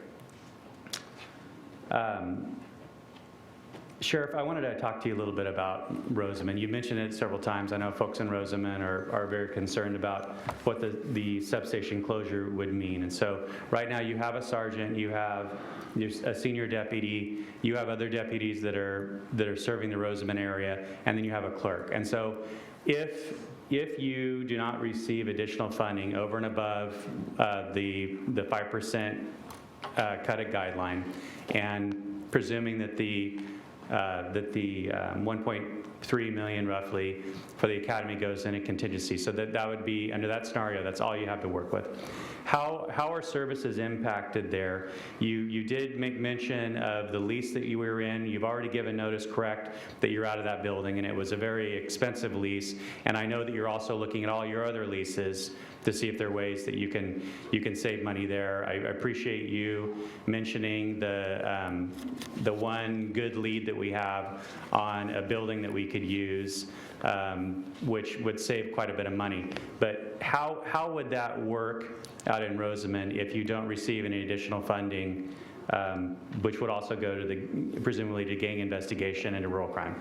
The main thing that the people in Rosamond would see is not having a sergeant in their substation, and that sergeant would be moved, the senior deputy would be moved, the detective, and the clerk. So they would still have the substation. If a deputy needed to interview or talk to someone, they could still go to, if we had this partnership with the water district, it's still use the building as a substation to interview and do those type of things. Where the impact would be for the people in Rosamond is if they wanted to get a copy of a report or talk to the sergeant, they would have to drive 13 miles to go to Mojave to do that, because that sergeant might be in the Rosamond area because he would be responsible for both. Rosamond would still have 24-hour coverage, so there would be a deputy on, at least one deputy, 24/7. I think there's some misunderstandings as to what a substation closure would mean if you did it, as far as the protection and the coverage, et cetera. Obviously, you have a lot more convenience in regards to being able to go in, request a report, speak to the sergeant. Would there be any way in which, if you did have the building at our disposal, in partnership with the Community Services District, would you be able to set an appointment with the sergeant to speak with them? Would there be any way to have certain days of the week that the clerk would be there and the sergeant would be there? I know we talked a little bit about this, but I'm wondering if there's ways in which we could work through this so folks in Rosamond wouldn't see a service disruption in regards to being able to go in and talk to somebody if they wanted to get a report, et cetera. We certainly would look at that and try and make it as palatable as possible for the people of Rosamond. They're just as important as anybody else. It's 18,000 people out there. Yeah, we get that's important, and we certainly would try and do what we can do. But when you have one clerk for two substations or one sergeant for two substations, what they're used to is going to the substation during the day, having the clerk there, a sergeant there to talk to and say whatever their business might be. That's really a very, it's part of what we do in law enforcement. It's part of what we do for the communities, and they would lose out a little bit of that, but certainly the sergeant could make, they could make an appointment with the sergeant, and I'm sure he or she would be happy to go to Rosamond to meet with someone. So we will make it work as the best that we can with what we have to work with. Now, that's the only substation that you've mentioned today as far as closure or partial closure, consolidation, et cetera. But you made mention of a couple of other substations. I think you said Kern River Valley, and you talked about Fraser Park. And so you're talking about those if there are more cuts next year? That is correct. What if you're just kept at your current budget next year? Mr. Nyland, what happens in regards to the Sheriff's Department budget next year, just with increasing costs and retirement and healthcare, et cetera, et cetera? How many? Supervisor Kern, through the chair, if you would give me just a second, please. Yeah, sir. I'm sorry to throw that one at you without giving you any lead time. While he's looking at that, Sheriff, I want to talk about the discussions that you've been having in regards to some of the beds that could be used at the jail. You said that that could be $10 million. When do you anticipate knowing whether or not that's going to be a possibility? Of course, we're not driving the bus, the state is, but they have made the trip down to inspect our jails, and they've told us that they will probably be willing by September of 2017 to contract with us. And what they said was, we'll give you 400 inmates if you could take them. And we said we would prefer 100, not 400, because of the we can do probably 100 without additional staff, and we're looking for money to revenue for to help offset our budget, of course. Right. So, but we're looking at a year away before best case scenario where we would realize some of that revenue. With the state, yes. The feds, I don't have a clue. All I know is what I've been reading. Yeah. We have federal inmates already that we contract with. They pay us to house inmates, and we're hoping that we can increase that. But the amount of money with the feds is not near what it is with mental health. It's about 1/3. Yeah, I think in what I read in regards to federal inmates, they were talking about not renewing contracts versus cancellation, and so I don't until know. Prop 47 came along, we had no beds. I understand. Prop 47, and just for the record, the state did not give us Prop 47. The citizens of the state of California voted for Prop 47. Unfortunately, not this county. They gave us AB 109, but not Prop 47. Absolutely, right. Yes. Yeah, but that would be a matter of, in regards to the federal inmates, those contracts expiring and not being renewed, and where they weren't being renewed, and so that could play out over the course of several years. It could. Under that scenario. Okay, Mr. Nyland, do you have an answer for me? Supervisor Security, through the chair, if I understand the question, it is what impacts would the sheriff's budget create next year if it was no longer cut anymore? Is that really? Yeah, that was it, because we've looked at that for DA. I'm curious as to what it is for sheriff. So we have an idea on what we're looking at. We think, and this is all due to attrition and how much the new jail is being staffed, but there's some amount of funded vacancies that are being eliminated this year to help balance the budget that may need to be funded next year in order to staff the new jail. And at this point, I've got a $1 million, $1.2 million number, but we would have to confirm that with the Sheriff's Department. Okay. All right. Those are all my questions for you right now, Sheriff. Thank you. Thanks, Supervisor Scribner. Appreciate it. Council. I've got one other thing I want to say. In regards to the DA's budget, I mean, are we gonna try to get through this before we break for closed session, or are we going to go do closed session, then come back and finalize the budget? Okay, well, what my thought was, 'Cause it's I don't know how long 1:05. Mr. Maggart is next, and the county council is going to give them a chance to speak. I don't know if you have a lot of questions, Supervisor Maggart? County council? 30 seconds. 30 seconds. Okay, so what I'll do is cut it off after Supervisor Maggart, and then we'll see where we are when they take a break at that point. Did you have another question? Well, no, I'll wait. Okay, goodbye. Depending on what we decide we're going to do. Okay. Well, I think we'll make a decision right with Supervisor Maggart. Madam Council. Thank you, Chairman Gleason. Members of the board, I also wanted to give you just a few more facts in connection with your consideration of whether funding the Sheriff's Academy is something that you want to do. These were some final facts I wanted to make sure you knew of. I also asked the Sheriff's Department, over the last 5 years, how many people were paid to attend the Sheriff's Academy, how many people were deputy sheriff trainees, those are county employees, and how many other counties have sheriff academies. And here's the numbers, so I know that a lot of you like to look at the numbers. These are the answers that I received from the sheriff's office. From August of 2011 through August of 2016, the Kern Regional Training Academy, that's the Sheriff's Academy, had 208 self-sponsored students attend the academy. Those are people that paid their own way. Of the 208 self-sponsored students, 143 of them successfully completed the academy. From August of 2011 through 2016, same 5-year period, the Sheriff's Office had 71 deputy sheriff trainees attend the academy. Those are the ones that were paid as employees.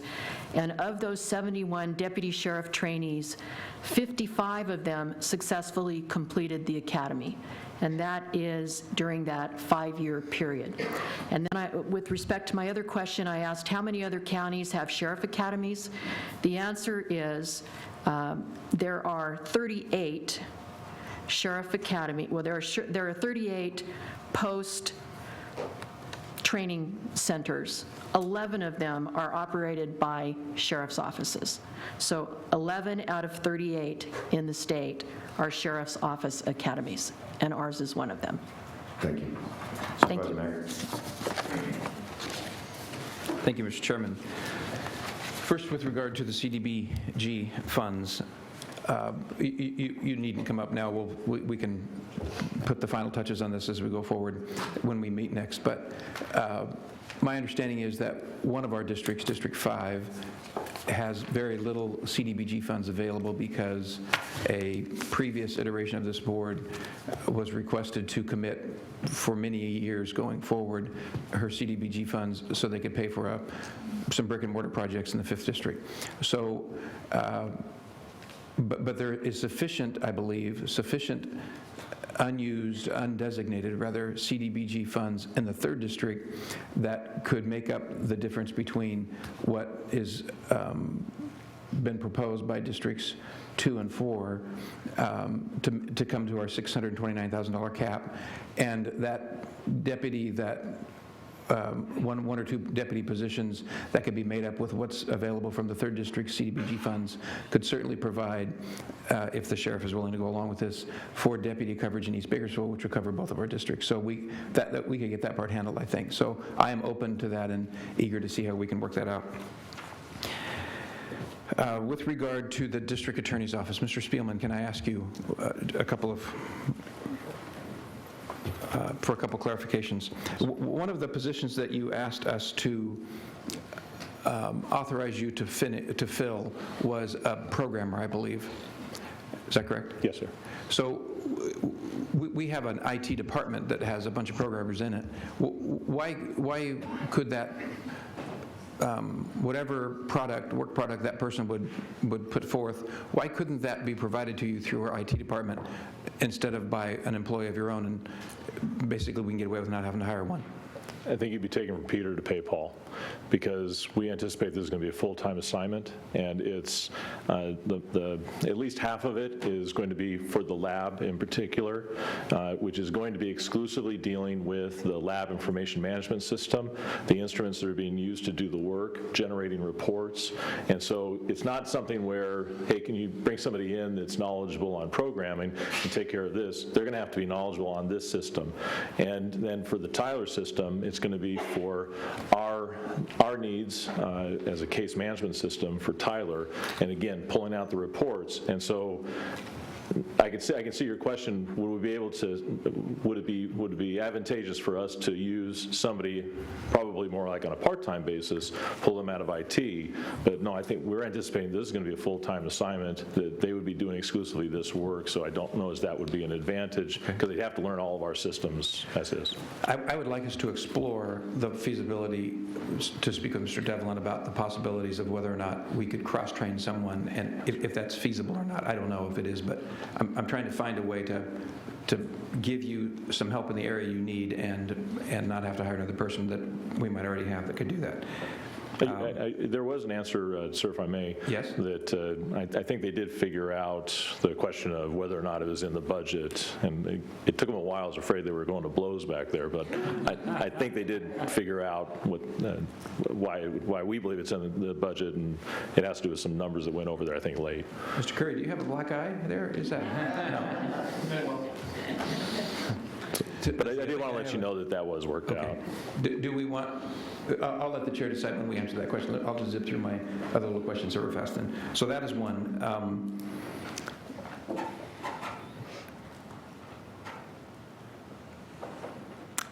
I've lost what the other one was. I'll Okay, remember. come back. Yeah, okay, go ahead. Thanks, Supervisor Maggard. Okay, we're not going to get this done in the immediate future, so we're going to have to have some time. So what we're going to do is we're going to adjourn, probably get a motion to close session for 45 minutes and reconvene at 2 o'clock.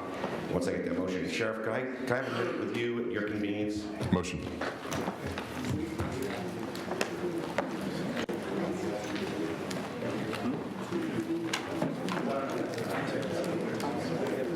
About 45 minutes? Mr. Chairman, may I give a heads up to the, there are some people here with regard to nonprofits. If you're a nonprofit person in the audience, listen for a second. I'm going to ask a question about nonprofits when we come back, so don't leave. It's an unfortunate question I'm going to ask. You're going to be interested to still be here in the afternoon, okay? Thank you. Adjourn to 2 o'clock.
reconvene. Madam Clerk, please call the roll.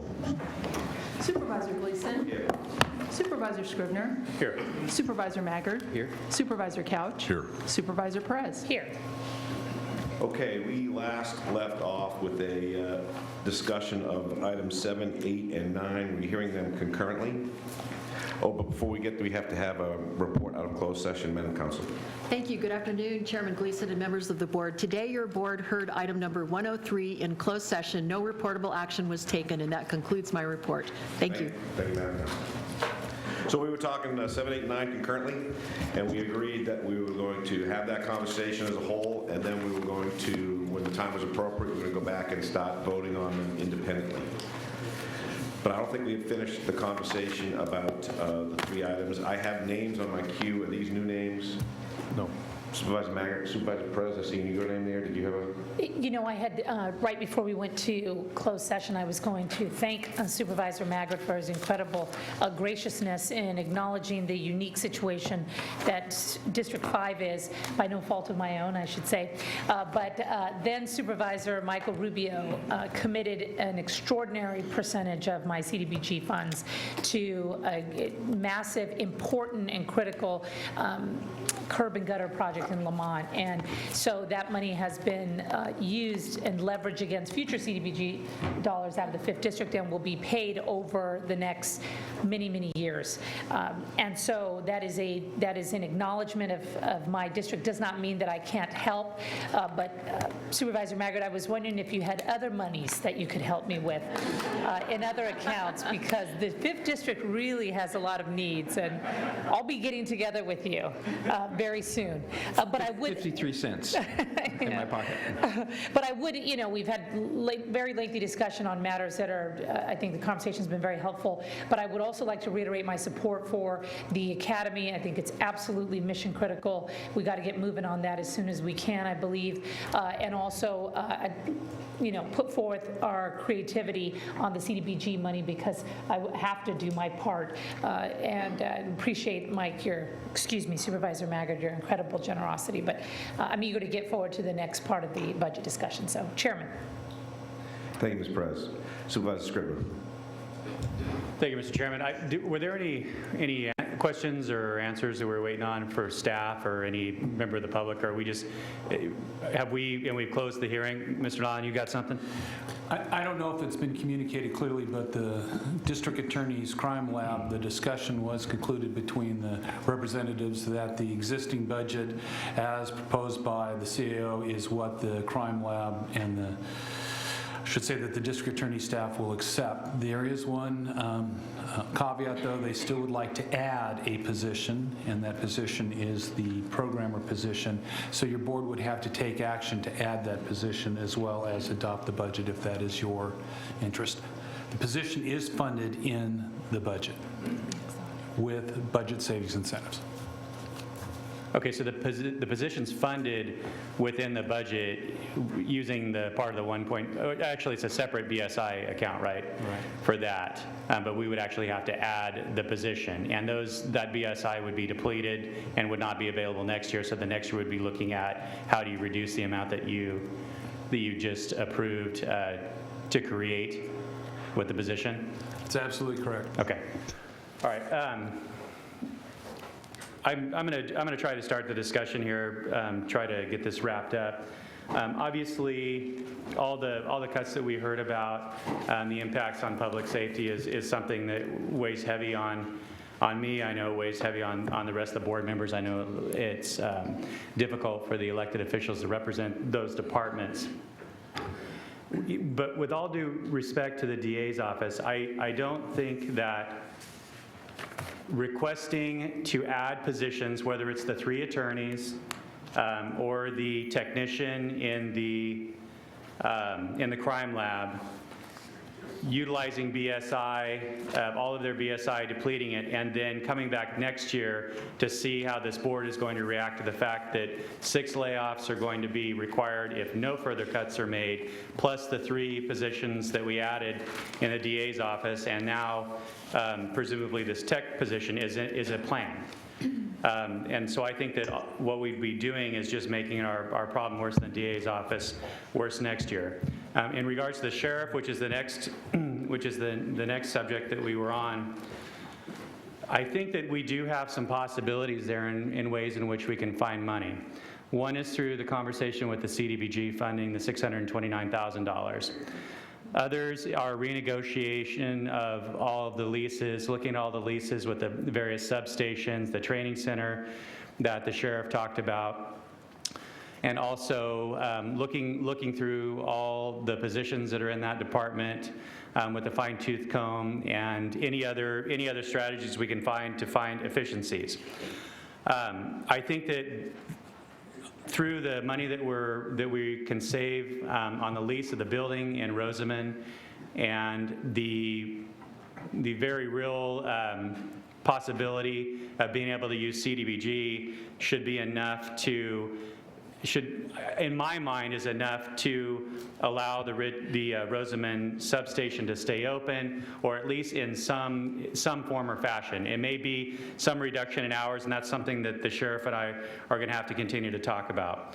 The rural crime unit, I think, is something that's very important to us because of the large taxpayers that is serving. First of all, the oil and ag.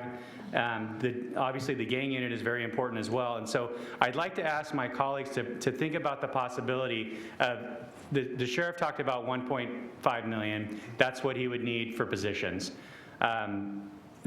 I'd like us to consider, in addition to the $1.325 million in contingencies for the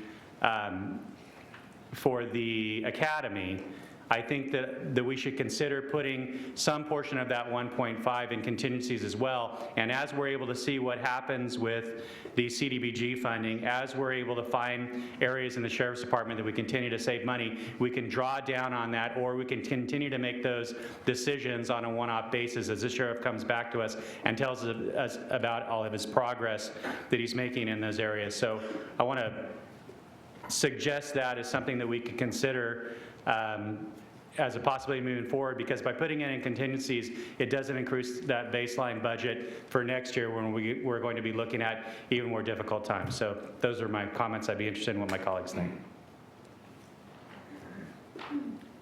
Let me ask you a question, Supervisor Scrivener, so I get it clear in my mind.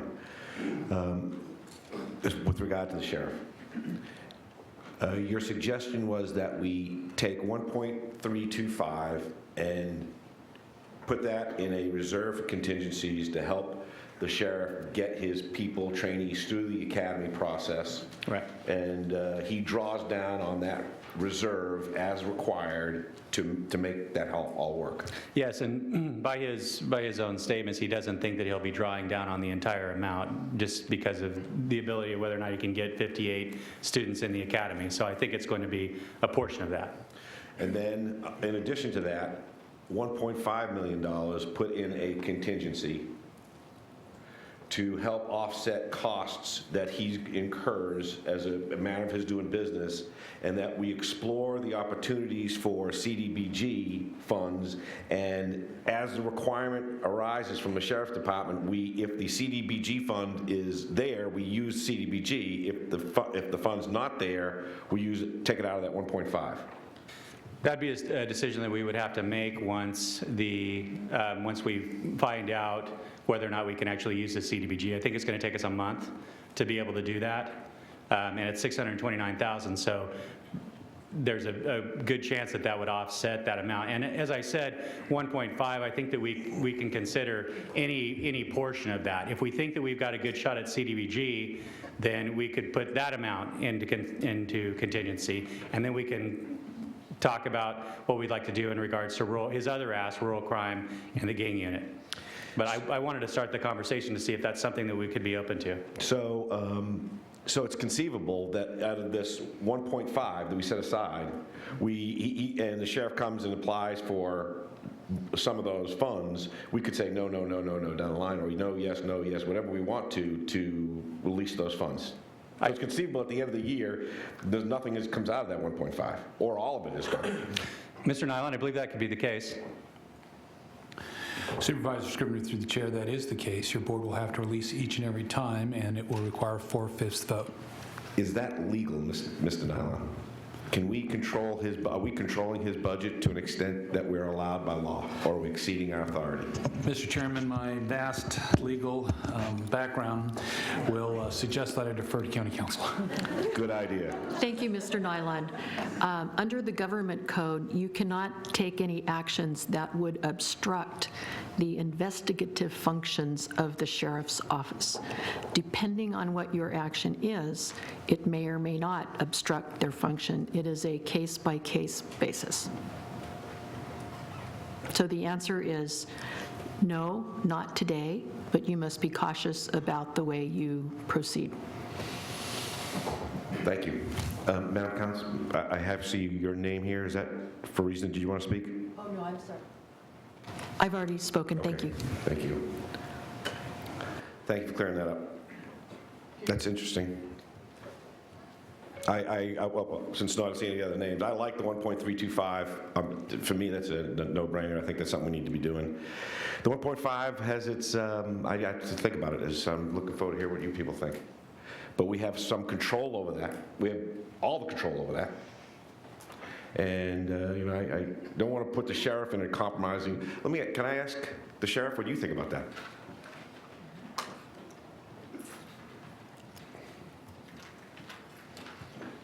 I know you're not going to like it, but is there anything about it you like?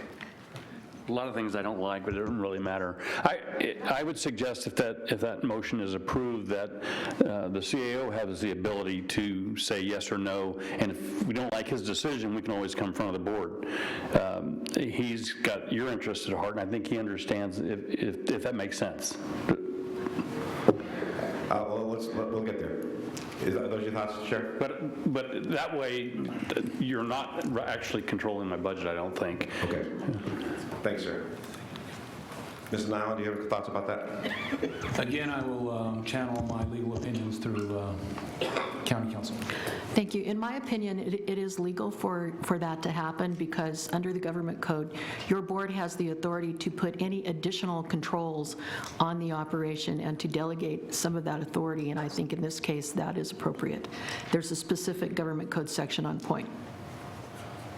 Thank you. Supervisor Maggard. Thank you. I appreciate the sheriff's statements because we can make whatever arrangement we all agree to, and that's what the arrangement will be. So that's good. That's constructive, I think. With regard to the 1.5, I think Supervisor Scrivener, you're suggesting that 1.5 would be, if necessary, supplemented with the 629,000 of CDBG funds. There's about 150 to 165,000 people that live east of Union Avenue in the greater Bakersfield area. There are sometimes one or two deputies patrolling them. So I know it's significant that in the outlying areas, I'm there trying to help you guys get there.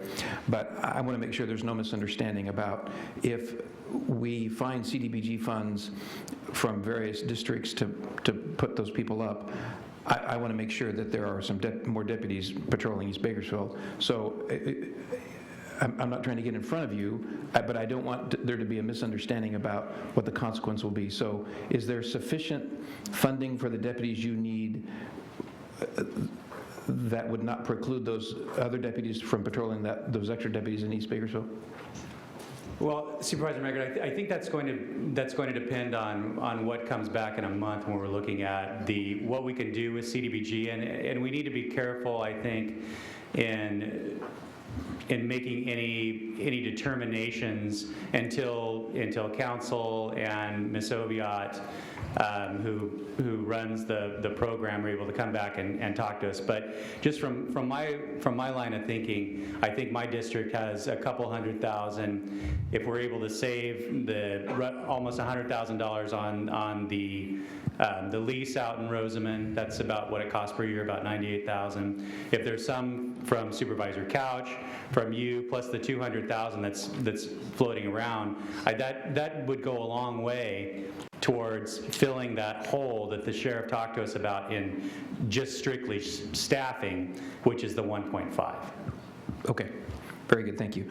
And the next question for us then is, where do we, from what reserve do we pull the 1.325 and the 1.5 to make that happen? Is it from the 172 reserve, or is it from our general fund reserve? I'd like to have your opinion about that, Mr. Nellen. Supervisor Maggard, through the chair, you have, of course, the authority to take it out of reserves as you please, but it would be my request that you don't take it out, for instance, of the Prop 172 reserve, that you take it out of specific reserves in the general fund, and I think Ms. Lawson would have the specific actual accounts if you'd like to hear them. I'd like to hear that. Supervisor Maggard, through the chair, at this point we would recommend taking it from the designation for jail operations. There's approximately $7.5 million there that was initially set aside to fund those operations. Because of the 50% reduction of reserves as through the 4-year mitigation plan, that reserve, among others, are going to be depleted. So at this time, if that is your board's will, we would suggest taking it, since it's isolated to a sheriff activity, from that particular designation. Okay, thank you. Ms. Mallon, what's the impact to other non-safety departments of this action?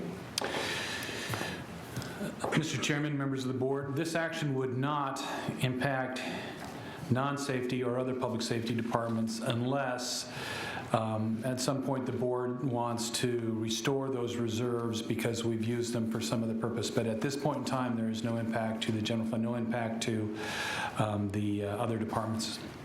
Thank you, sir. Supervisor Maggard, you had a follow-up?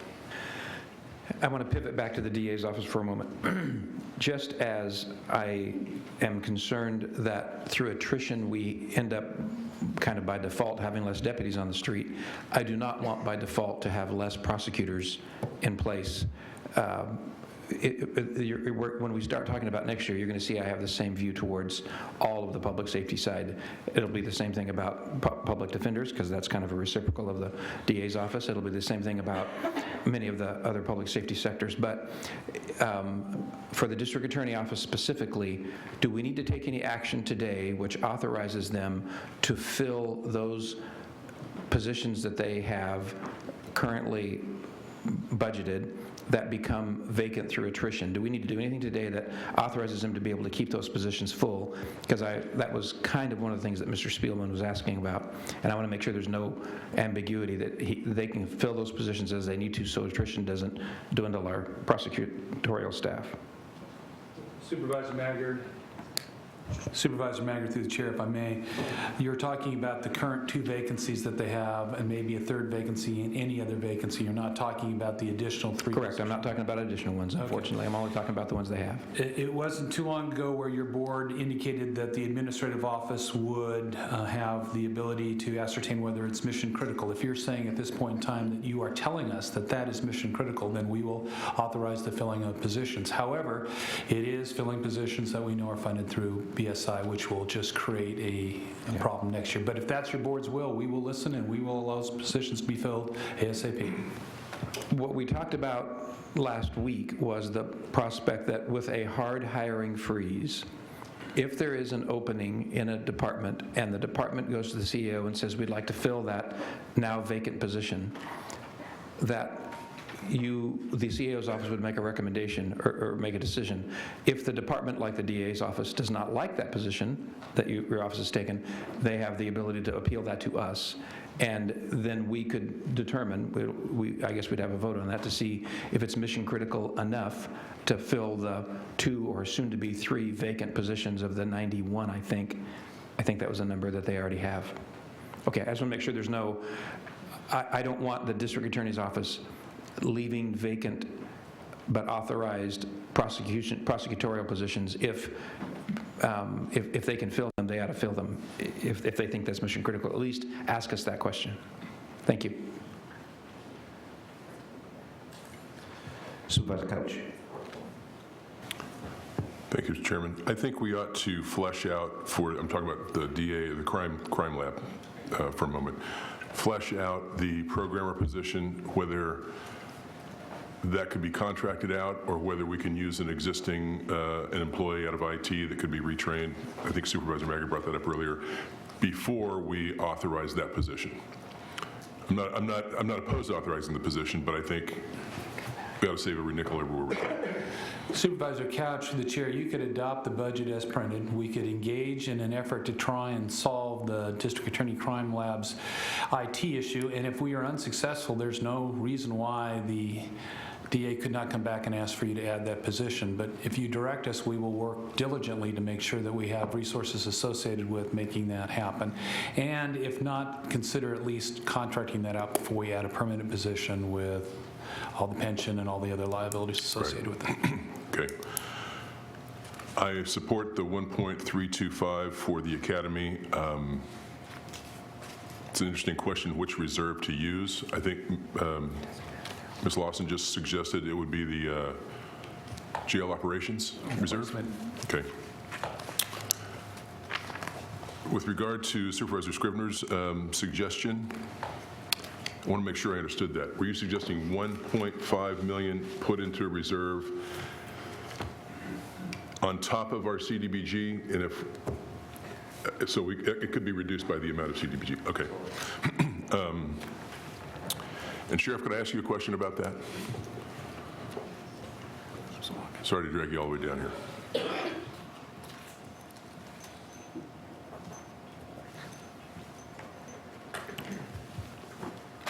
If we do that, what will you do?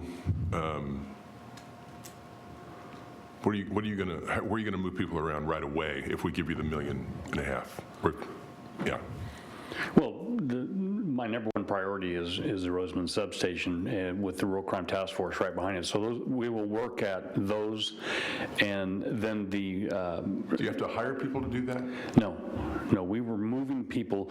In answer to your earlier question, there's funded and unfunded positions, and the movement of those positions, I think he can probably explain a lot better than I can. But the movement between funded and unfunded positions, the promotions of people that are already there, the overtime, that all adds up to approximately 1.5. And so if that money, if you want to put it into contingency and let Mr. Nylon control it, boy, like when my mouth said that, my ears heard it, and it didn't sound right. But I could live with that. So I am trying to hold your feet to the fire somewhat, but I want to know so if the 1.5 is put in, as you described right then, in contingency for it to be drawn down, you want to restore the Roseman substation. You want to restore the rural crimes unit by adding 2 back or just 1? We're probably going to add 1 back, and it would probably be extra help, which we have someone that's been in that unit from the beginning that's extra help.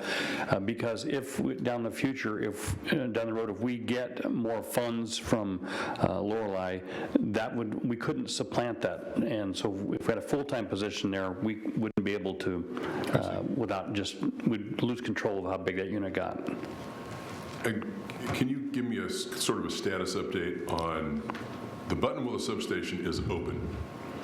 It's staffed by a civilian employee Monday through Friday, I believe? Yes. And you have sheriff's deputies that use it, but it's not, and it's open to the public so the public can go in and talk to the clerk there. I'm not sure the title of her position, but they're supervised out of the Delano substation? Yes. And that's still the case? I believe so. The bureau chief is here. Yes. Have we lost any more deputies that used to be assigned, I guess, to the Buttonwillow substation that are now supervised out of Delano? The answer to that is no, and I have received 0 complaints on service level in Buttonwillow since we made that change. So I don't think that the community saw a huge impact. At least I haven't heard that they have. I haven't heard about a huge impact, but the one thing that sort of just sticks in my craw about that is that, and maybe the board might not know it, although I know we voted on it, but I doubt if anybody's been out there to see it. That's probably the nicest substation we have. It's the most modern. We spent $1 million upgrading it, and we're not really utilizing it Maybe we could sell it. I appreciate your help. Thank you. Excuse me, Sheriff. Yes. One question. Does this 1.5, will it have any impact on the Ridgecrest Jail?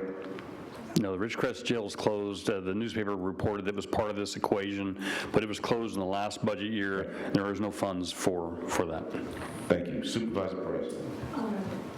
Thank you.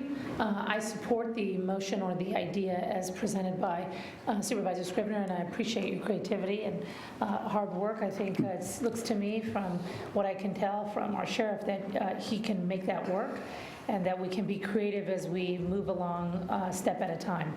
But Sheriff, you got to get some more sleep if we give you this extra help, because I know you've had many sleepless nights. I have to be in Siskiyou County by 8 o'clock tonight. Okay, got it. So we need to move. But we have an airplane. Donnie, you were doing so good.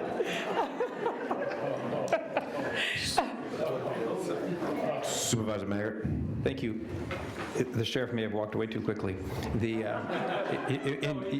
can decide if you want to come back down, but I'm not trying to just be completely mercenary about this, but if the good people of East Bakersfield are going to spend several $100,000s of their CDBG money to help in this cause, I want to make sure that when the sun sets, that there's more deputies patrolling East Bakersfield. So that impacts the 1.5. I can tell you that's a really high priority with me. It's the most violent area we have is Lamont and East Bakersfield, and to understaff those, and Bakersfield is understaffed right now. Lamont's pretty good shape, right. But that is a high priority with me, not only because of what's occurring, but for officer safety.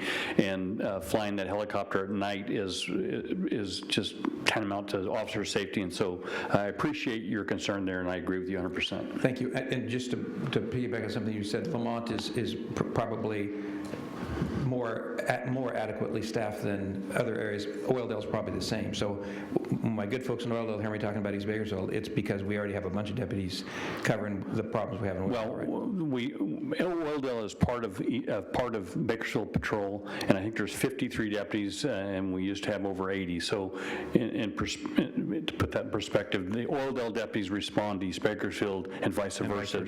They have to back each other. Okay. Thank you, Sheriff. Sheriff. Sheriff. Sorry. Those short legs back here. I guess I deserve it. Go ahead. No. It's, may I? Along the same lines of what Supervisor Maggart said, if we're going to commit CDBG funds and some of that comes from the 4th District, where would you apply that? Would it be Button Willow and Lost Hills, and how do you do that? It would not. Quite honestly, probably Bakersfield Patrol would be the highest in priority because of the violent crime. We don't have violent crime in that area of the county. We do have property crimes, but boosting the Rural Crime Task Force is going to help that Button Willow area. So it brings up a question. Where does the Rural Crimes Task Force work out of? When nobody knows. They're just all over. They actually they respond in the middle of the night to calls from people that have their cell phone numbers. They use GPS tracking on. They stage things and allow them to be stolen so they can get the bad guy. They do all kinds of great things, but they work out of the North Road office. That's where their office is at. But I can tell you, you all get the emails of the arrests that they make, and I think you're well aware of the impact that they have. Okay. Thank you. No, I'm not sure yet. So I think you probably want to sit right there. Yeah, okay. Supervisor Couch, yours? Okay, so any other comments in general about the 3 topics that we discussed? And are we ready to go back and vote? Anyone objecting to go back and vote on item? Okay, so we're going to go back to item number 7. And would you read the, Mr. Nyland, would you read the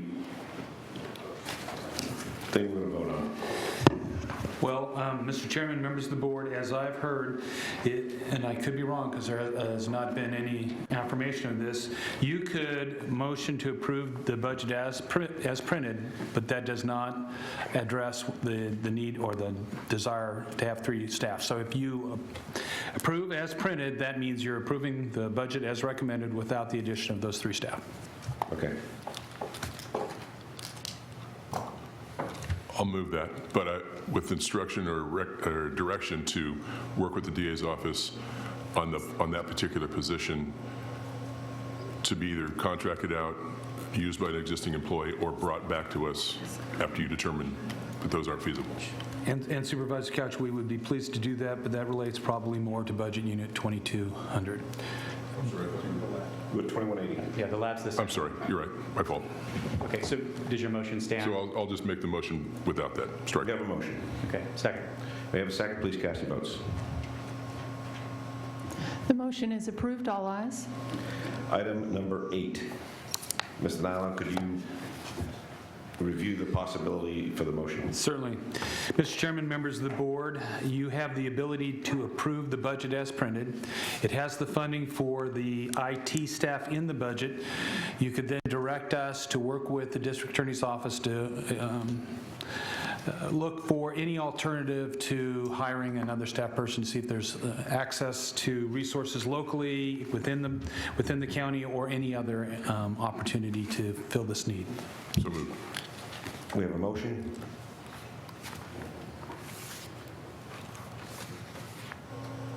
Second. And a second. Please cast your votes. The motion is approved. All ayes. Okay, now for 2210. Excuse me, budget line 2210, item number 9.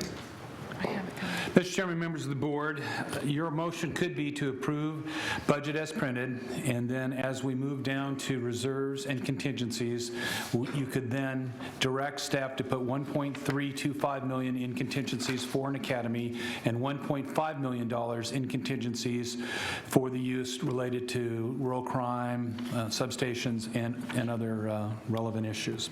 So you can approve budget as printed. So moved.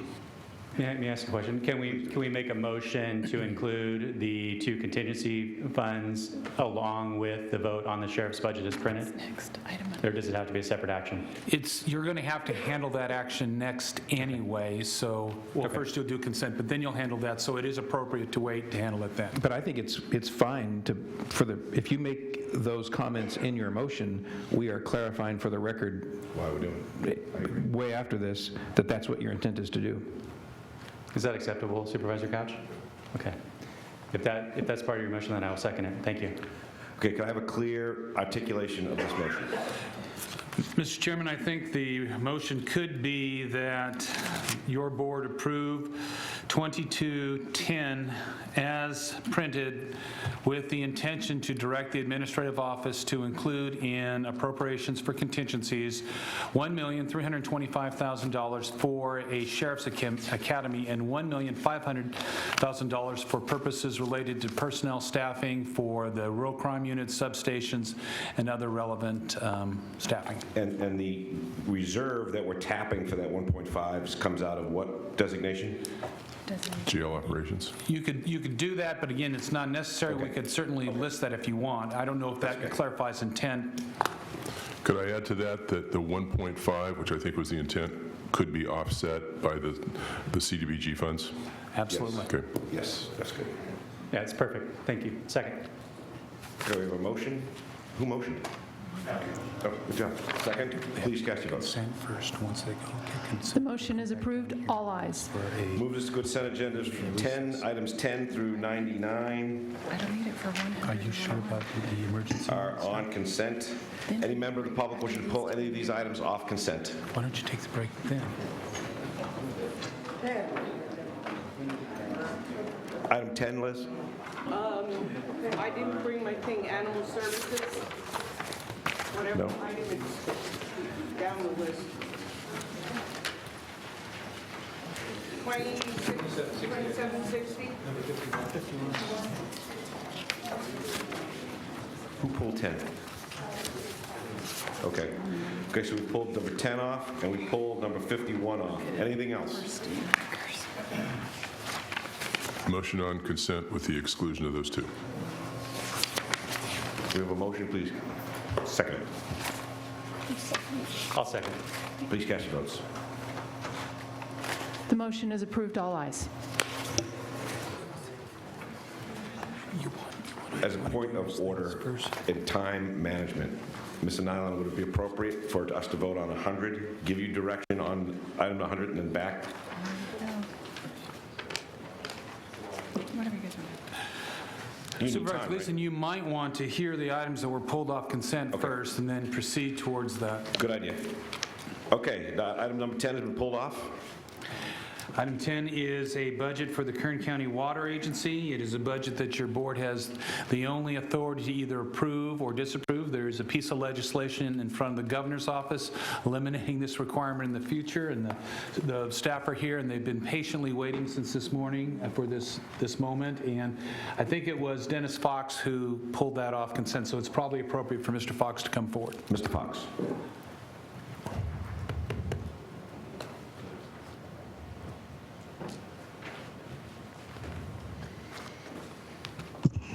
Good afternoon, Chairman and Board, and staff, and our friends from the Water Agency. Yesterday, Please state your name. I'm Dennis Fox. I keep forgetting that. Poor self-esteem. I did bring you some last night. It was regarding subsidies versus safety, and I see that coming up with those tunnels. And rather than whine about them, I have tried to present, and I think we have a contingency, look at alternatives before that cost comes up to them. And, something I've been looking at, and this is something I have no idea about, which isn't stopping me, but it has to do with Weldon and Squirrel Valley and now Greenhorn. They've had the fires, and one of the agency's little jobs is flood control. Generally, after the fires, you have a contingency, and I don't know if they've looked at it, whether you're budgeting, you should budget some more for them, you know, that they would have money for control. I know they've tried an assessment district in the area, and I don't know how that went very well, and whether there should be something in there, whether it should be an EMS thing or whether it should be for the agency. So that's my question. Thank you. Thank you, Mr. Fox. Anyone else?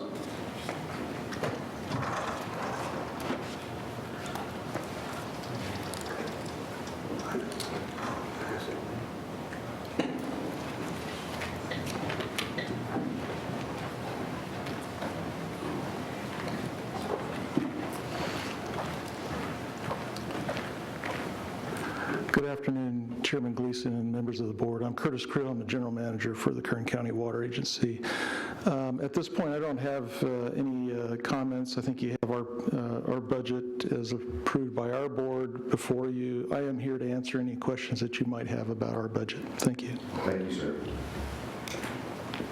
Anyone else like to speak about this issue? Seeing none, I'll close the public hearing and bring it to the board. Move approval. Second. Please cast your votes. Motion is approved, all ayes. That brings us to item 51, Animal Services. And Mr. Chairman, members of the board, Animal Services is a budget unit that you have in front of you. Mr. Curry is the analyst. We have Mr. Cullen, your director, present. I believe Ms. Keogh may have pulled this off, so you may want to ask her to come forward to address her concerns. Ms. Keogh.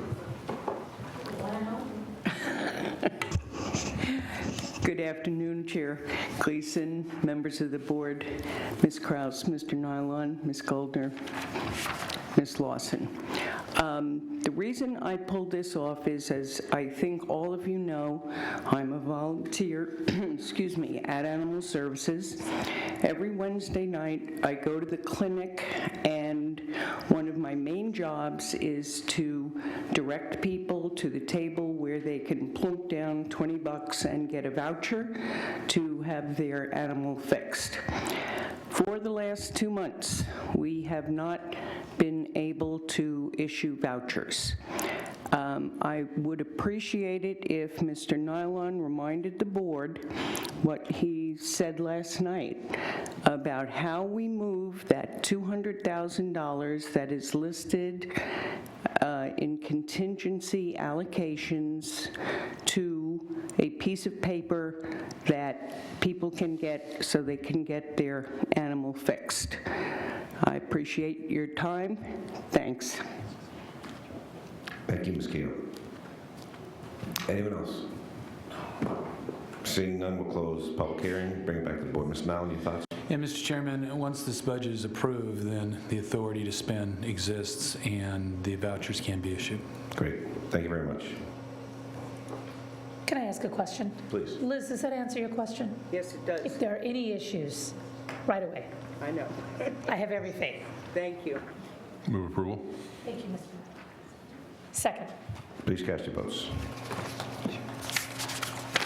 Motion is approved, all ayes. Brings us to item number 100. And Mr. Chairman, we would be pleased to handle items 100 and 101, but at the end of 101, we ask for a 15-minute recess. Okay. Mr. Chairman, members of the board, Nancy Lawson, CAO. Mr. Chairman, members of the board, agenda item 100, the recommended budget for appropriations for contingency, budget unit 1970, totals $9,375,607 and includes the following: $4 million for mandated 1% contingencies, $500,000 for uncertainties, $200,000 for animal services for spay-neuter activities, $4 million for potential uninsured litigation costs, and $675,607 for potential costs associated to the Fire Station 13 to remain open a full year. Additionally, your board has requested to increase the budget by $1,325,197 for the Sheriff's Office to initiate a Sheriff's Deputy Academy and $1.5 million for the Sheriff to fund substations, rural crime, and other operational needs. The revised budget for appropriation for contingencies is $804. No other revisions are requested. Therefore, it is recommended that your board approve this budget as revised. And that is for 100 and 101? Just 100? That was for item number 100. Thank you very much. Do we have to open a public hearing for that? Public hearing is open. Public hearing is closed. Bring it back to the board. Move approval. Second. Please cast your votes. Motion is approved, all ayes. Brings us to item number 101, reserves and designations. Mr. Chairman, members of the board, agenda item 101 is the reserves and designations schedule that recommends a total of $144,608,418 to be set aside for future use in the general fund. Your board has requested a revision to the reserves and designations. The CIO would recommend specifically canceling this dollar amount from the jail operations account number 2182 in the amount of $1,325,197 for the Sheriff's Deputy Academy to be held in appropriation for contingencies until costs are incurred, and $1.5 million for operational needs for the Sheriff's Department. The ending balance for this reserve and designation after the revision will be $4,674,803. This will leave an overall reserve designation balance for the general fund of a total of $141,783,221. It is recommended that your board approve item 101 for the provisions of reserves and designations as revised. Thank you, Ms. Lawson. We'll open up the public hearing. Anybody wishing to comment? Seeing none, we'll close the public hearing and bring it back to the board. So moved. Second. Please cast your votes. Motion is approved, all ayes. So, Ms. Nyland, you said you needed some time? 15-minute recess. Okay, let's have a 15-minute recess, and we'll meet at 3 o'clock.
Board reconvene. Madam Clerk, please call the roll.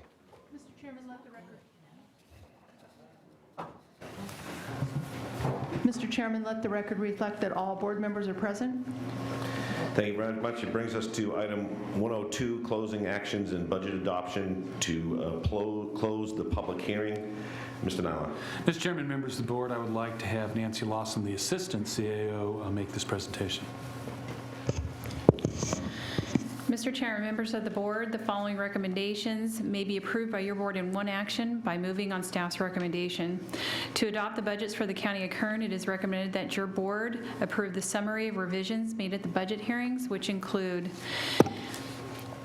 a cancellation from account 2182, designation for jail operations, in the amount of $1,325,197 for the Sheriff's Department to fund 53 deputy sheriff trainees to offset attrition over the next 16 months. An increase in Budget Unit 1970 appropriations for contingency, account number 6040, in the amount of $1,325,197 for that same use. In addition, a cancellation of General Fund Reserve 2182 designation for jail operations in the amount of $1,500,000 for Sheriff Department operations, and a corresponding increase to appropriation for contingencies, Budget Unit 1970, account number 6040, in the amount of the same for that purpose. In addition, your board would need to close the public hearing and adopt the resolution approving the fiscal year 2016-17 budget for the Kern County Water Agency.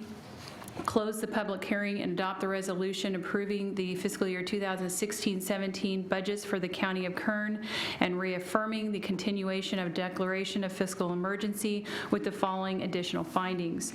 That immediate reductions in general fund and fire fund appropriations have become necessary to mitigate the loss of resources and to adjust and otherwise preserve service levels, and the access to and a decrease in the general reserve may be necessary to preserve public health and public protection services and meet mandatory expenditures required by law, given the need to reduce general fund and fire fund appropriations due to the 59% decline in the assessed valuation of oil and gas properties.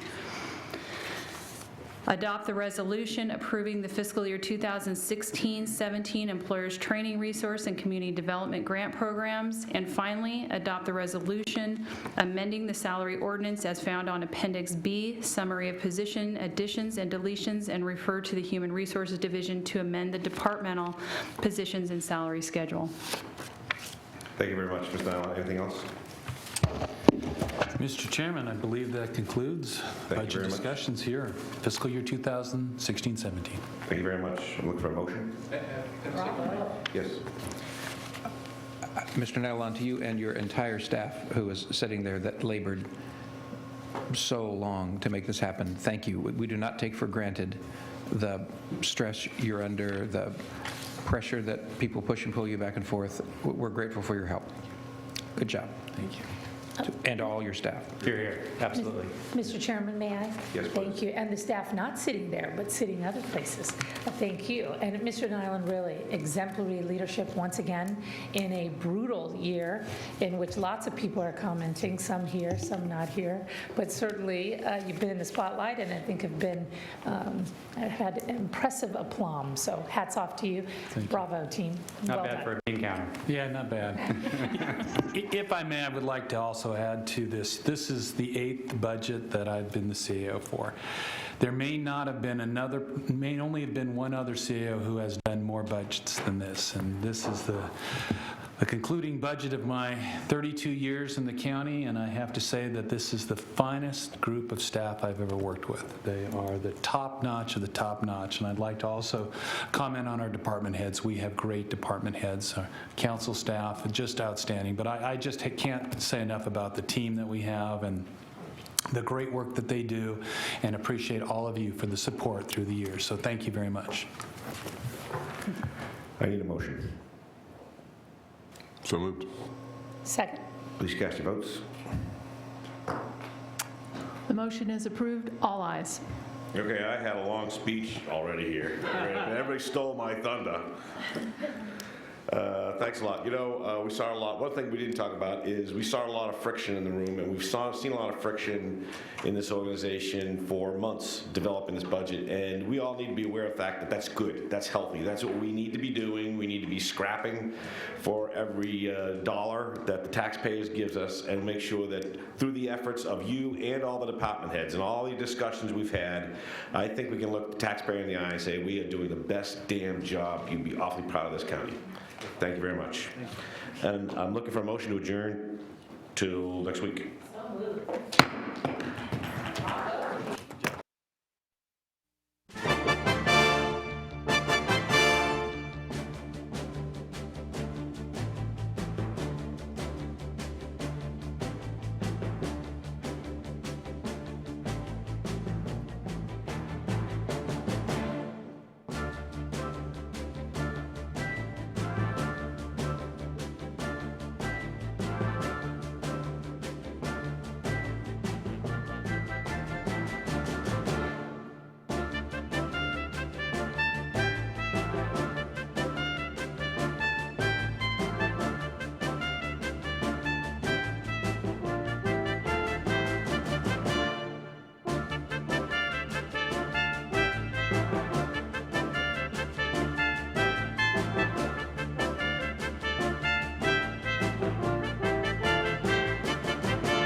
Thank you.